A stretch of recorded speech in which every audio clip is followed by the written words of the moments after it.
in your business. Our approach involves leveraging multiple tools and strategies to deliver exceptional results that are customized to your unique business needs. Don't wait to run out of sales leads. Keep your business growing. Get started with aimyourdigital.com today.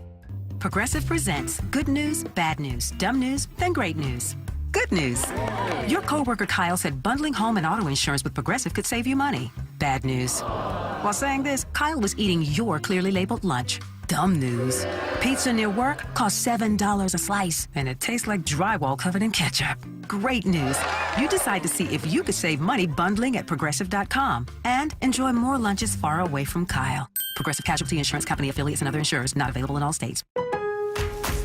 Shop Black Friday deals now at Lowe's. Get up to 50% off select major appliances. Plus, take an additional 10% off when you buy select major appliances. And get 2 free select tools with purchase of a select combo kit or battery kit from brands like Cobalt, Craftsman, and DeWalt. Hurry and shop these savings only for a limited time because Lowe's knows deals. Valid 11/28 through 12/4. Cannot be combined with additional discounts. See Lowe's.com for more details and qualifying items. While supplies last. Selection varies by location.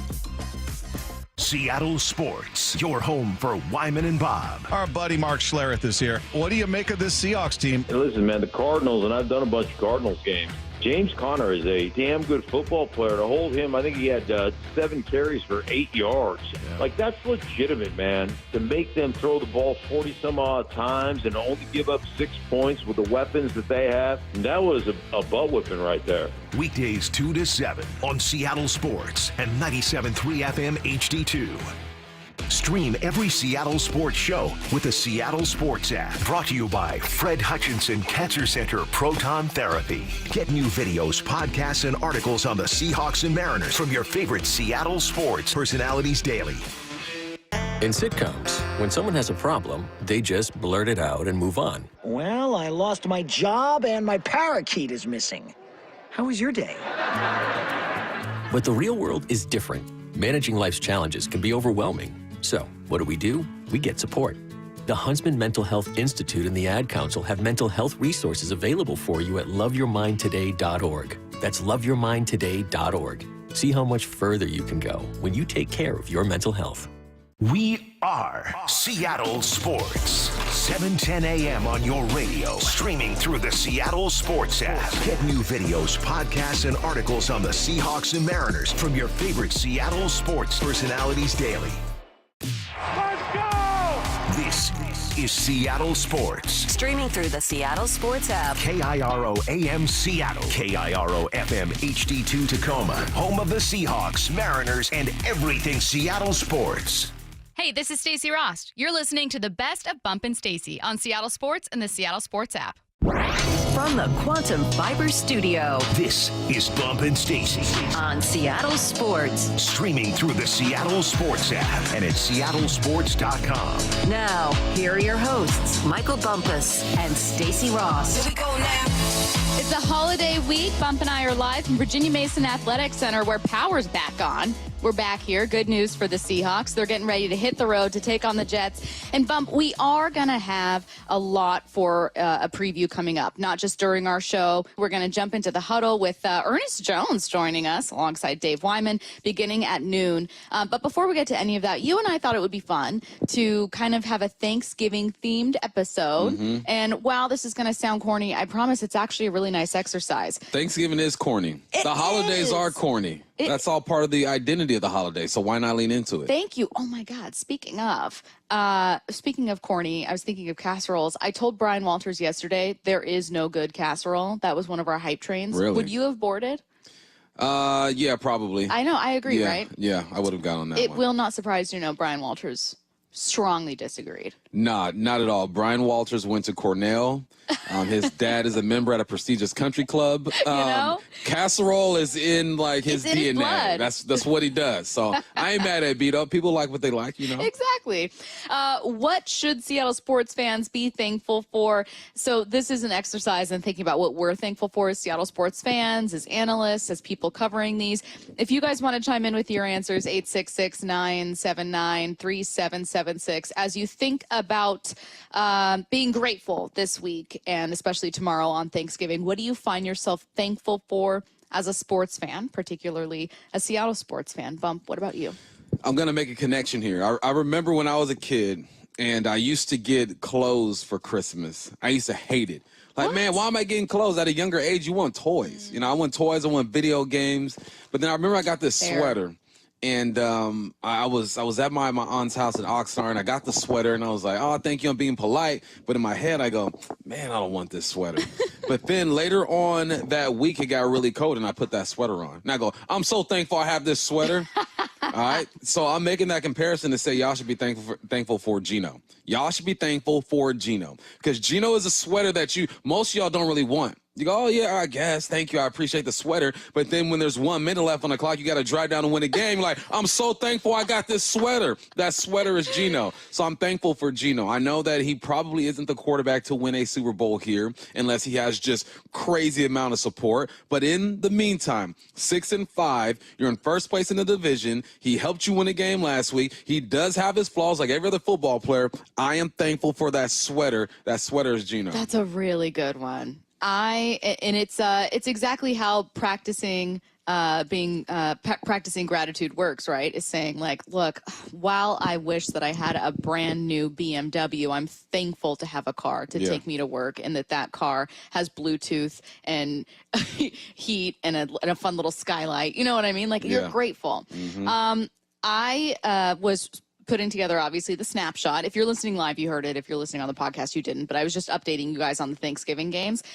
I am thankful that the Seahawks are in first place in the NFC West and that I can cover a team that still has playoff hopes that are very much alive. They have 36% odds right now to make the playoffs and clinch the NFC West, which is really great because, guys, when I'm throwing this preview together, I'm sitting here writing, hey, the 2-win Giants dealing with Tommy DeVito, their third stringer. They really only got 2 wins right now? 2 wins. Goodness gracious. And they paid their starting quarterback, $40 million per year, not there anymore. Horrible deal. Like, I'm thankful Seattle, while they have a lot of dead cap attached to safety, didn't sink themselves with some really god-awful quarterback contract. I'm thankful that they are better than these 2-win teams and 3-win teams that I'm writing about in my previews. And I'm selfishly, as a reporter, thankful they aren't playing on Thanksgiving. Yeah. Yes. So thankful they're not playing on Thanksgiving. Was it last year they played on, I don't know, a couple years ago? I remember working on Thanksgiving and then working on Christmas as well. I think it was Thanksgiving against the 49ers. Am I remembering that right? I don't know. There was a game where we definitely were working. I can't remember exactly, but one of the holidays last year against the 49ers. It was Thanksgiving last year. It was. Thank you, Matt. I think, speaking of taking on the Jets on Sunday, I'm thankful for that they're not the Jets. Like, I'm thankful they don't have a situation where fans feel completely hopeless because they think there's no saving a franchise that's floundered for the better part of its existence, but certainly for about 15 years here. Yeah. I am thankful for having a general manager who ain't afraid to make some moves. Oh, that's a good one. John Schneider looking at this linebacker, and Mike McDonald. Obviously, Mike McDonald and AD have influence over what's going to happen with this defense. But instead of Schneider sitting there and saying, make it work, you know, all my guys who watch, who have grown up watching Friday, Stacey, still on your bucket list, okay? The mom goes up to Smokey and she goes, hey, can you run to the store and grab me, I think it's some cigarettes? She gives him like $1 or something. He goes, this ain't enough. She goes, make it enough, right? John Schneider did not look at Mike McDonald like moms looked at Smokey and said, make it enough. He says, all right, what else you need? This ain't enough. What do you need? Let's go find somebody out there. Let's go elevate this rookie and see what he has and go get him a veteran who he can learn from. I'm thankful that John Schneider wasn't stubborn and swallowed some pride and said, okay, we didn't do the right things at this position. Let's go make it enough for you. That's a really good one. Make it enough. Make it enough. I'm going to step outside of the Seahawks. I'm thankful that Seattle has had teams that have otherwise been really competitive. And this was me challenging myself to be thankful when it comes to things about the Mariners, because I will constantly complain and lament, like, I want them to build more. I want them to increase payroll. I want this. I want that. I want to go to a World Series. However, I am thankful that they have a cool young star with Julio Rodriguez. Yep. I don't want to hear anyone complain about, well, we want to know what his ceiling is. I'm thankful to have someone that's easy to root for and that I got to see him in a home run derby here in Seattle, and that T-Mobile, it has beautiful views. It's a fun stadium to go to, and I feel that way, honestly, about all the stadiums here, that all the stadiums here have really cool stadium experiences, beautiful views. It's a beautiful city, and a city that, while we transition to soccer, is hosting 6 World Cup games in 2026. That's very cool. I'm thankful for that. Man, I need some tickets ASAP. Like, I know there's like a waiting list. Man. I gotta know somebody with some influence that can get me to a World Cup game here in Seattle. My kids will love me for it. I'd be the greatest dad on earth if I can do that. So if you're listening, anybody who has some powers or some influence. Anyone with FIFA listening right now? Yeah, I mean, just holla at your boy. I'm a big soccer supporter, okay? Get at me. Something I'm thankful for. I'm thankful for change, because for so long, you've had the same thing here with this football team. And for so long, it was good. And you won a lot of games. You won a Super Bowl. You went to a Super Bowl. But change can be good. And sometimes it's hard. Sometimes you're looking at your partner or your business partner and you're like, look, man, we might have to switch something up here. That's what happened with Schneider and Pete Carroll, with Jody. They're all sitting there and they're looking at each other saying something has to change, because we haven't reached full potential with the philosophy, with the personnel, with everything. So we have to switch something up. During change, someone's going to get the short end of the stick. You're going to feel worse than the other side. One side, I know both sides get hurt, but one side feels better than the other side. Obviously, Schneider being here, he still feels better. Jody and all that. Pete Carroll, he might have been okay with the decision, but, he essentially got the boot. So I am thankful for change and not being afraid to make change here in Seattle, because it seems like you are moving in the right direction when it comes to rebuilding, retooling this franchise with personnel and with coaches. And I say that today. If they lose to these Jets, I might feel different about that. Bet not lose to these Jets, but right now I feel good about it. That's a really good one. It's the idea of things that can be really complicated still being things that you can be thankful for. Like, moving on from Pete Carroll was a huge risk. Yeah. Moving on from Russell Wilson was a huge risk. I mean, these two collectively, along with John Schneider, brought you your first Super Bowl. And so moving on, no matter what, was never going to be an easy decision. And there are hurdles that come with that, obstacles that come with it, learning curves. But ultimately, you can still be thankful for that process, because you recognize, hey, the ability to do this, to root for a team, and to have that team again in first place right now. Right now, let's go. It's pretty crazy. What are you guys thankful for as Seattle sports fans? 866-979-3776. Text in to the Mac and Jack's text line. Can I give you a problematic one? Yeah, let me hear it. Okay, this is messy, but I really was going through everything, right? Like, I was taking notes about a couple different teams, and so my mind was on other teams in the NFL.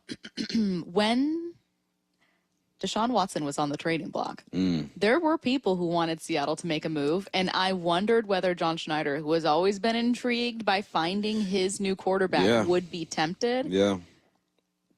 No offense to the Browns, but I'm grateful that Seattle didn't make a move that ended up costing them the way that Cleveland's decision will. That will go down as possibly the worst NFL trade, certainly the worst modern trade or recent trade, but the costliest trade. I mean, that hamstrings an organization, and I am, as much as people want to complain about giving up 2 firsts for Jamal and paying him, and I get it, that is so much worse than acquiring Jamal Adams, what Cleveland did. Yeah, I think that John not taking the bait was huge, because I'm sure he looked at his film when Deshaun Watson was with the Texans and said, look at this, man, 4,000 yards, 30 touchdowns. This dude can play. The worst games I've ever played in my life was because my mental was jacked up. It could have been over a girl. It could have been over grades. It could have been over a different situation. The worst games I've ever played was because my mental was jacked up off the field, not because I wasn't prepared. I didn't know what was going on. And I think that's an important aspect of this when it comes to Deshaun Watson. And I'm sure that's something that John Schneider also looked at, because that's what he does. He's the quarterback guy. I'm sure he looked at the mental and was like, I don't know if he's going to be able to come over here and perform, and it's going to cost way too much. Also, we know this about our community, all right, in the Northwest. They will call you out. If you are in any kind of suspect situation with women, children, or anything like that, it will not be a friendly environment for you. People are going to speak out. I don't know the climate in Cleveland. I haven't lived there, haven't spent time there like that. Maybe they're more accepting of it if you can just go out there and ball. Here in the Northwest, it's a bit different. I think that people would have been all over Deshaun Watson and John Schneider, the whole organization, if they were to sign Deshaun Watson. So that was big for John, man, to say, you know what, we're good here. We're going to rock with what we have. And good luck to anybody else who wants to overpay for what I think many perceived as damaged goods in Deshaun Watson. Yeah, I agree. Heading to the Mac and Jack's text line, a couple listeners now texting in with their answers of what they're most grateful for as a sports fan. 866-979-3776. Joe, I'm thankful the Seahawks are finally looking better on defense than they have in the last few years. They're on the right track. I would love, Bump, for this team to carry what they've done in these past 3 games, but especially against Arizona, into the rest of the season. Yeah. That type of football is so fun to watch. It is. I mean, you said it, yesterday or the day before, that you forgot how fun it was to watch a dominant defense. And when you're watching a dominant defense, you're watching a team not be able to execute because you're looking at them on film and them on paper.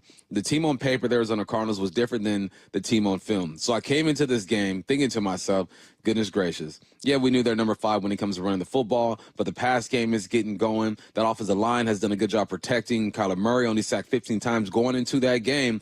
This is going to be a tough one. And to have a defense, kind of like a parent does, make everything okay. Don't worry about it. Everything's going to be okay. They console you. They make you feel good. That's what that defense did. Defense said, don't trip, Bump. Number 5 rushing offense in the game. We got this. Don't trip, Bump. I know Kyler Murray's protecting the football and teams are getting to him. We're going to sack him and we're going to force a turnover. They made me feel like my mom did when I was watching a scary movie and said, don't worry, baby, just close your eyes. I got this. It's going to be okay. It's crazy how she did that well into your 20s. Bump, what else are you thankful for before we move on here? What am I thankful for? I am thankful for the Sounders. I'm thankful for the Seattle Reign because they don't get a lot of pub. They don't get a lot of pub because obviously women's basketball has probably had their best year when it comes to getting to the spotlight, so they're on their way up. And then soccer isn't a sport that I think the majority of people here appreciate, even though the state of Washington puts out great soccer players into the collegiate level every single year. But I'm thankful for them because with the struggles from the Mariners, the struggles from the Seahawks, they've been able to be consistent. And if you're looking for something to cheer about, something to be happy about, you look at these two teams. You got the Sounders in the conference finals right now. You got the Reign who made the playoffs. They get bounced in the first round, but they give you something. There's always something to lean on. So when the other teams are struggling, you want to root for a local team, you got those two. Kieran texting in, I'm thankful for the Seattle freaking Sounders Western Conference Finals. Some good games this weekend. I'm thankful, says the 509, that Big Dumper is a Mariner. And I'm thankful, says the 206, to be able to listen to Dump and Stinky. Love you all. Happy Thanksgiving. There you go, Dump and Stinky. Let's get it. Let's get to 4 Down territory.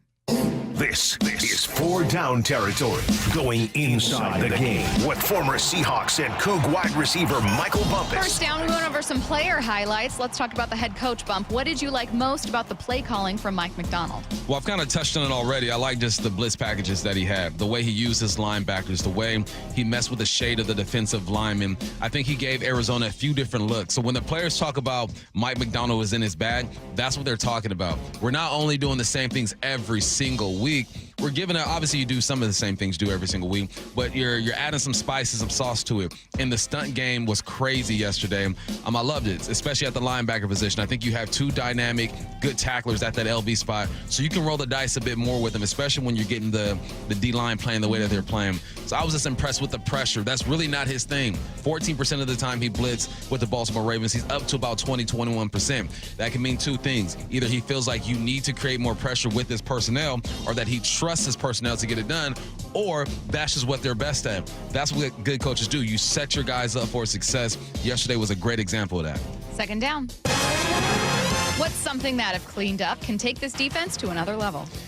Tight ends, covering tight ends, and crossing patterns. How many times have we seen guys running diagonals across the field and being butt naked on a Sunday? Yeah. All right, you had Hunter Henry, had 109 yards against the Seahawks. He's a tight end for New England Patriots. I forgot how annoying that was. That's his only 100-yard game of the season. Oh, God. You got George Kittle. He had 2 touchdowns week 6 against the Seahawks. That's his only multi-touchdown game of the season. You had Kincaid that scored 2 touchdowns this year. 1 was against the Seahawks. He's the Bills tight end. Man. And then yesterday, McBride, 133 yards. That's the most he's had all year. No touchdowns. So just shoring up the tight ends, that's mainly on the safeties. Also, what I'm seeing is that when guys are crossing the field, we're not getting hands on them. As a receiver, I used to play in the slot. If I'm running across the field and you don't make me have to reroute, you don't make me have to do something in my route to get back on track, it's going to be easy for me. I'm going to be comfortable. I'm going across the middle. You can't hit me the way you used to back in my day. I'm going to catch the football. So just mixing things up. Be better with the deep crosses in the shallows, and then stop letting these tight ends kill you. If you can do that, this defense is already playing well. I'm not knocking the defense at all. They're playing some good football, but we're always trying to get better. That's something they can do. Imagine being your team's leading receiver and finishing a season with no touchdowns. Like, I'm almost rooting for Trey McBride to get one, as long as it's not against the Seahawks in week 14. But otherwise, it's like rooting for you, buddy. Yeah. Maybe against the 49ers. I don't know. Third down. Why has the screen game looked a lot better the past few weeks? They figured out that they have a guy who can run the screen, and now they're designing them in different ways. The screens that we saw last week, it was set up by K9. So K9 swings out the backfield. You have JSN, who's in the trips formation to the right. He pretends he's going to block, then he swoops underneath. This time, you're in a trips formation close to the offensive lineman, and you stretch the defense right by JSN, pretending like he's going outside, and he's getting underneath. They're attacking the middle of the field when it comes to the screen game, and part of that is understanding that this is where my big boys operate the best. If I can get them in the middle of the field and not east and west and asking these big boys to run 20 yards to the right or 20 yards to the left, they're going to get bodies on bodies a lot quicker.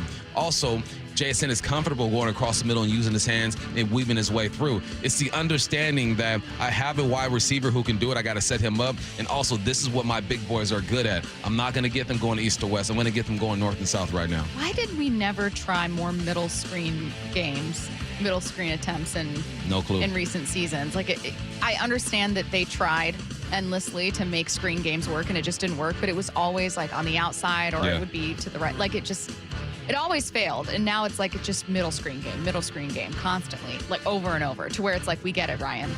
Here's the challenge now is that teams are going to be ready for that. Yeah. How are we going to mix it up? But I'm excited that we finally got a screen game. Fourth down.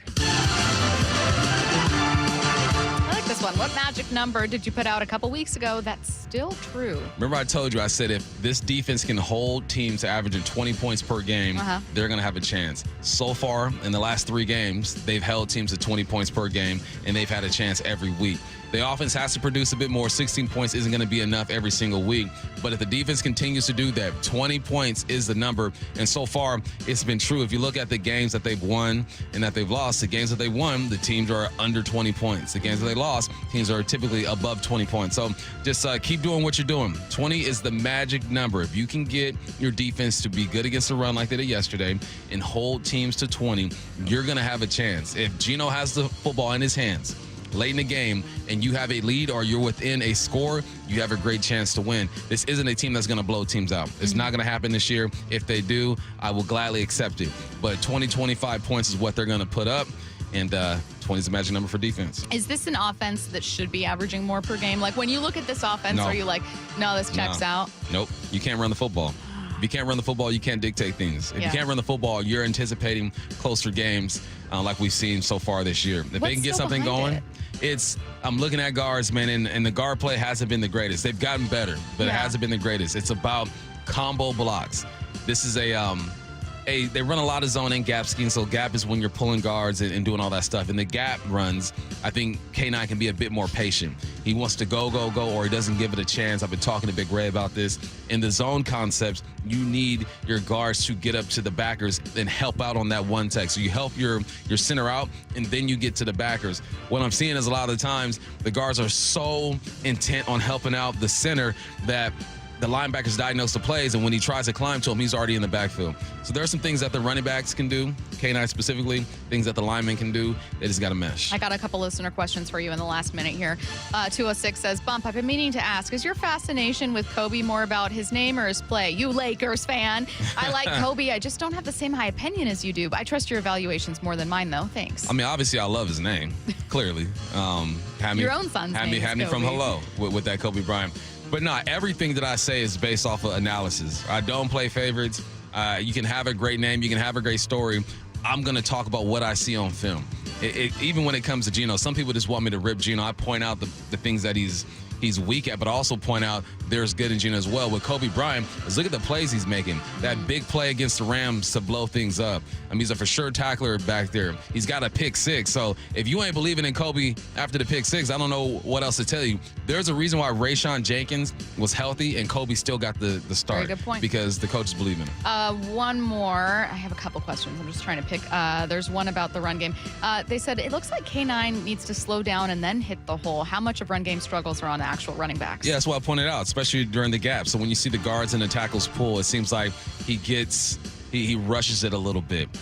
But he also has PTSD. You know how many times that man's been hitting the backfield? So, yeah, that's what I mean when they have to mesh and find some chemistry. That's part of it. You're listening to the best of Bump and Stacy on Seattle Sports and the Seattle Sports app. Bob Condotta of the Seattle Times is going to join us next with the latest updates on the Seahawks. Don't go anywhere. The Mike McDonald Show, the first word from the head coach after every Seahawks game. Was that some of the best anticipatory defense you guys have played this season? That's a fair assessment. I think it's also we have consistency in the people that are on the field and the preparation, and we're kind of getting into a groove of like what we want it to look like on a day-to-day basis. That gives you confidence, man. You know, we got to stick to that formula of what it takes to go play fast, you know, and play with, to your point, Brock, play with anticipation. Don't miss the Mike McDonald Show the morning after the Hawks game at 9:30 on Seattle Sports. November is a great time to get a new TV. Now that the top-rated brands like Samsung, LG, and Sony are at the lowest prices of the year. With Black Friday deals available, what more could you want? How about better than Black Friday? Before you click, you should call Video Only to see how you can go lower than Black Friday. That's right, the best TVs at better prices.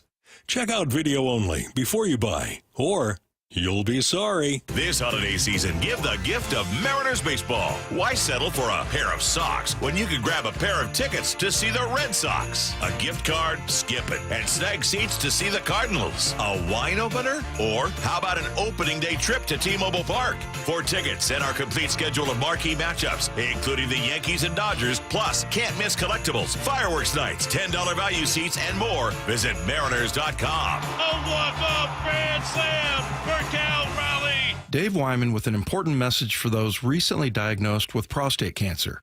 Several treatment options are available, and gaining an understanding of each of them can help you make an informed treatment decision. When searching for the most advanced treatment, excellent outcomes, minimal side effects, and a short treatment course, CyberKnife at Swedish is top of the list. CyberKnife is a non-surgical treatment utilizing a robotic radiosurgery system to deliver radiation beams with sub-millimeter accuracy. The targeted radiation adjusts robotically in real time to tumor and patient movement.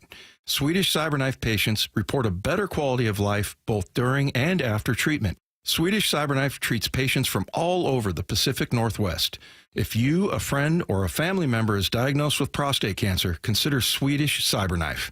Go to swedish.org/cyberknife-prostate. That's swedish.org/cyberknife-prostate. Treat prostate cancer with Swedish CyberKnife. If you worked in aircraft manufacturing or aircraft painting at Boeing, semiconductor or printed circuit board manufacturing, or other industries where hazardous chemicals or solvents were used, your children may be entitled to legal damages. Birth defects have been linked to toxic chemicals and solvents used in these industries. If your child was born with brain or spinal cord damage, organ or limb deformities, blindness, cerebral palsy, genetic damage, or other issues, and you're a past or present aircraft manufacturing or painting, semiconductor or circuit board worker, contact Weinstein Cajano now, toll-free at 1-866-99-TOXIC. Your children may be entitled to legal damages. If you are a past or present worker in aircraft manufacturing or aircraft painting at Boeing, semiconductor or printed circuit board manufacturing, or other industry worker, and your child has a birth defect, call toll-free 1-866-99-TOXIC. Your call is confidential. 1-866-998-6942. That's 1-866-99-TOXIC. Message authorized by Weinstein Cajano, 600 University Street, Suite 1620, Seattle, Washington. My wife and I always loved doing everything together. Jiu-jitsu, kayaking, and intimacy was always on point. It was around my early 30s when I noticed a downward trend. Watching a lot of TV, putting on weight, and just full of self-doubt. I had tried another men's clinic with disappointing results. It's the personalized treatment I receive at Revive Men's Health that has been the complete game changer for me. I've got my energy and motivation back. I'm feeling stronger than I did in my 20s, and it made me a much better husband to my wife. This is Dr. Andrew Allshouse of Revive Men's Health. If you're always feeling tired or moody, or your sleep is poor, you have low libido, you may be suffering from low testosterone. Book your free T-check and exam. Call Revive Men's Health Seattle at 206-529-1111. That's 206-529-1111. Or visit ReviveMen'sHealth.com. Out here, in the middle of all these acres, it can feel like you're the only person on Earth. And sometimes, that's how it feels when you're going through tough times. Stress builds up, you have trouble sleeping, maybe your mind is racing and you just don't feel like yourself. So what do? We get help. Lots of people are struggling with their mental health. It's more common than you think. The good news is, there are people in our community who are here for us when times are tough. Sometimes, just talking to someone can make all the difference in the world, so we don't feel so alone. One thing you can do is visit loveyourmindtoday.org for simple steps you can take to find the right solution for you. Whether it's hearing stories about what other people are going through or finding the resources we need to navigate the stresses in our lives. Visit loveyourmindtoday.org. That's loveyourmindtoday.org. Brought to you by the Huntsman Mental Health Institute and the Ad Council. This time next week, I'll be sick in bed with West Nile virus, thanks to a mosquito bite right in front of my house. In 8 minutes, my daughter will be in an ambulance, having an asthma attack, triggered by cockroaches. I'm going to be bitten by a tick today. I won't even know it until Lyme disease turns my life upside down. Learn how to protect your family at pestworld.org. A public service message from the National Pest Management Association and the CDC.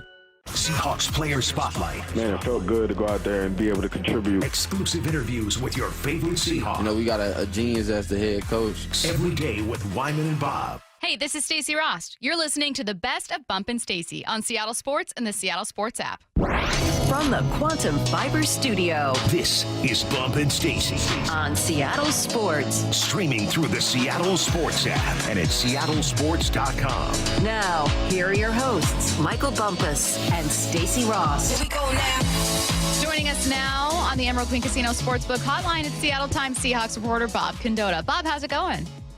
Good. How you guys doing? Fantastic. It's a short week, so we're already kind of checking in and taking a look ahead to New York. But I am going to have at least one question looking back at the Cardinals. Bob, this felt like maybe the best defensive performance I'd seen from Seattle, certainly all season, but for a while. You've covered this team for years. Did it feel to you like a real turning of the corner here? Yeah, I mean, especially when you consider, Arizona had I think they scored, 26, 29, and 31 points in their last 3 games in some order. And Kyler Murray, probably in the midst of his best season. And, they were coming off their bye, so they were as healthy as they're going to be at this point in the season. So, I think when you consider the opponent and everything, it was by far the best, the opponent in the setting. I think it was by far the best performance that we've seen this year. And, probably the best, you'd probably have to go back to the 2020 season. They were a really good defense that year. It's easy to forget. That was the COVID year and fans weren't there and all that. So it's like that's kind of a lost year sometimes. But, they were pretty good defensively that year. But since then, it's been kind of few and far between, obviously, with good defensive performances. So, yeah, I think just considering everything, I think it was probably, probably the best overall game since then. Bob, we've seen good defensive performances this year, specifically the first 3 weeks of the season. Now we've seen the last 3 weeks of the season, good defensive performances. Can you put a finger on any similarities, any difference between those two? Like, why is this different now? Why should I be buying this defense now rather than earlier in the year than when we saw them slip later on? Like, what's the biggest difference now? I think the biggest thing is what I felt some asterisks kind of with all those first three games. That you played a rookie quarterback playing his first NFL game on the road in week one, kind of a team finding itself. I think if you played Denver now, that would be a much more interesting game probably. Then you played New England, which is turning out to be, as bad a team as there is in the NFL, and with kind of a backup quarterback there in Jacoby Brissett, and then you played Miami without Tua. Again, if you played Miami, you're kind of fortunate you're not playing Miami now, probably because Miami's really flying on offense again, the way we've seen them. But these last few weeks, you've kind of played the teams that as they are. I mean, you played Matthew Stafford, Brock Purdy, and Kyler Murray, and you played division opponents who know you well. So there's usually not a lot of secrets there. It's an awful lot of just who's the better team, who's kind of better physically on this day and on these plays and things like that. And and then just the differences the Seahawks have made. I mean, they're quite a bit different personnel-wise in a lot of ways, but especially with the inside linebacking. The inside linebacking, it's a completely different crew there. But having some other, the secondary looks a little bit different, obviously with Kobe Bryant, just kind of the way he's come on. And so, I think they've done some tinkering to some things, and some major tinkering when you consider what they did at linebacker to kind of fix what they thought were some of the issues that crept up there for a while. And so I think that's why you can buy into what they're doing now a little bit more than what they were doing earlier. Switching to talking about the run game a bit, this was from Brady Henderson, who said the Seahawks are 30th in designed rush rate. When you guys have had your press conferences weekly with Ryan Grubb, what has he said in terms of trying to get the run more established, trying to get Walker more involved? Well, I mean, he consistently says they want to try to do that, and you saw them try to do that a little bit Sunday. I thought they definitely made a concerted effort to do that. They had some series where they were getting the ball to him and trying to make it work, and it just never really, it never really got consistently working. If there was some. If I knew the answer to it, Ryan Grubb would have figured it out a long time ago. So I don't know that I know the answer any better than they do, right? He's being paid, a lot of money to try to figure this out, and they haven't figured it out yet. So I certainly don't have the answer. But, I think it's just the collective everything. They obviously have had some, issues with the offensive line throughout the year, and you kind of have a new group now that you're trying to put together. It's going to be even newer Sunday, with Christian Haynes probably getting his first career start at right guard with Anthony Bradford being out, and you're basically going to have an entire from center to the right side of the line group of guys who haven't played together much, and they've kind of been struggling with that a little bit all year to just really find a kind of consistency and continuity with the line. So, I think it starts there. I don't think Kenneth Walker is the issue. I think if given some room to run, I think he'd be doing it really well. But I think it's pretty obvious teams are kind of just. Despite how good the Seahawks are throwing the ball, I think all NFL teams still just kind of start with that. If we can stop their run and force them to throw it, we think we're better off that way, and trying to pressure the quarterback and create some mistakes and stuff like that. And so that's what teams are trying to do against the Seahawks, I think, as well, especially because they see that working a little bit. So, I think the Seahawks on Sunday, I think they came out with a plan. I think Mike McDonald alluded to this yesterday. A little bit as well. I think they thought they could try to take advantage of some of Arizona's aggressiveness and maybe create some, I think they wanted to try to go deep there a little bit early on, and that just wasn't working. Either guys weren't getting open or Geno didn't have the time to throw it or whatever. And it seemed like when they went away from that a little bit and went back to kind of more quick hitting stuff and some misdirection stuff, bootlegs and stuff like that, and the screen pass that worked well, things were working a little better. But, you sort of need the run game to set that kind of stuff up too, and they just haven't been able to get that done. Hey, Bob, I want to go back to the defensive side of the ball and ask you about a player that the Seahawks have been having the success without him, and that's Uchenna Nwosu. Is there any updates on his return, his timetable, and how he's going to get right back in and fit in with this defense? Yeah, I mean, he's supposed to return to practice this week. They kind of have a short week this week with trying to fit the holiday in there a little bit, but then also just, you're leaving for New York on Friday. So you don't have a whole lot of practice time this week. So McDonald said yesterday wouldn't anticipate that he'll be back on the field this Sunday, but they'll open up his 21-day practice window, and I think hope that he gets back sooner rather than later. Probably certainly, I would think they're probably hoping he gets back for that December 8th game at Arizona when you go back there. And, you'll really want all hands on deck. Not that you don't want it this week, but I think it's just, with Usena's obviously dealt with, really unfortunate. He's only really played 7 games the last 2 years, dealing with a few different injuries. So I think they're going to want to make sure, especially since every single game the rest of the way looks like it's going to be pretty important that you, make sure he's sort of fully back once he gets back and can then finish out the year for you, right? So I wouldn't anticipate he'd be back before that December 8th game, but I would think that's probably what they're hoping he gets back for. Hey, Bob, tell me what you've made personally of this season when it comes from the tight ends. I was expecting a bit more from Noah Fant. I know he's dealing with injuries, but what have you made of that position group, of their usage, and why do you think we haven't seen quite as much from them?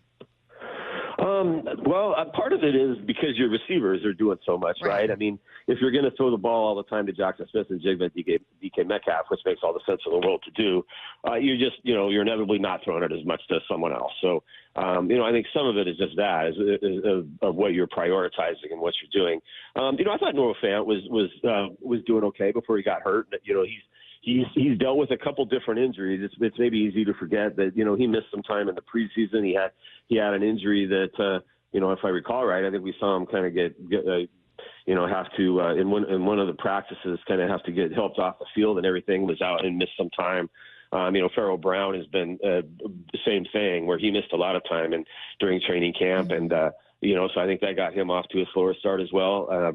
And Brady Russell now is hurt as well. So you sort of dealt with some injuries there. And then A.J. Barner being a rookie who, has definitely showed some flashes, but, maybe a lot to ask of him to suddenly be a huge contributor from a receiving standpoint, given everything. So, I think it's more just that as much as anything. I do think that Noah Fant was, if you go back and look, I think he had some decent games there before he got hurt. So I think that the injuries definitely are a big factor there. But, I think some of it is just always that. I mean, Jackson Smith and Jigba's probably, he might make 100 catches this year. And last year he made 60. I mean, he's already got more catches this year than he had last year. That inevitably sort of comes from somewhere, if you're throwing the ball more to somebody else. So, Tyler Lockett's numbers are obviously down a little bit too. But, you just can't throw the ball, 50 times a year. Everybody can't have 50 catches. There's kind of always that ebb and flow a little bit. So I think a lot of it's just that too. Early in the year, we saw Rayshon Jenkins go down with injury, and then that brought on the emergence of Kobe Bryant. So now, with both of them healthy, how do you think this? How do you see the Seahawks proceeding with this at that safety position? Has Cody has Kobe Bryant earned that starting job yet, or do you think we'll see Rayshon Jenkins come back and get that spot? No, I think they like what they have going right now. I think you'll probably see Kobe Bryant continue as the starter there. But you saw Rayshon Jenkins play quite a bit. I don't have the snap counts right in front of me, but he played quite a bit on Sunday in that third receiver role, third safety role, and they did a lot of going with a nickel and dime, and Kobe being able to be back there and kind of playing a lot of free safety. I think Rayshon Jenkins is a little bit more of a strong safety type. Get him up there, kind of playing closer to the line of scrimmage. I think they like that. The way he can do that. So, maybe they'll keep tinkering with that a tiny bit, but I would expect right now, given the way the defense has played the last few weeks, that they're probably not going to change that dynamic a whole lot. I think they'll try to, again, use Rayshon, get him on the field quite a bit. They've always sort of like, that was a McDonald thing in Baltimore, was using three safeties a lot. It was something they did a lot earlier this year when they had, with Kayvon Wallace, when they had Rayshon was starting and they had Kayvon Wallace, and they were getting Kayvon Wallace out there a lot. Kayvon's obviously hurt now, so he's not a factor in it at the moment. But, with the way Kobe Bryant has played, I think it'd be really hard to take him off the field a whole lot. And, again, I think they sort of like the kind of that rotation, the way it worked on Sunday. I would expect that to continue for a while. He is Bob Condotta. Make sure you're reading his work at Seattle Times and seattletimes.com. Thanks, Bob. Okay, thanks, you guys. Bye. See ya. You're listening to the best of Bump and Stacy on Seattle Sports and the Seattle Sports app. Coming up next, this year we could see something we haven't seen in the NFL in over a decade. Can you guess what it is? It's coming up next. Seattle Sports, your home for Brock and Salk. Just 6 games left in this Seahawks season. And at 6-5, Brock, atop the division, the one thing I can say for sure about the Seahawks is that they put themselves in position for the stretch run to really matter. It is wide open. Here's my prediction. Seahawks-Rams, final weekend of the season, gets flexed into Sunday Night Football, and it will be a win-and-get-in scenario for the Seahawks. That's my gut, because it'll be a simple scenario. Whoever wins the West gets in. On Seattle Sports and 97.3 FM HD2. Old Spice Swagger Holiday Pack, perfect for a gift to treat yourself. 24/7 holiday freshness with daily use can smell your bestest. I'm gonna be smelling great all season. Old Spice scents just can't be beaten. Chock full of value, saving that green. Got the essentials needed to feel clean. Deodorant, hair, body wash, and spray. Celebrate your holiday the Old Spice way. Ho ho ho ho ho ho ho ho. Harbor Freight knows tool people like to keep busy. But with our Black Friday sale now through Monday, you'll want to free up some time. We're talking deals like our 5,000-watt generators under $800, 17-foot reach ladders for $99.99, and 40% off Icon Pro socket sets. Whatever you do, do it for less at Harbor Freight. Valid until 12/2/24 while supplies last. Limitations apply. Get in zone, AutoZone. Welcome to AutoZone. What are you working on today? So you've got an oil change coming up.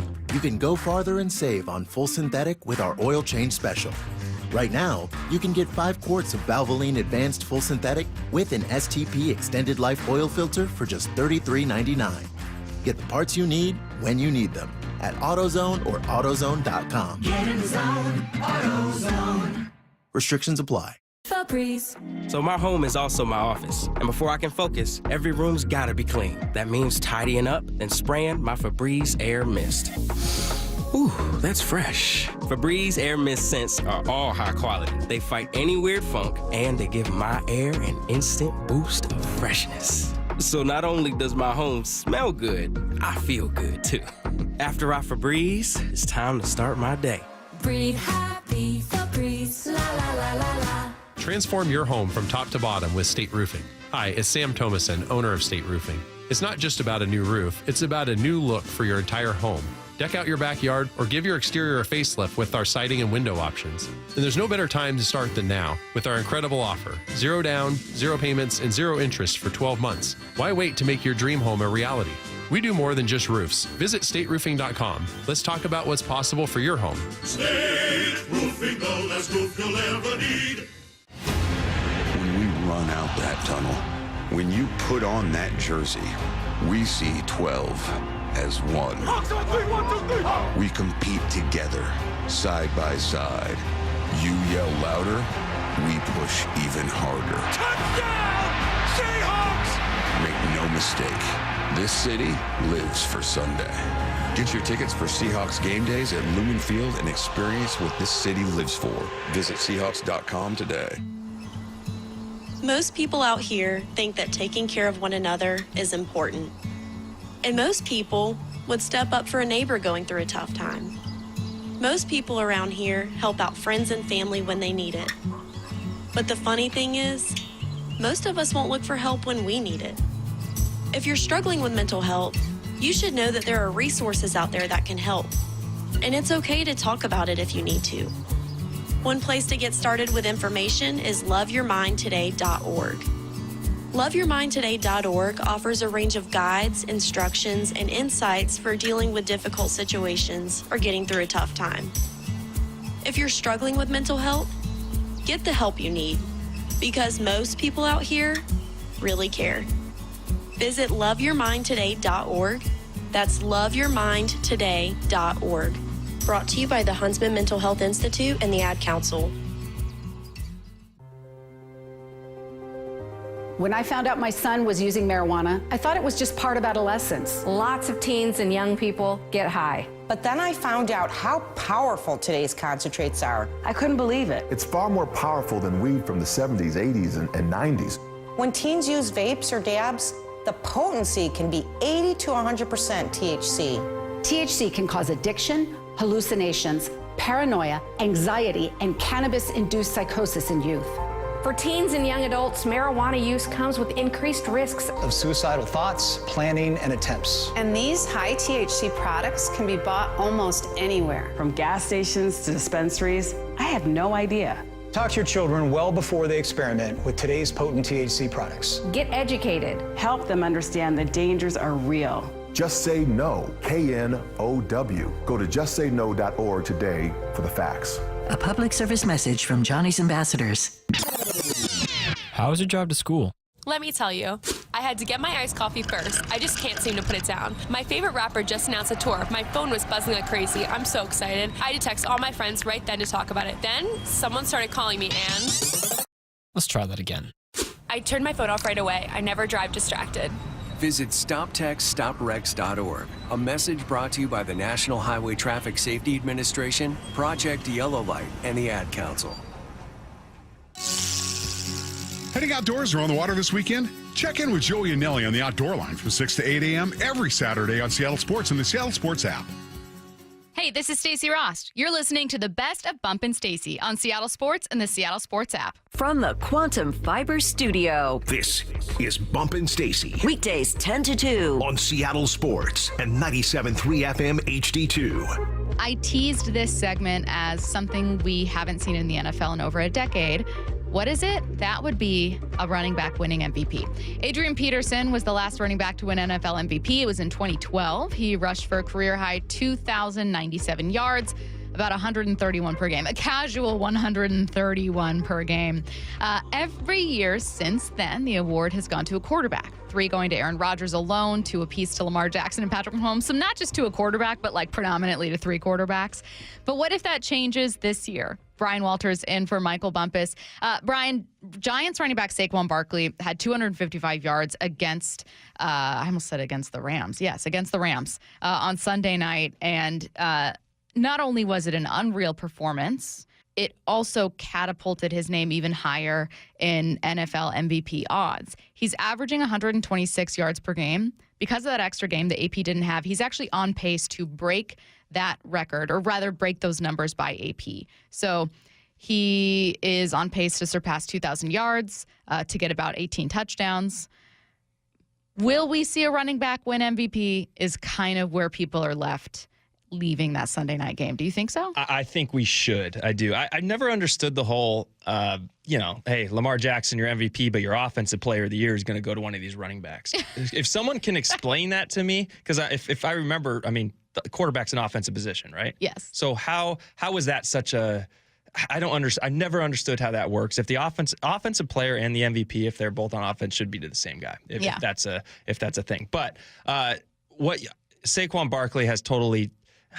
Eagles have always been good, but it made them that much better. I mean, when you look at their offensive line is very good, but he's made them great. And that's what you see with Saquon, able to turn, a 4 or 5, 6 yard run into an explosive play like that. I think that's where Saquon has the edge, especially on a guy like Derrick Henry too, is he just has these highlight plays over and over again that are making getting national attention. And that's where I think Saquon comes out on top. Derrick Henry, you could argue that, but I think Lamar's the guy there. That's the thing. I think if I have to pick a player on the Ravens, I would pick Lamar Jackson over Derrick Henry. Mm-hmm. That's why I wouldn't put Derrick Henry into that MVP category quite yet. But if I'm going to the Eagles, I'm picking Saquon over everybody on the Eagles. Right. So there's the race right there. Lamar Jackson versus Saquon Barkley right now. And I think I got to go Saquon Barkley just because I'm so tired of it being a quarterback award. Right? Someone said, you mean Eagles running back? Yes, clearly. Yes. I misspoke. Former Giant. Former Giant Saquon Barkley is on pace for more. So here's some little quirks when it comes to this NFL MVP race. Derrick Henry has gotten the closest to making the case for a running back to win. This was back in 2020. He had 2,000 yards. Aaron Rodgers ended up winning it with a 48-5 touchdown interception ratio. So it's like, it made sense, right? Yeah. You need to get over 2,000 yards, presumably then. Like if Derrick Henry had 2,000 yards and did not get it, you would need 2,000 yards at least as a running back to get it, and for a quarterback to not do something spectacular. So we'll start with what numbers Saquon might need. I mean, 2,100, is that enough? He could do it. He's on pace for about 2,100 yards this year, which would also be a ton from the line of scrimmage. And he's got the narrative. I was thinking of the difference between Saquon and Derek and what they've done this year, because Saquon only has him by 40 yards on the season, and Derek has 3 more touchdowns. But over 900 of Saquon's 1,300 rushing yards are in the second half. So there's this narrative with Saquon Barkley that's like, oh, man, he's like a clutch hero type player. And I do think narrative can fuel an MVP conversation. Yeah, and I would like to see a stat. I should have looked this up on the percentage of snaps Saquon's actually taking with the Eagles, because I feel like that's going to be a lot higher than Derrick Henry's taking with the Ravens as well. He's asked to do it. I think he's a 3-down back almost for him. Yeah. I don't know who their backup is in the Eagles, but we know that it's was it Justice Hill is the guy that comes in for the Ravens, and he's good too. So they're not splitting some time off, but he gets a little time off, and he's not doing everything. Saquon's going to be asked to pass block all the time. He's going to be asked to do a lot more, and that's where I lean towards Saquon.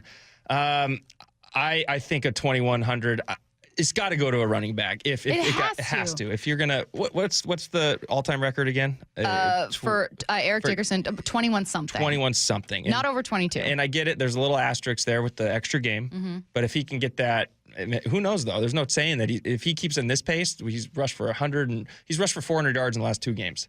That's a lot of yards. So if he keeps his pace going, he's going to get that in 16 games. I would look at it as if Saquon gets 2,100 yards, the only way a quarterback should get this award or deserves the award over him is if they get 50-plus touchdowns, or if, Lamar once again has over 4,000 passing or 1,000 rushing, just an unreal season. You can't in good faith be like, best quarterback still got it. What do you mean the best quarterback got it? Do you know the toll it takes on your body as a running back to play 17 games? Yeah, that's true. You know what? I'm looking at Lamar Jackson's stats, and they are really, really impressive. He's already over 3,000 yards passing, 27 touchdowns, 3 interceptions. That's insane. So that he's making a great case for himself. So if he keeps that up, it's going to be a tight battle. But I still think that Saquon, he's made so many headlines. I think that's the thing that's going to put him over the top when it comes to the voters and all that. All these highlight plays, the spin, reverse hurdle over the guy, and just the whole resurgence of him coming from the Giants to the Eagles. I think a divisional rival. There's a story. There's a big story behind his name, and he's kind of just peaking. And now everyone's looking back, going, man, what if he wasn't wasted with the Giants for those 4 years? Where would he have been? Yeah. Or more than however many years it was. So he's my front runner right now for MVP. Just maybe it's because I'm getting bored of the quarterback narrative, but I just have always been a big Saquon Barkley fan. Very last one. I only saved you a minute, but the latest sportsbook odds, I took these from DraftKings, so they're NFL MVP odds. Lamar Jackson is second. Saquon Barkley's third, just behind him. The front runner for MVP, Josh Allen. And the first several games of the season, I would have been like, absolutely. He is playing like the best quarterback in football. The Bills were also one of the final undefeated teams. It's not that that's changed, and he's not throwing as many interceptions this year. He's been taking care of the ball more. Am I being biased in that just Saquon has captured my attention in a way that Josh hasn't of late? Is this recency bias? Because why is Josh Allen leading this conversation to you? Yeah, I totally understand the argument earlier in the year. I think it took till he played the Seahawks to throw his first interception, which is pretty impressive. But now, I don't know how he's even behind Lamar Jackson, because every single stat of Lamar Jackson is better than Josh Allen, except for a number of sacks, which they're both tops in the league for the most part. That must be nice, huh? I'm looking at Geno of 36 sacks or whatever it is, and Lamar and Josh Allen are at 13 and 16. That's good for you guys. That's pretty cool. But I think Josh Allen's a big name. I mean, he's just a staple. I think he's always going to be in this conversation. He's always going to be the front runner because of how good and how consistent he's been throughout the years. No stat right now is making me lean toward him, but I think this is based on DraftKings. So people are just betting on him because they know he's going to finish strong, and that's where that comes from.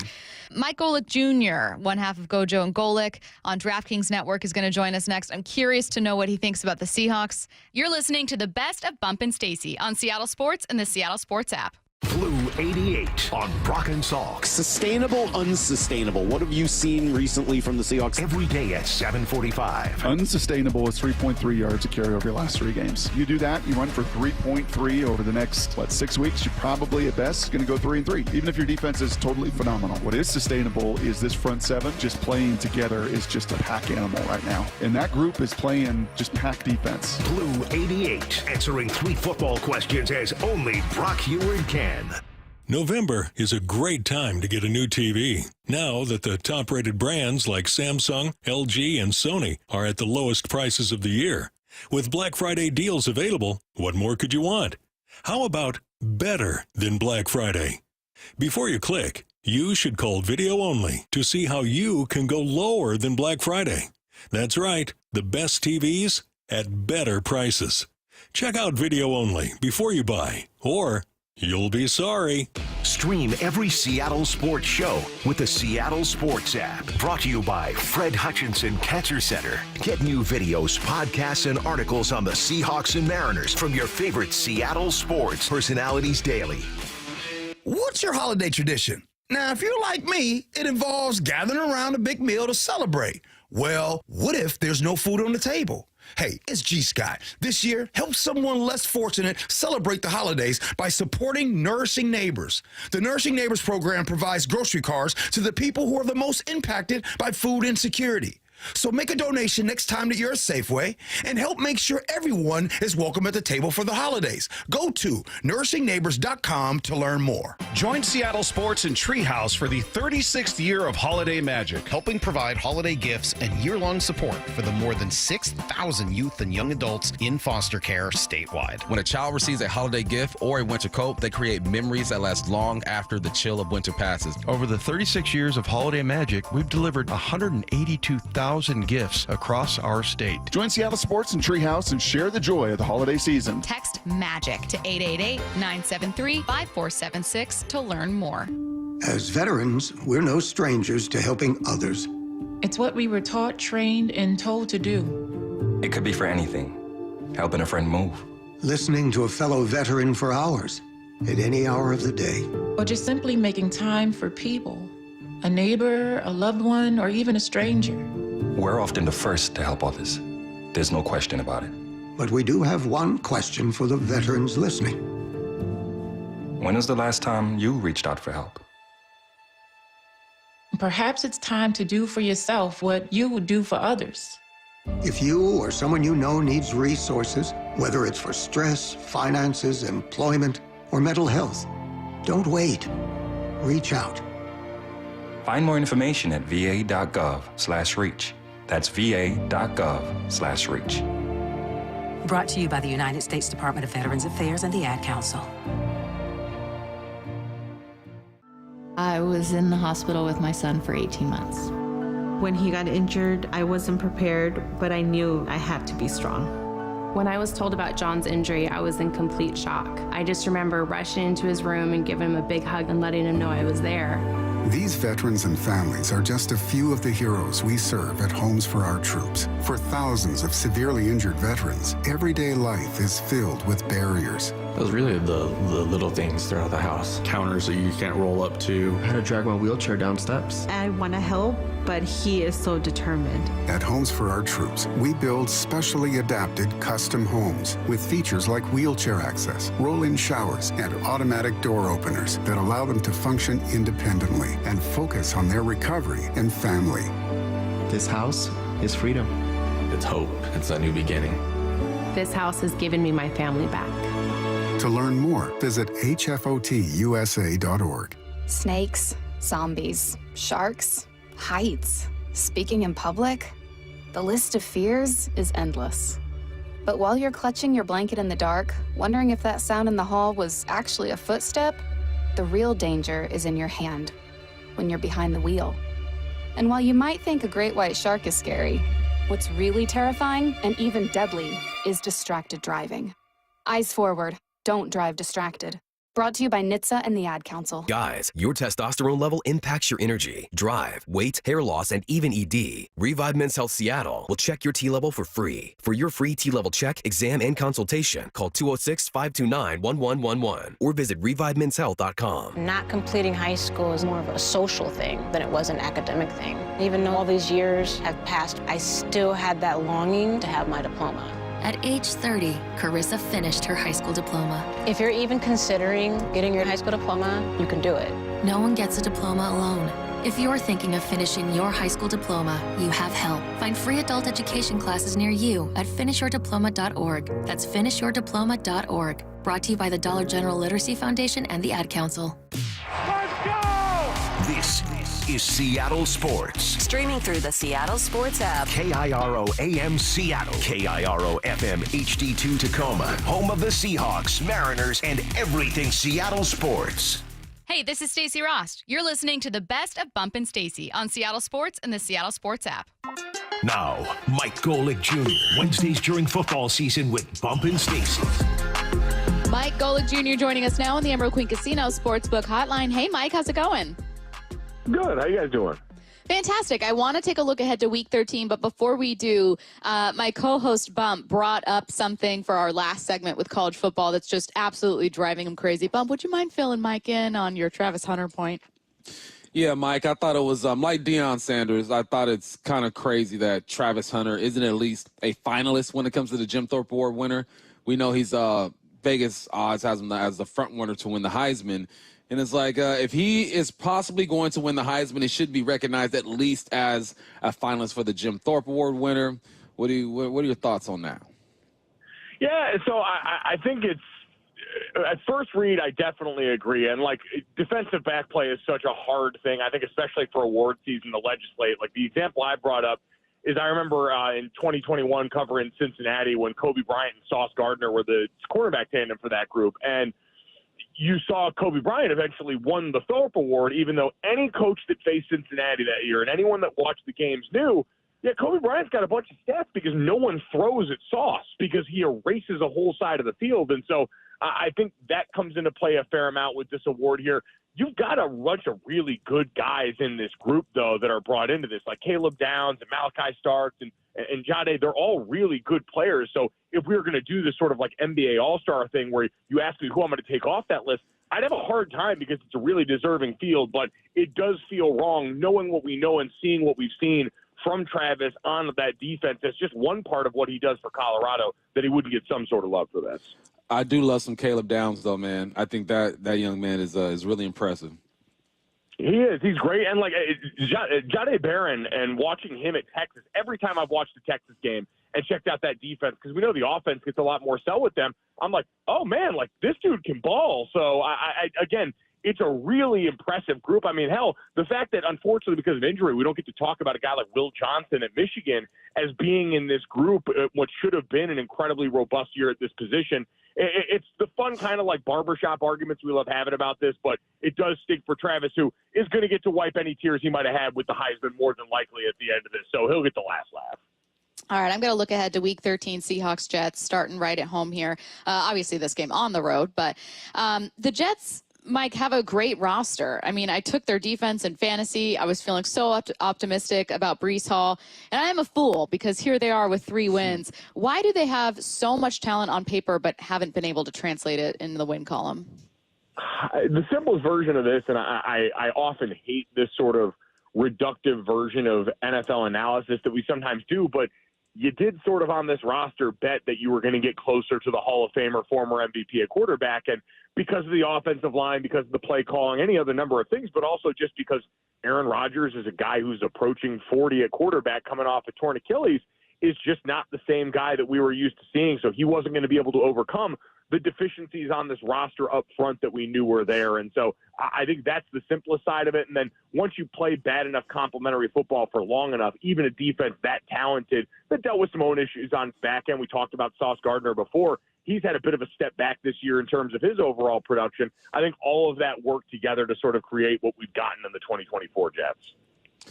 I'm going to the NFC East, and the Philadelphia Eagles might have the best personnel and offense that I've seen in quite some time. And it's crazy how fans went from and analysts went from Sirianni's on the hot seat to, okay, they might be one of the favorites to win the Super Bowl at the end of this year. What are your expectations for the Philadelphia Eagles? Do you believe in them completely yet? Yeah, I mean, like you said, I think the biggest development for them, because you're right, the sexy headlines were about Nick Sirianni, and that's mostly because from the outside looking in, we only really know so much about what coaches are doing inside those buildings and the effects that they have on that team. So the rest of it is just kind of assigning the results to them and playing the blame game. And Nick Sirianni, as a personality, is a cartoon character. So he's an easy guy to sort of be critical of if you're on the outside looking in. But for this roster, no, you're right. Offensively, we knew, hey, the offensive line, while losing Jason Kelce was going to be big, you know, Cam Jurgens is a guy that Jason had helped scout, that they had a lot of confidence in, and that was surrounded by other really quality players. You know, what they've done in developing that position. Jeff Stoutland's one of the best in the business, but it was A.J. Brown and Devontae Smith getting healthy and changing that passing attack.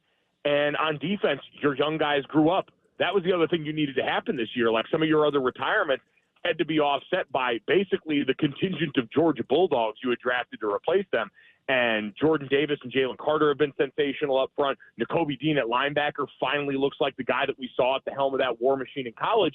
And in the back end, your rookies in Cooper DeJean and Quinyon Mitchell have both been sensational this year. And so I think the production that you've gotten on defense is just as big a part of that for Vic Fangio's group as to why I do have a lot of confidence in Philadelphia, not only to win the NFC East, but to be a team that can very much be competitive with Detroit and others in the NFC playoffs. Hey, kind of a weird question. It doesn't actually have to be about a Seattle player, but Mark Sanchez, Fox Sports analyst, was on with our morning show, Brock and Salk, and said that Devin Witherspoon is one of the best football players he's ever seen. And initially, Mike, I was going to ask you, like, hey, what do you think of Devin Witherspoon? But I'm sure that you're going to say, like, he's great. So instead, I'd like to ask you, what is one of the best football players you've ever seen, ever? Especially if it's maybe someone where you're like, yeah, not enough people talk about him, but like this guy was absolutely unreal. I mean, the best football player I've ever been fortunate to see, like a weird, like way inside baseball one. And, you know, God, I mean, this is going back to the college levels. Like everyone talks about Luke Kuechly, understandably, at Boston College and in the NFL. He gets his just due. I do think, though, before his battle with cancer, Mark Herzlich was in that range. Like, not enough people talk about when he was ACC Defensive Player of the Year early on. We went on the road and played Boston College, and it was, you know, Mark and B.J. Raji and Ron Brace, and they had all these dudes there. And Mark Herzlich played football like he was 7 foot tall and bulletproof. He was everywhere. I think Jimmy Clausen threw him more balls that hit him in the hands than any of our receivers. And so watching that guy and what Mark was doing before he obviously, you know, went through his battle with cancer very publicly and came back and played in the NFL as a special teamer. But before he got sick that first time around, he was one of the better football players I'd ever seen in person. Mike, I would say mine, I mean, it's a common one, but it was Reggie Bush. We played against him every year. And when Reggie and USC had the ball, instead of sitting down on the bench and resting, every now and then I stand up and watch and be like, all right, let's see what he's going to do this week, man. He was ridiculous. Did he ever do anything where you saw it and it like... Yeah, he took a punt to the house against us. And you were just like, oh, my God. I was like, yeah, I'm glad I'm not on the punt cover team. That's for sure. that highlight lives in my brain forever. Like, Reggie Bush is the best football player that I have ever seen with my own two eyes, like that I got to watch as a kid growing up in my lifetime.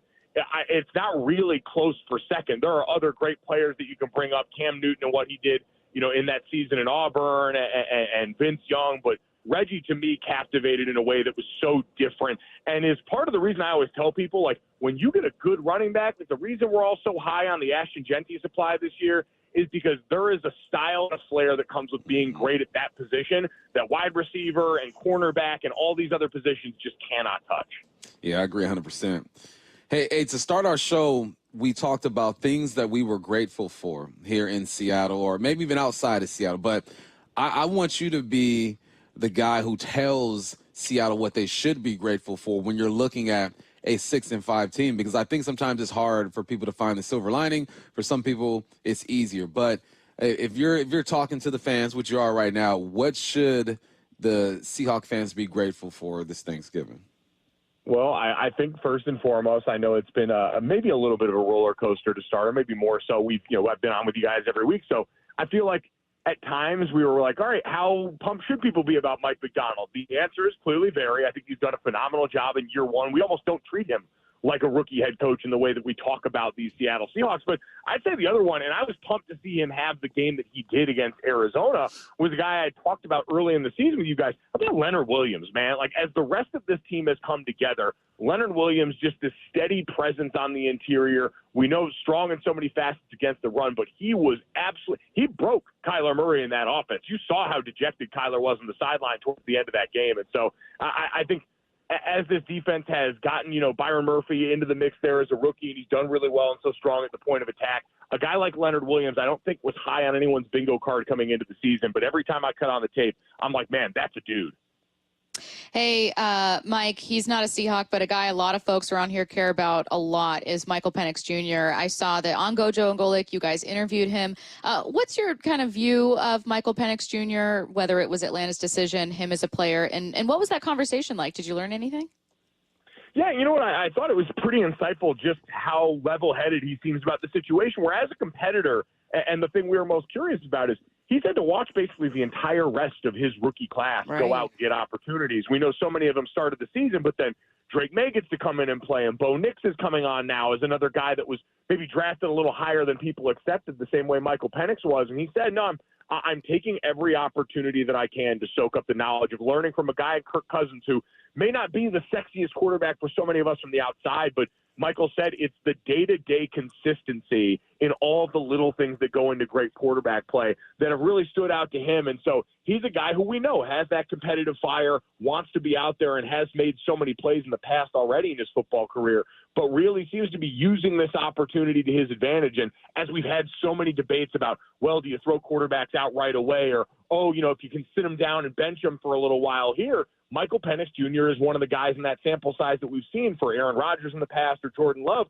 who is going to get the opportunity to sit maybe for a couple of years at this point. And it really seems like he is maintaining the right approach to that process behind the scenes. It's a mature approach. My guy's like, 25 years old. He understands that some things are going to happen. There was another move at quarterback, and I'm trying to figure out what this means. I think he's just going to be a loner, and we knew somebody was going to pick him up. But Daniel Jones has been signed by the Minnesota Vikings. Is he just okay, let's finish the year type of guy? Do you think that they move on from Sam Darnold when this is done? JJ over there? It seems like they got too many guys over there. You also got Nick Mullins, who's played some decent football when he has a chance to start. What do you make of that situation? Yeah, I think this is a move more predicated on the here and now, just trying to insulate yourself should more injury pop up at a position that's already, certainly hit you with that at the beginning of this season. And, for Kevin O'Connell, he sent up the signal for so many people earlier in the year when he talked about more organizations fail quarterbacks than the other way around. And so I think this is a smart move for Daniel, both short-term and long-term. Short-term, hey, he gets the opportunity to be on a contender. You never know what could happen, and you're one play away from potentially being out there and getting to help a really good football team win. But he's also in a really good building with a great culture, especially around that position, that's going to kind of give him a chance to breathe and reset. And then what he does from that this offseason, I think, is going to be fascinating, because you could continue to take that long-term approach of, hey, I'm going to get in a good room. I'm going to get with a good coordinator or a head coach and one of these Shanahan-McVay trees that rehabs quarterbacks left and right. But there's also going to be a gap in the talent coming out from college that's going to create demand for someone like him, who is an experienced veteran at this level, albeit a flawed one who came from a place that didn't do as much winning as they wanted to. So I think this is a perfect landing spot for him that kind of serves both masters. Hey, Mike, are you a big fan of Thanksgiving food? I know some people can kind of go either way.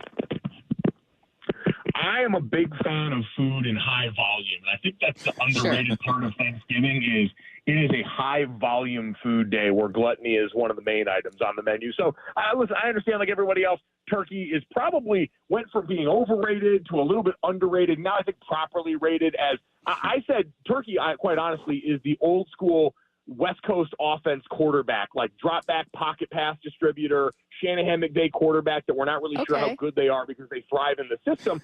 But if you take them off the plate, now all of a sudden everything looks and feels a little bit different. Ham, if you get like a honey-baked ham, that's your Josh Allen, your Patrick Mahomes, the guy that's going to go rogue and make plays on its own, has all that flavor, stands out. But I do think turkey has earned its place at the table now, riding the roller coaster of takes along the way. I know this may not make sense, but would you call turkey the fullback of birds? Ooh. Think about it. I would say that's probably a pretty apt comparison. Also, just I feel like thick necks in general for them. So that does – it kind of looks like they've got the cowboy collar on with the tail up. Yeah, exactly. All right. Well, we hope you have a wonderful Thanksgiving, and thank you so much for joining us, Mike. We appreciate it as always. Thanks, Mike. Happy Thanksgiving, guys. Have a good one. See ya. Let's get to 4 Down territory.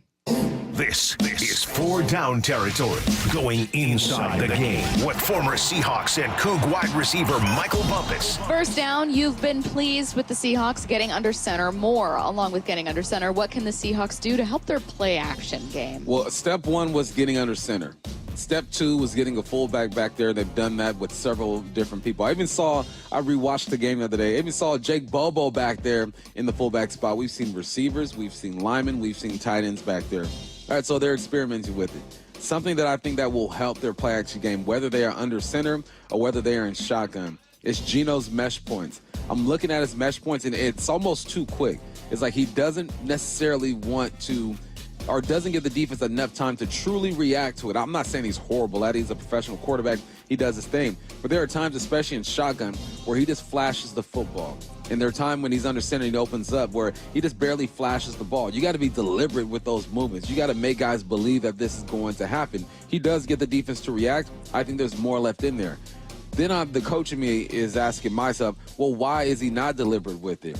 Why? Because the offensive line hasn't been the greatest. He's maybe thinking, all right, I got to get this play fake in and get the ball out of my hands as quickly as possible. I think if Geno can be more of an actor in the backfield when it comes to the mesh points and shotgun, especially when Zach Charbonnet is running from left to right in front of him, he's got to stick the ball out there, hold it, ride, then let it go. And even in under center, he can show the full ball like Peyton Manning used to do. Show it for as long as you can, tuck it. Just be a bit more dramatic.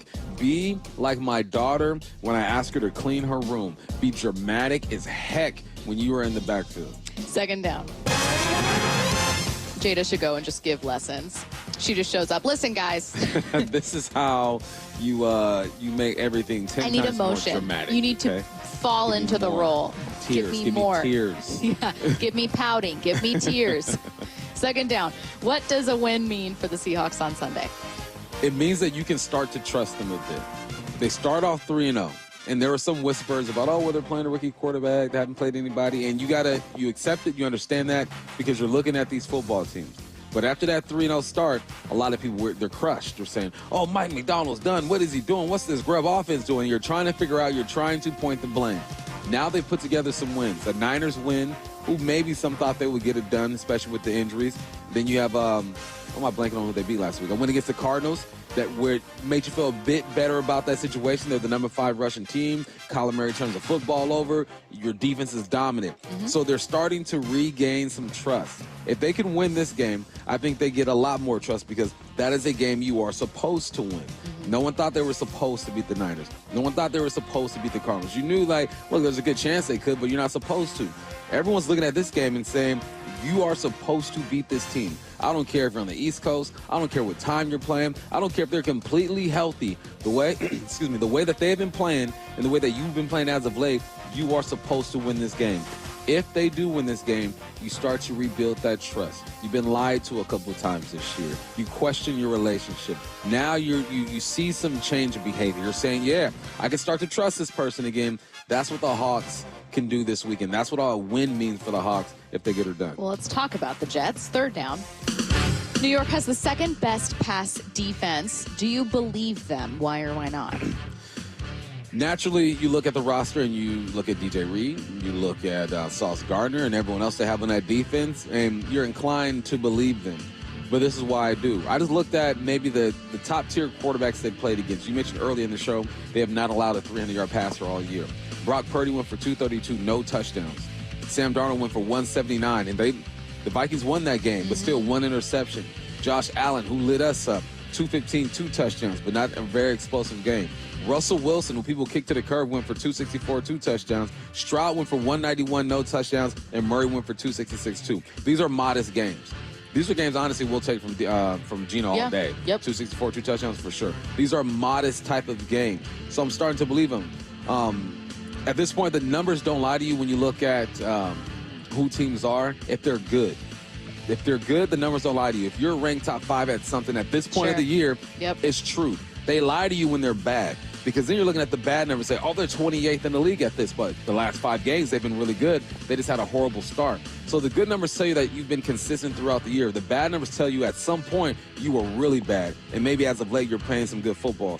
So that's the tricky part about these numbers, but I think you're starting to believe in this team. Here's another thing that might mess you up. I just told you all these things, right? Then I'm going to jack you up right now, right? The Hawks have played well against the number 3 defense in the league right now, Denver, the number 7 defense in the league, the Niners. Here's a caveat. Number 3 defense was week 1. You don't know what you're going to get out of the Denver Broncos. I was literally thinking that. The number 7 defense, guys were out. No Bosa. What are you going to do? And then you go back, and they've lost to the number 26 defense and the number 19 defense. Numbers will jack you up. So that's why when a lot of people get on these text lines, they, well, PFF says this, well, the ranking is this, the ranking is that. I go, I'm not going to ignore the numbers because they're there for a reason, but I trust my eyes more than I trust numbers. My eyes are telling me that this defense is capable of playing well against these top quarterbacks, and they've shown that they can do it, but let's get it. It's also like once you've done something, you're not immune from people wondering if you're going to do it again. Like,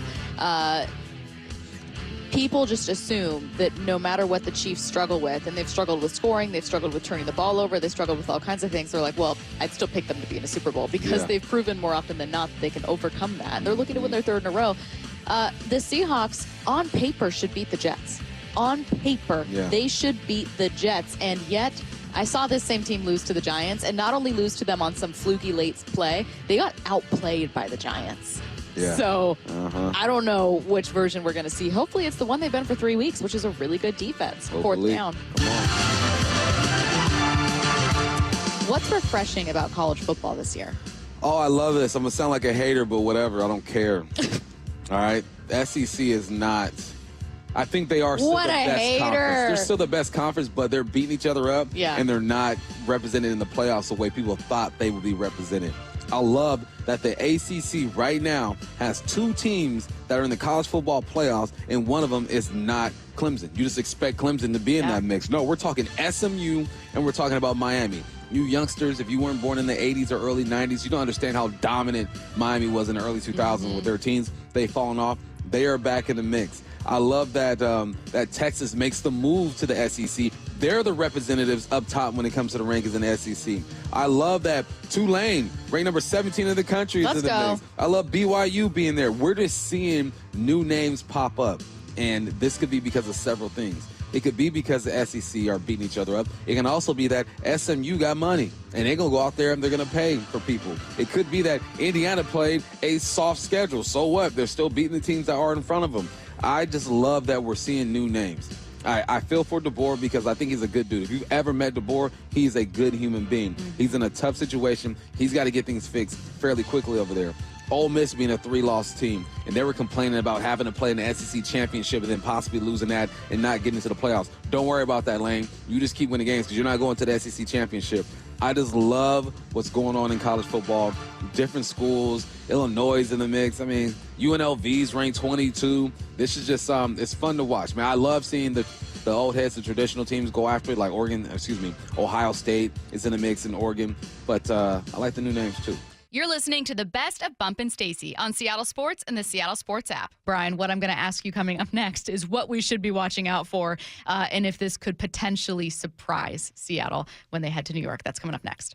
The Mike McDonald Show, the first word from the head coach after every Seahawks game. Was that some of the best anticipatory defense you guys have played this season? That's a fair assessment. I think it's also we have consistency in the people that are on the field and the preparation, and we're kind of getting into a groove of like what we want it to look like on a day-to-day basis. That gives you confidence, man. You know, we got to stick to that formula of what it takes to go play fast, you know, and play with, to your point, Brock, play with anticipation. Don't miss the Mike McDonald Show the morning after the Hawks game at 9:30 on Seattle Sports.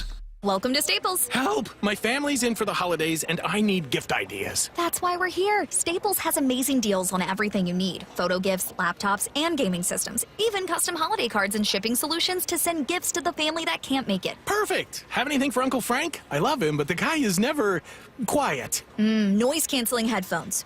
For you. You get it. Unwrap huge holiday savings at Staples. And right now at Staples, save up to $350 on select computers. Ends 12/28, in-store only. Get in zone, AutoZone. Welcome to AutoZone. What are you working on today? So you've got an oil change coming up. You can go farther and save on full synthetic with our oil change special. Right now, you can get 5 quarts of Valvoline Advanced Full Synthetic with an STP Extended Life oil filter for just $33.99. Get the parts you need when you need them at AutoZone or AutoZone.com. Get in the zone, AutoZone. Restrictions apply. Hey folks, this is it. The best weekend of the year for buying a TV. Forget inflation, because now you've got deflation with Black Friday pricing on top-rated brands like Samsung, LG, and Sony. Where's the best place to shop? It's not the clubs or online. Join the smart shoppers heading for video only, because they've got better than Black Friday deals. That's right, better. Don't believe it? Then bring your prices to video only and compare before you buy. Or you'll be sorry. At Video Only, you won't find huge stores with refrigerators or microwaves, but you will find the best deals on top-rated TVs, soundbars, and monitors. Shop around. Just make sure you visit Video Only, because if you don't, you'll be sorry. In South Center, Bellevue, Linwood, Federal Way, and Tacoma. Video Only. Is chronic pain beginning to make your everyday life a challenge? Then call Dr. Daniel Nelson, MD, with Eastside Pain and Regenerative Medicine. With over 30 years of experience, no one has more experience in pain medicine techniques and stem cell therapy than Dr. Nelson. And here's what a satisfied patient had to say. I was experiencing severe neck pain, kind of radiating from my shoulders up into my head. And it was pretty severe, and it lasted for about a year. So I went to see Dr. Nelson, and after I got the stem cell treatment, I had positive results within a week, and it just got better from there. And to this day, I can't believe I used to be in such pain. He was just an incredible doctor. Everything about the place is just fantastic. So don't let pain control your life. Consider stem cell therapy with Dr. Daniel Nelson, MD. Call 425-823-4000 today. That's 425-823-4000, or go to danielnelsonmd.com. When we run out that tunnel, when you put on that jersey, we see 12 as one. We compete together, side by side. You yell louder, we push even harder. Touchdown, Seahawks! Make no mistake, this city lives for Sunday.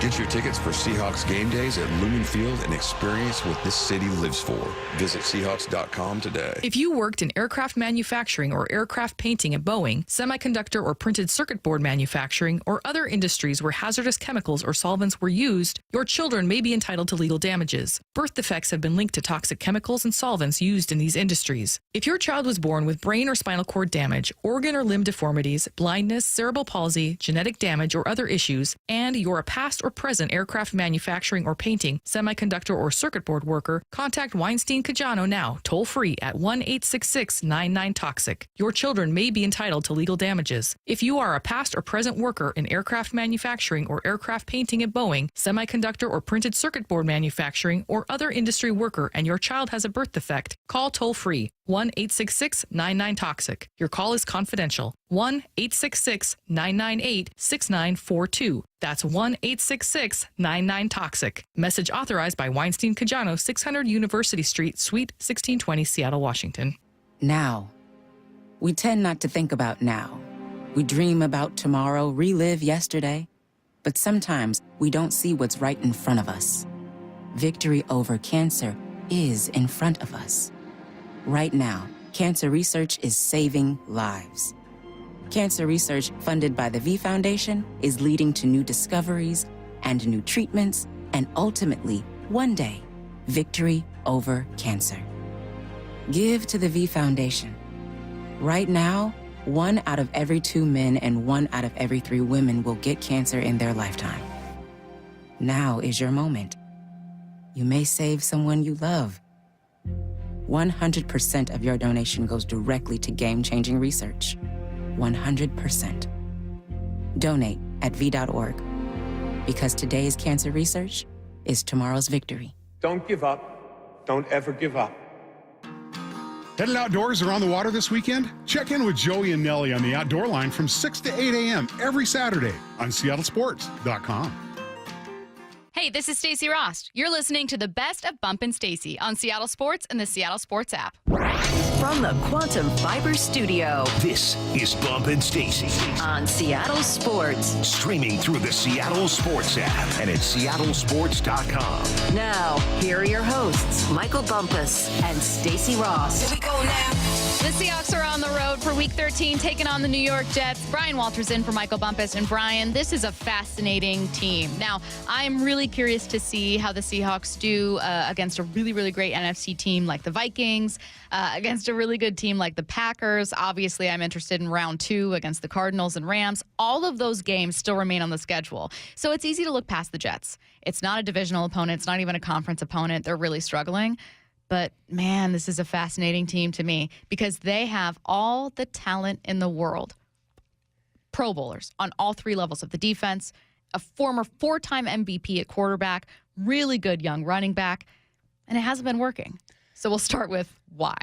I know. On paper, this team is one of the favorites to be a Super Bowl contender preseason. And you look at it, and I will say, so Robert Saleh, who was fired earlier in the year, I had a golf trip with him back in the spring, and I asked him about the Jet. Hey, what do you got for this team? Like, what do you? He goes, let me tell you something. He goes, we have a world-class defense. We built it. It's ready. Like, it's Super Bowl ready. They do. He says, it all depends on Aaron Rodgers. That's what this whole season will depend on, is Aaron Rodgers. He told me that in the spring on the golf course. I say, well, I thought it was a little obvious, but it's all based on what Aaron Rodgers can do with this team and if he is everything that's hyped up to be. Yeah. And so far he hasn't been. He hasn't been that spark that they've needed. I mean, when you go through everywhere, you got Breece Hall, one of the best running backs in the game.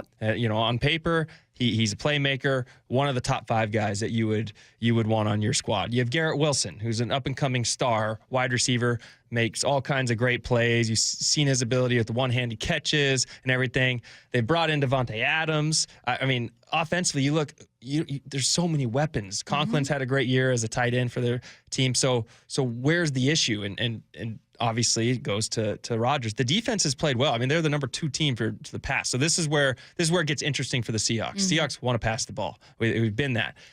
The Jets have been the number 2 pass defense in the league. And so that's going to be a fun little matchup to watch. And let's see if actually K9 now, I told you earlier in the show that I wasn't going to be like, hey, we got to run the ball, for the identity. But now I'm going to say, well, maybe this is where K9 can get going. This is where he can get his 100-yard. It's crazy to me they said 2 100-yard games in 2 years. It's just wild for how good he is. So now that's where they've shown struggles is stopping the run. But their pass defense has been off the charts. You have to go against a guy like Sauce Gardner. You know what he's done. Teams are just throwing away from him now. They aren't even attacking him. And so that'll be an interesting matchup.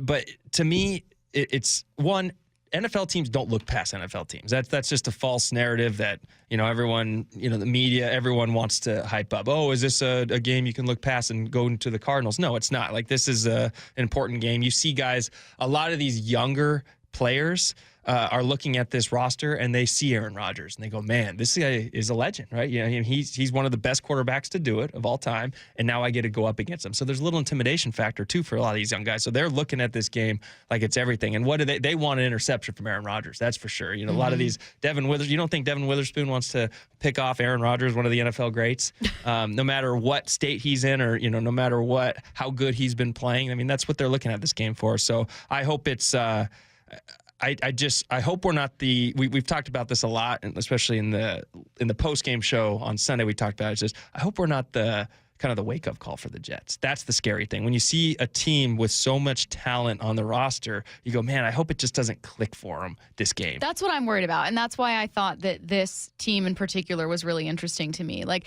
it may not be the single biggest test. That would be a team like the Vikings, maybe another meeting against the Rams, but it is the biggest wild card. And I thought that maybe that would be a team like Arizona. Like, if you were to ask me week 1 what team is the biggest wild card, I would say Arizona, because I just have no idea what they're going to be. But now I know who they are. They're a team that likes to run, and then have some deep explosive pass. And Seattle was able to take that away from them by just amazing pass defense and a good pass rush, and then stifle the run and made them very one-dimensional and then stop them there. Great. That was the formula for beating Arizona. with the Jets, it's almost like they beat themselves, and Aaron Rodgers just doesn't look like Aaron Rodgers. The run game is most fascinating to me because they are one of the worst rushing offenses and yet have a running back that I was really excited about this year. So on the one hand, while the matchup against the Jets' pass defense looks worrisome or can certainly make you nervous, there's an opportunity here to make the Jets very one-dimensional because they're averaging about 87 rushing yards per game. And in the last 3, Seattle's defense has held opponents to 82 rushing yards per game on average. This favors Seattle. Yes. So who would have thought we'd be sitting here going against Aaron Rodgers and make Aaron Rodgers hurt you with his arm? You got to force put the ball in Aaron Rodgers' hands. You got to force Aaron Rodgers to throw the ball against you. I never would have thought we'd be sitting here. Young Stacy loved watching Aaron Rodgers. I was like, this is the best quarterback. Forget Tom Brady. I would always make the case that Aaron Rodgers was better than Tom Brady when I was younger because I was a contrarian. But it is crazy. I mean, I was Bump and I were having a debate a while ago. And this was, I think, when Joe Douglas was fired, we were talking about this. So not Robert Saleh, but Joe Douglas. And I was saying, is the biggest problem Woody Johnson? Like, is Woody Johnson really at the core of this issue? And he was like, honestly, this season would be a completely different story if Aaron Rodgers was playing different. We wouldn't be saying anything about Woody Johnson. Yeah. And he's right. Yeah, and I think where it all starts really is as the handling of Zach Wilson last season. Yes. I don't think anyone had wanted him to be playing. I think that the ownership forced him in. I still think Saleh would have sat him and no matter what and let the rookie quarterback take a year to develop no matter who, even though Aaron Rodgers got hurt. I feel like they wanted him to develop another year. He was 1 year off. And then when you're forced to throw him in because of ownership or something like that, it just puts in New York, the media is different. The media is harsh. So if you're a rookie quarterback drafted in the first round and you come in and you throw a few picks, they're all over you. And they're like, what are you doing drafting this guy so early? He's terrible. He's not and that can take a toll on a rookie quarterback. Yeah. And so last year, that's what happened. That's what happened to Zach Wilson. His confidence got shot. He was going to be the quarterback of this future. He's going to learn under Aaron Rodgers, and that was it. And if you talk to a lot of people, if you talk to Saleh, he's like, Zach Wilson is good. He's a good quarterback. But unfortunately, he just got his confidence rattled, and now they're in this situation here. Aaron Rodgers is back, a little beat up. It's going to be it's such a weird matchup because you're going against a quarterback completely opposite of Kyler Murray.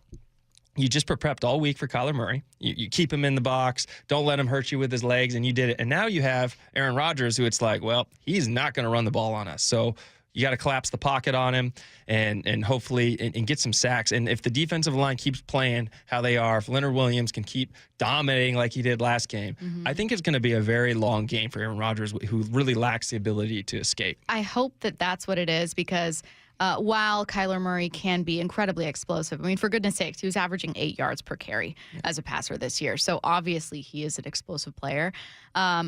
I look at Aaron Rodgers the way I do when I see viral videos on TikTok or Twitter, and it's like, oh, look at this little pet alligator someone has. And it's like, wow, in theory, this is so cute. Or like my parents like adopted this raccoon, basically. And I'm like, in theory, how cute is this? However, this terrifies me. Don't get comfortable with this innocent-looking thing because at any point it can bite you and give you rabies. That's how I feel about Aaron Rodgers. That's exactly how I feel about Aaron Rodgers. I do not trust my own understanding of Aaron Rodgers this year. My understanding of Aaron Rodgers, who has not had a single passing game of over 300 yards this year, doesn't line up with my memories of Aaron Rodgers. And within him, while he doesn't have all the physical weapons he used to have, especially he's lost it with his legs, he's still got his mind. And that's what worries me.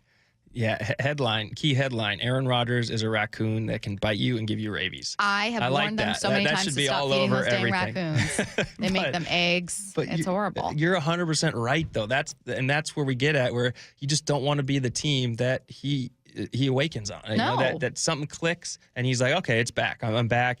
Because he still has a strong arm. He does. He can still – it's not like he lost his ability to read defenses and make good decisions. He hasn't. It's still there somewhere. He just hasn't – something hasn't been gelling with this offense. They've been through offensive coordinators. They got rid of Nathaniel Hackett. They're on to a new guy. So there's just a lot going on in that organization, and you're just hoping you aren't the stepping stone that gets them clicking. Yes. Because you know they can. That's the problem. You know they can be good if – things click. You're listening to the best of Bump and Stacy on Seattle Sports and the Seattle Sports app. Coming up next, though, There are already listeners on the Mac and Jack's text line saying, please talk about Geno's game for completely different reasons. Some people are excited about it. Some people couldn't stand what they were seeing. So we'll get into it next. Seattle Sports, your home for Wyman and Bob. We have edge rusher Boye Mafe. Boye, how are you doing after that big win? I'm good. It was definitely a big win for the team. Excited about it. All the guys are fired up. I feel like it was a good team win for us. We kind of looked at each other and we said, look, what do we want our season to be? The guys are just buying in right now, and it's being really well and actually helping us a lot. So having the guys buy in, having everybody ready, I think it's been really well for us. On Seattle Sports and 97.3 FM HD2. Welcome to IRG Sports Injury Update. We're with Shannon O'Kelly, physical therapist and president of IRG Physical and Hand Therapy. And our guest, Dr. Ron Gregish, board-certified orthopedic surgeon specializing in arthroscopic surgery and sports medicine with Pro Ortho in Kirkland.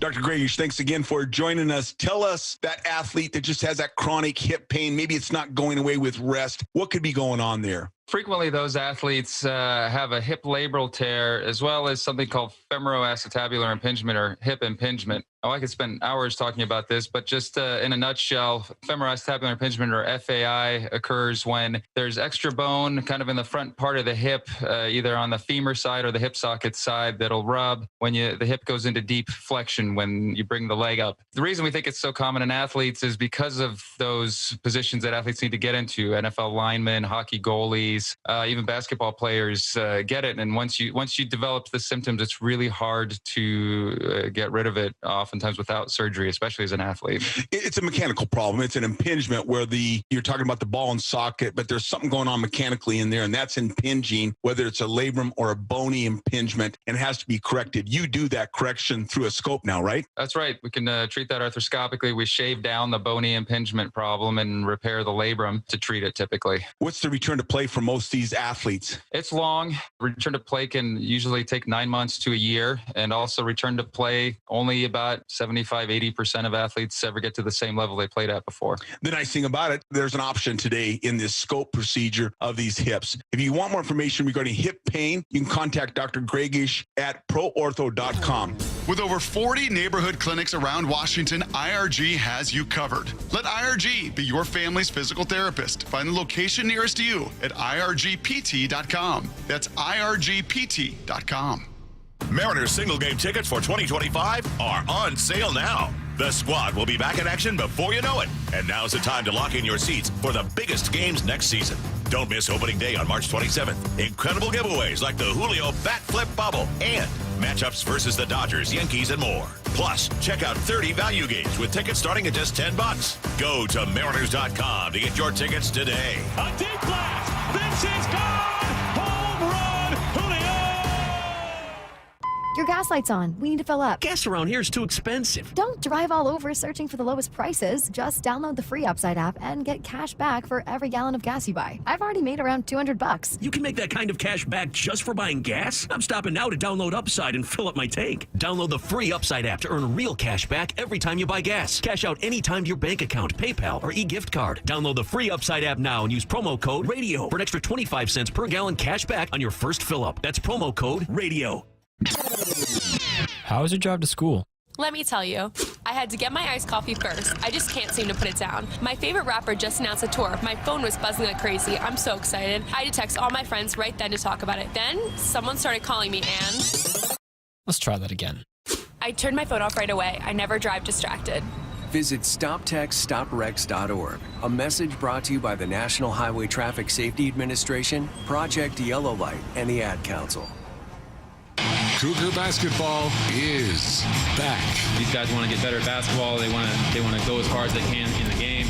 They want to get their education.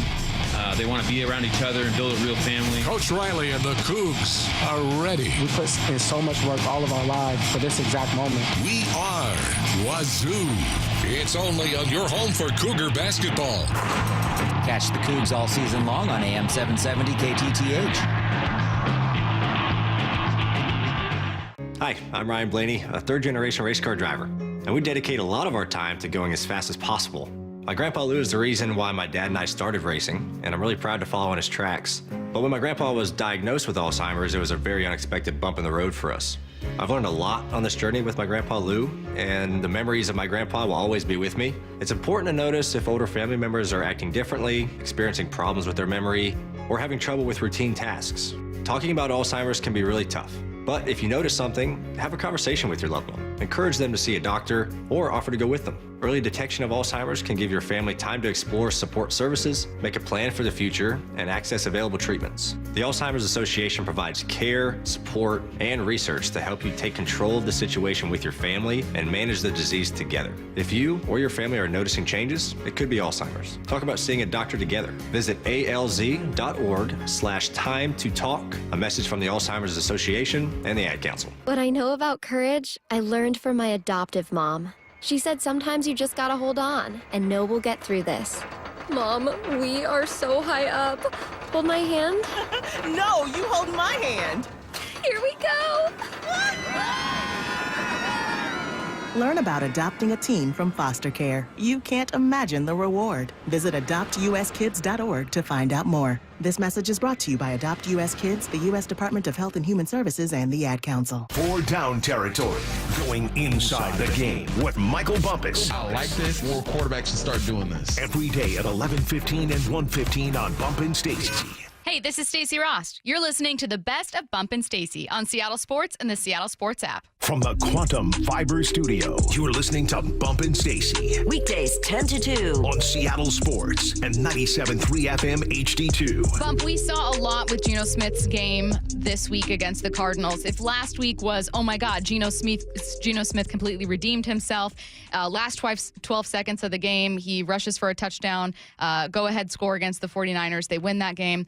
This one, I think, had people more split. Yeah. So let's talk about it. Now, we all know the bad moment. Geno from the shotgun on 3rd down and 6. Geno looking right, steps up in the pocket. Now he's going to scramble far side. Now he throws to the end zone. It's intercepted. At the goal line, it's intercepted by Garrett Williams.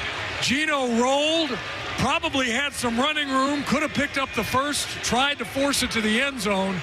And that was one that he really wishes he had back. Okay, Bump, we're heading into week 13. Yep.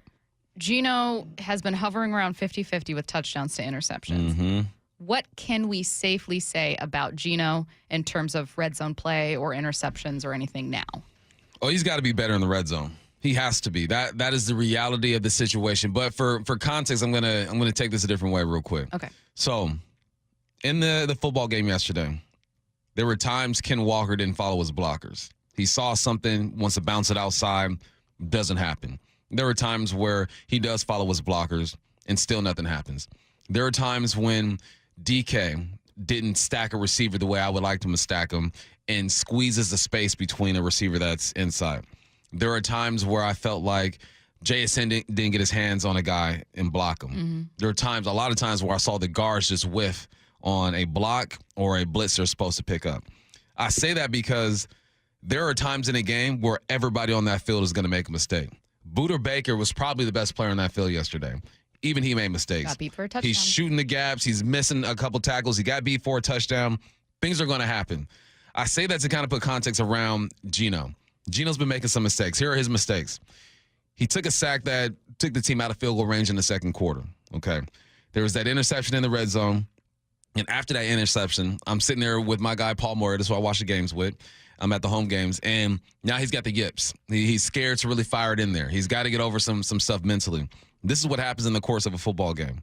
Geno's kryptonite has been getting in that red zone and finishing. The last 2 weeks have probably been his worst interceptions. The one to JSN, to the 49ers when he was rolling to the left side on the sideline, and then this one today or yesterday where he didn't see the flat defender and he was trying to get Tyler Lockett. And I'm looking at that situation, not an excuse, I'm a receiver. I'm looking at that situation. If I'm Tyler Lockett, I'm floating towards the back of the end zone because I know there's a flat defender right there. You put that on the line, you kind of set your quarterback up, but Geno has to see that guy. Geno has made some mistakes. Geno has also put the team in position to win ball games. Big Ray said he was walking around and someone got mad at Geno for not throwing the football and was asking him to run a bit more. I think that's something Geno should do, run the ball a bit more. But I also look at what Geno has done, and I tell myself this team wouldn't be where they are right now if it weren't for the play of Geno. Does he need to fix some things? Yes, turning the football over has been a problem. I'd say half of those interceptions are on him. The other half, things happen. It's football. You have to work through some stuff. But, yeah, if he can get better in the red zone, I'm okay because guys are going to throw interceptions. He's thrown a lot of interceptions this year. Like I said, half of those I feel like are on him. The other half are their team interceptions. But if he can shore up that thing, I think they're good to go. He doesn't have the resume that a lot of these quarterbacks have. So when you do see something that resembles average play, you're going to look at these other guys and compare them. Confirmation bias. And I don't even think that's fair because this Geno's is not that guy. But you know that if you have a chance at the end of the game, more than likely Geno's going to drive down the field and put you in position to win the ball game. We've said this before about Geno. He needs help. He needs the defense to play well. He needs the running game to get going. He needs his offensive line to protect. Guess what's happening right now? The defense is playing well. The run game is not going. Yeah. The offensive line is doing a little better. He's still got a bunch of pressures yesterday. He's the most pressured quarterback in the game right now. He was sacked 5 times. If you understand who Geno is, you accept him and understand that, mistakes are going to happen. He's going to turn the football over from time to time. I'm okay with the way Geno played. Does have to get better in the red zone. Everyone needs to work on something. His kryptonite is that dang red zone. But you wouldn't be in this position without Geno. I think I'm kind of looking at it as examining the pieces you have with a little less like comparison is a thief of joy situation. I'm so glad you mentioned like that comparison factor playing into it. You do not have a top 3. I know there are listeners, Nelson, who disagrees with me, but you don't have like a top 3 passer. You don't have a 25-year-old passer. Like there are just things you're not going to have. So what's the point? What is the point of looking at Geno and being like, well, he's not Patrick Mahomes, or he's not Josh Allen, or he's not Joe Burrow, or Joe Burrow wouldn't have done that. Okay. You don't have those guys. You know what I mean? Like you're looking at your team. How can you sharpen your team? How can you make your team as competitive as it possibly can be? Geno, if this was a really good offensive line and you like Geno on the Eagles are looking fine. Like, yes, Jalen Hurts makes them dynamic in a way that Geno can't, but the offensive line and the run game, as you mentioned, really, really matter here. So can you sharpen those up? Can sharpening those up make you really, really competitive? If your defense continues to play like this, do you need Geno to be the best passer in the game? You know what I mean? So it's about sharpening what you have and focusing on that. I do have a question, though. I was thinking of you during this game because I wanted to ask you about this. There was a play. I should have written down the exact quarter and moment, but maybe you'll remember it. There's a play where Geno has pretty good protection. He's hanging on to the ball. I think it's a 3rd down, and I think he ends up taking a sack. And Ken Walker's in the flat, kind of looking at him, like, hey, I'm open if you need me. But there's another defender, and you're like, oof. If that's not perfect timing, that defender's taking it, and he's taking it to the house. Right. DK's down the right sideline. Oh, that's when he threw away. Oh, threw away. Yeah. DK's down the right sideline. So I was looking at that and thinking like, okay, technically you look and there are 2 guys that are, quote, open. And maybe he should throw to them. But I thought in this moment, I think he's afraid to make a mistake. Yeah, I know a player you're talking about. Yeah. He was patting the ball for like 5 or 6 seconds, Exactly. it felt like. And in that situation, I wish he would have just ran the football. Yes, perfect. And do you think it's him, like, mentally in that moment? I think he doesn't want to make a mistake. I think that he knows that over the past few weeks, they've turned the ball over a lot. And the coverage was so good on the back end that even DK stopped running. You're sitting there, he's patting the ball 5 or 6 seconds. DK stops running, you're right. JSN was in the flat. And he had 2 decisions in my book. Either run the football or throw it away. He decides to throw it away. You live to fight another day. I think that in that situation right there, he made the right decision. I mean, sometimes you lose. You lose situations. You lose downs. That was better defense by the Cardinals. There's nothing I think he can do in that situation. But I do feel like the thing that makes Geno special is what you don't want to take away from him, and that's the ability to make those throws. Last week, the throw across the body to JSN when Fred Warner's right there, the opening drive, that 3rd down to DK going across the middle of the field. Those are the things that make Geno special. It's about when you get into that red zone, how do you contain the urge to try to fit some throws in and make the impossible? That's the balance Geno's playing right now. I think he has the ability to make all of these throws, but once something happens, there's a mental game you have to play as an athlete. Some guys just bounce back and it's nothing. Other guys, you need a player or 2 to bounce back because now you realize the compromising situation you put yourself in. Someone texted him, the defense won the last X amount of games. And I would say the defense contributed heavily to these guys winning the games. But let's not forget, man, the numbers that the offense put up throughout this whole season to keep these guys in the game, to win a couple games, the Broncos, the Patriots, to stay in the game against the Giants and the Niners. It's a team sport. Yeah. So defense is stepping up. Offense does have to play better. Geno has to take care of the ball in the red zone. He knows that. He set that in his pressure. You're listening to the best of Bump and Stacy on Seattle Sports and the Seattle Sports app. That'll do it for us. We're not going anywhere, though. Dave Wyman is going to join us for the Huddle 2-hour preview for Week 13 Seahawks Jets. And then we're also going to have Ernest Jones joining us at 12:15, Jaylen Sundell at 12:30, and some more of your favorite Seahawks voices. Don't go anywhere. Intercepted, Kobe Bryant. He's got the blockers. 10-5. Touchdown. Seahawks. Back on top. Blitz is coming. Murray gets hit, goes down. It's Williams. The first place Seahawks are heading to the Big Apple to face Aaron Rodgers and the New York Jets. First down, jumped over, man. Knocked out of bounds. Ken Walker III. This Sunday, Hawks, Jets, kickoff at 10 a.m. Pre-game coverage starting at 7 on your home for the Hawks, Seattle Sports.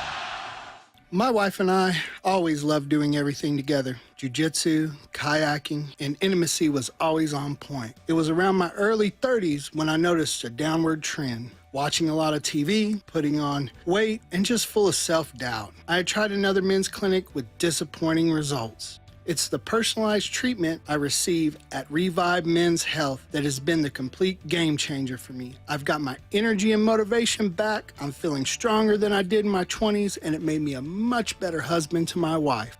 This is Dr. Andrew Allshouse of Revive Men's Health. If you're always feeling tired or moody, or your sleep is poor, you have low libido, you may be suffering from low testosterone. Book your free T-check and exam. Call Revive Men's Health Seattle at 206-529-1111. That's 206-529-1111. Or visit ReviveMen'sHealth.com. November is a great time to get a new TV. Now that the top-rated brands like Samsung, LG, and Sony are at the lowest prices of the year. With Black Friday deals available, what more could you want? How about better than Black Friday? Before you click, you should call Video Only to see how you can go lower than Black Friday. That's right, the best TVs at better prices. Check out Video Only before you buy, or you'll be sorry. Lead generation is one of the most important aspects of any marketing campaign. So let us help you identify your target audience and market your products or services to them. Go to aimyourdigital.com today. aimyourdigital.com. At Sound Pain Solutions, some of the most difficult cases we see are patients suffering from failed back surgery syndrome. Bill is an avid golfer, but his pain got so bad he couldn't play and was considering surgery. My back was killing me. I could not play any more golf. I could not walk more than half a block. I did not want surgery on my back, and I researched many different ways of getting this fixed. Behind that was horror stories from my friends who had back surgery, but it wasn't worth it, and I just made conclusion to that. There's got to be another way. I'm Dr. Mark Shelley, a chiropractic neurologist at Sound Pain Solutions. We were able to get Bill back on the course without the risk of surgery. We did this using non-invasive, FDA-cleared procedures like non-surgical decompression, laser, pressure wave, and bioelectrical treatments. Now, Bill is back to playing golf and enjoying life. Schedule a free consultation to learn if you qualify for our non-surgical and drug-free treatment by calling Sound Pain Solutions or visiting soundpainsolutions.com. When we run out that tunnel, when you put on that jersey, we see 12 as one. We compete together, side by side. You yell louder, we push even harder. Touchdown, Seahawks!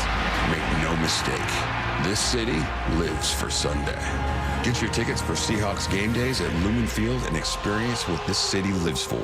Visit Seahawks.com today. Shane Company is your go-to destination for high-quality fine jewelry gifts. Come find beautiful gifts at competitive prices, from dream engagement rings to tennis bracelets, engravable charms, and more. All in stock and ready to give. Shane Company, your friend and jeweler. This is the Chef of Love, Chef Gennard, TV host and restaurateur. My grandparents harvested their land to sell food and share this overflowing bounty with our community. Grandma said, for every yam we pick, we give one away. In the world they cultivated, I love preparing and eating dinner with my family on Sundays. When our resources change, food assistance program sustained us. They gave me fuel to start my first culinary business at 16 years old, and inspiration to donate the extra food in my community. Through my life, I've developed an appetite to work with others to ensure everyone has access to the nutritious food we need to thrive. Together, we can help end hunger. Come on, join the movement with Feeding America by volunteering, donating, and advocating. Learn more at feedingamerica.org/act now. Brought to you by Feeding America and the Ad Council.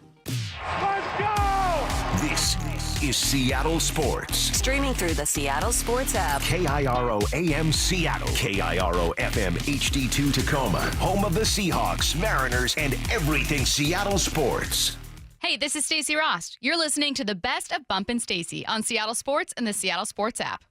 This is the Huddle. Every Thursday from noon to 2. The Huddle.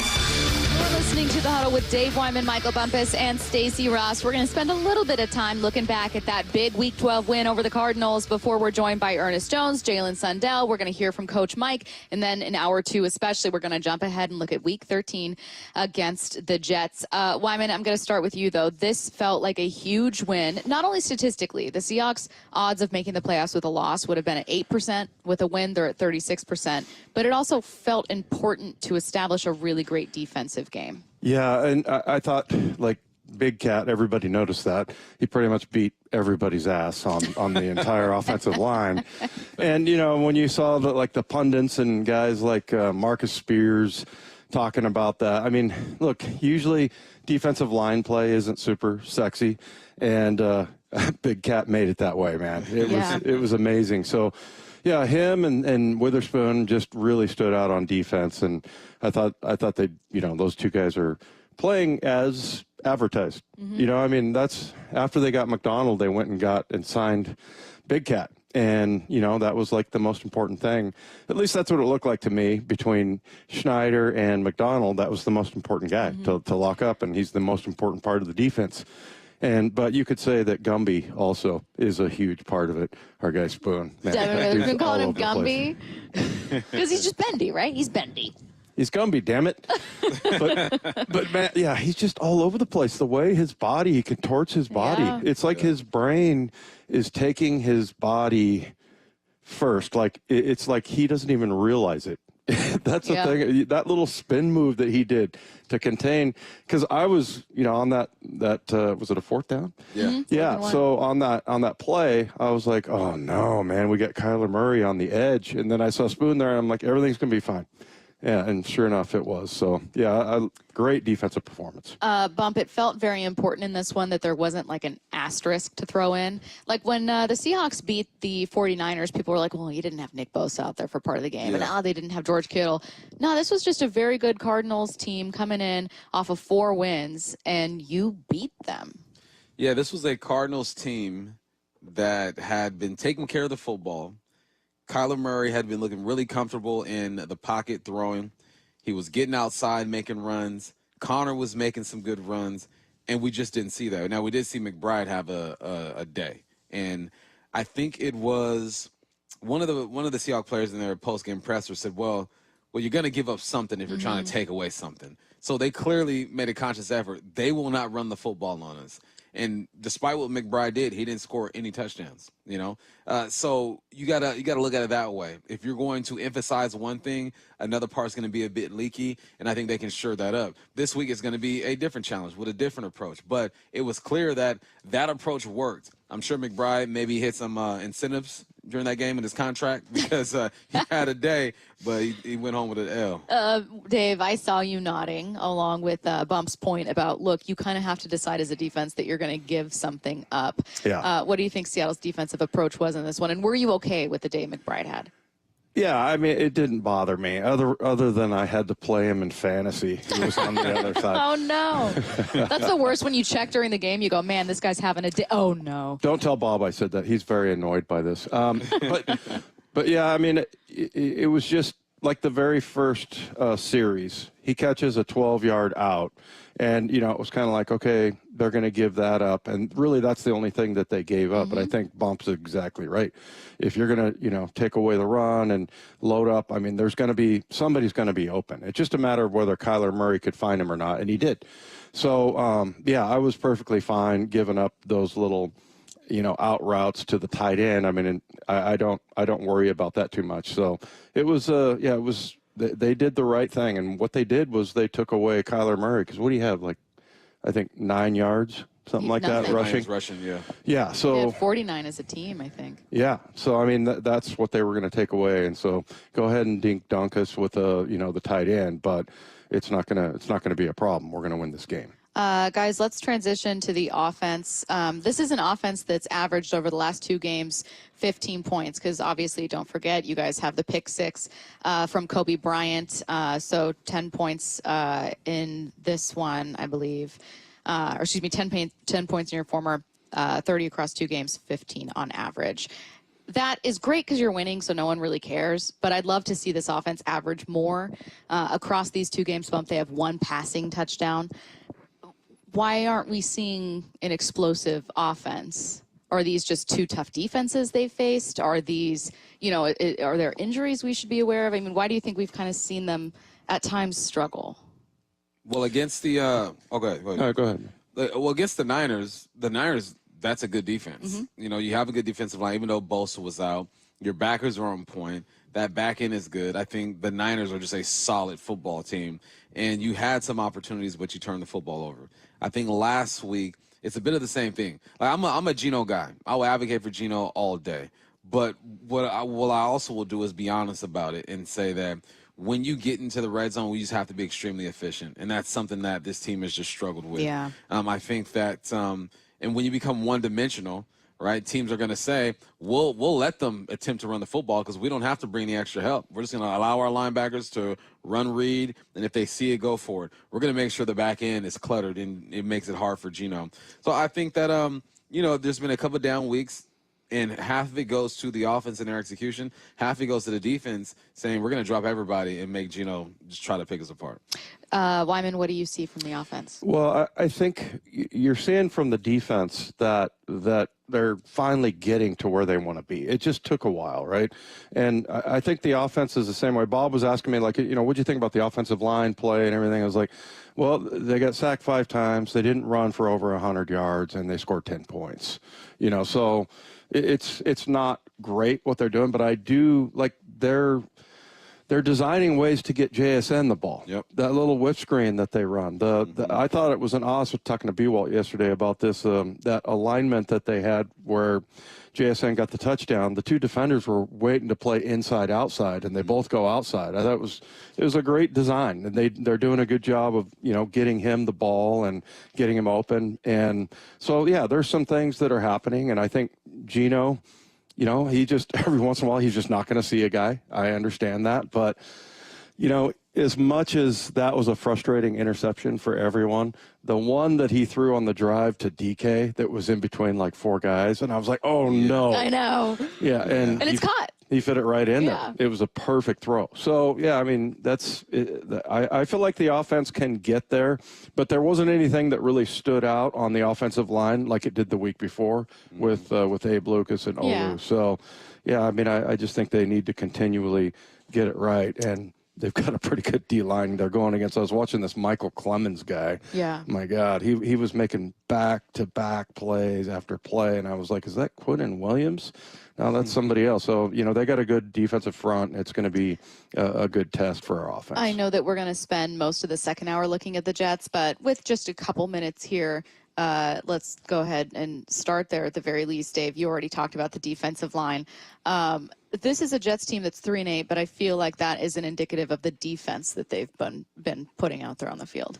Yeah, and you know, on the offensive side, just not impressed with Aaron Rodgers. I feel like he doesn't go carry out his fakes. He just thinks, I'm going to sit. He has arm arrogance. I'm going to sit back and shotgun. Arrogance? Yeah, and he's like, I'm going to take care of it, and I'm going to sit back here and pick people apart, and I'm not going to carry out fakes and stuff like that. So, yeah, I'm not an Aaron Rodgers fan. Well, I can't wait to ask you more about the arm arrogance when we jump into our preview. Coming up next, though, Ernest Jones is going to join us on the Huddle. This is Seattle Sports. 4 down territory. Going inside the game with former Cougs and Seahawks wide receiver Michael Bumpus. What did you like most about the play calling from Mike McDonald? I like just the blitz packages that he had, the way he used his linebackers, the way 14% of the time he blitzed with the Baltimore Ravens, he's up to about 20-21%. That can mean two things. Either he feels like you need to create more pressure with this personnel, or that he trusts his personnel to get it done, or that's just what they're best at. That's what good coaches do. You set your guys up for success. 4 down territory every day at 11:15 and 1:15 on Bump and Stacy. Join Seattle Sports and Treehouse for the 36th year of Holiday Magic. Helping provide holiday gifts and year-long support for the more than 6,000 youth and young adults in foster care statewide. When a child receives a holiday gift or a winter coat, they create memories that last long after the chill of winter passes. Over the 36 years of Holiday Magic, we've delivered 182,000 gifts across our state. Join Seattle Sports and Treehouse and share the joy of the holiday season. Text MAGIC to 888-973-5476 to learn more. Hey, Bob Stelton here, preparing for another stressful holiday season, and this year I am prioritizing my well-being. That's why I went to my local Johnson Fitness and Wellness store. Their equipment is made for more than just a workout. It's made for better sleep and mental breaks. And the massage chairs, not just for relaxation, they're made for recovery, stress relief, and lowering blood pressure. The experts at Johnson Fitness and Wellness are here to get you through the holidays with flexible financing, white glove delivery, and treadmills, bikes, and ellipticals up to 50% off. Check out johnsonfitness.com or one of the 3 Seattle locations today. This year, American farmers will harvest 2.8 billion bushels of wheat and 15.1 billion bushels of corn. And to this day, American road workers have built 4.2 million miles of roads and counting. We're proud that John Deere machines rolling off the line here in the USA play a part in supporting Americans who work the land and build a better tomorrow. Nothing runs like a Deere. Learn more at johndeere.com/manufacturing. I don't feel so good. You do feel hot. Dayquil Kids will take care of that fever. What about my cough? Dayquil Kids has that covered. Will it make my throat feel better? Yes, that too. But will it taste good? Yep, Dayquil Kids comes in your favorite flavor. Purple? Well, yes, it's grape. Try new Dayquil Kids Plus Fever, the daytime coughing, aching, sore throat fever just for kids medicine. Safe for kids 6+. Use as directed. If you worked in aircraft manufacturing or aircraft painting at Boeing, semiconductor or printed circuit board manufacturing, or other industries where hazardous chemicals or solvents were used, your children may be entitled to legal damages. Birth defects have been linked to toxic chemicals and solvents used in these industries. If your child was born with brain or spinal cord damage, organ or limb deformities, blindness, cerebral palsy, genetic damage, or other issues, and you're a past or present aircraft manufacturing or painting, semiconductor or circuit board worker, contact Weinstein-Cajano now, toll-free at 1-866-99-TOXIC. Your children may be entitled to legal damages. If you are a past or present worker in aircraft manufacturing or aircraft painting at Boeing, semiconductor or printed circuit board manufacturing, or other industry worker, and your child has a birth defect, call toll-free 1-866-99-TOXIC. Your call is confidential. 1-866-998-6942. That's 1-866-99-TOXIC. Message authorized by Weinstein-Cajano, 600 University Street, Suite 1620, Seattle, Washington. Out here, in the middle of all these acres, it can feel like you're the only person on Earth. And sometimes, that's how it feels when you're going through tough times. Stress builds up, you have trouble sleeping, maybe your mind is racing and you just don't feel like yourself. So what do? We get help. Lots of people are struggling with their mental health. It's more common than you think. The good news is there are people in our community who are here for us when times are tough. Sometimes, just talking to someone can make all the difference in the world, so we don't feel so alone. One thing you can do is visit loveyourmindtoday.org for simple steps you can take to find the right solution for you. Whether it's hearing stories about what other people are going through or finding the resources we need to navigate the stresses in our lives. Visit loveyourmindtoday.org. That's loveyourmindtoday.org. Brought to you by the Huntsman Mental Health Institute and the Ad Council. A dog? I'm not. I was born for a purpose. To bring you hope. To guide you out of darkness. To stand by you as you rediscover life. When past battles cloud your mind, I push them away. You tell me I'm your hero, just as you are mine. You hold me when you're afraid, whisper that I saved you.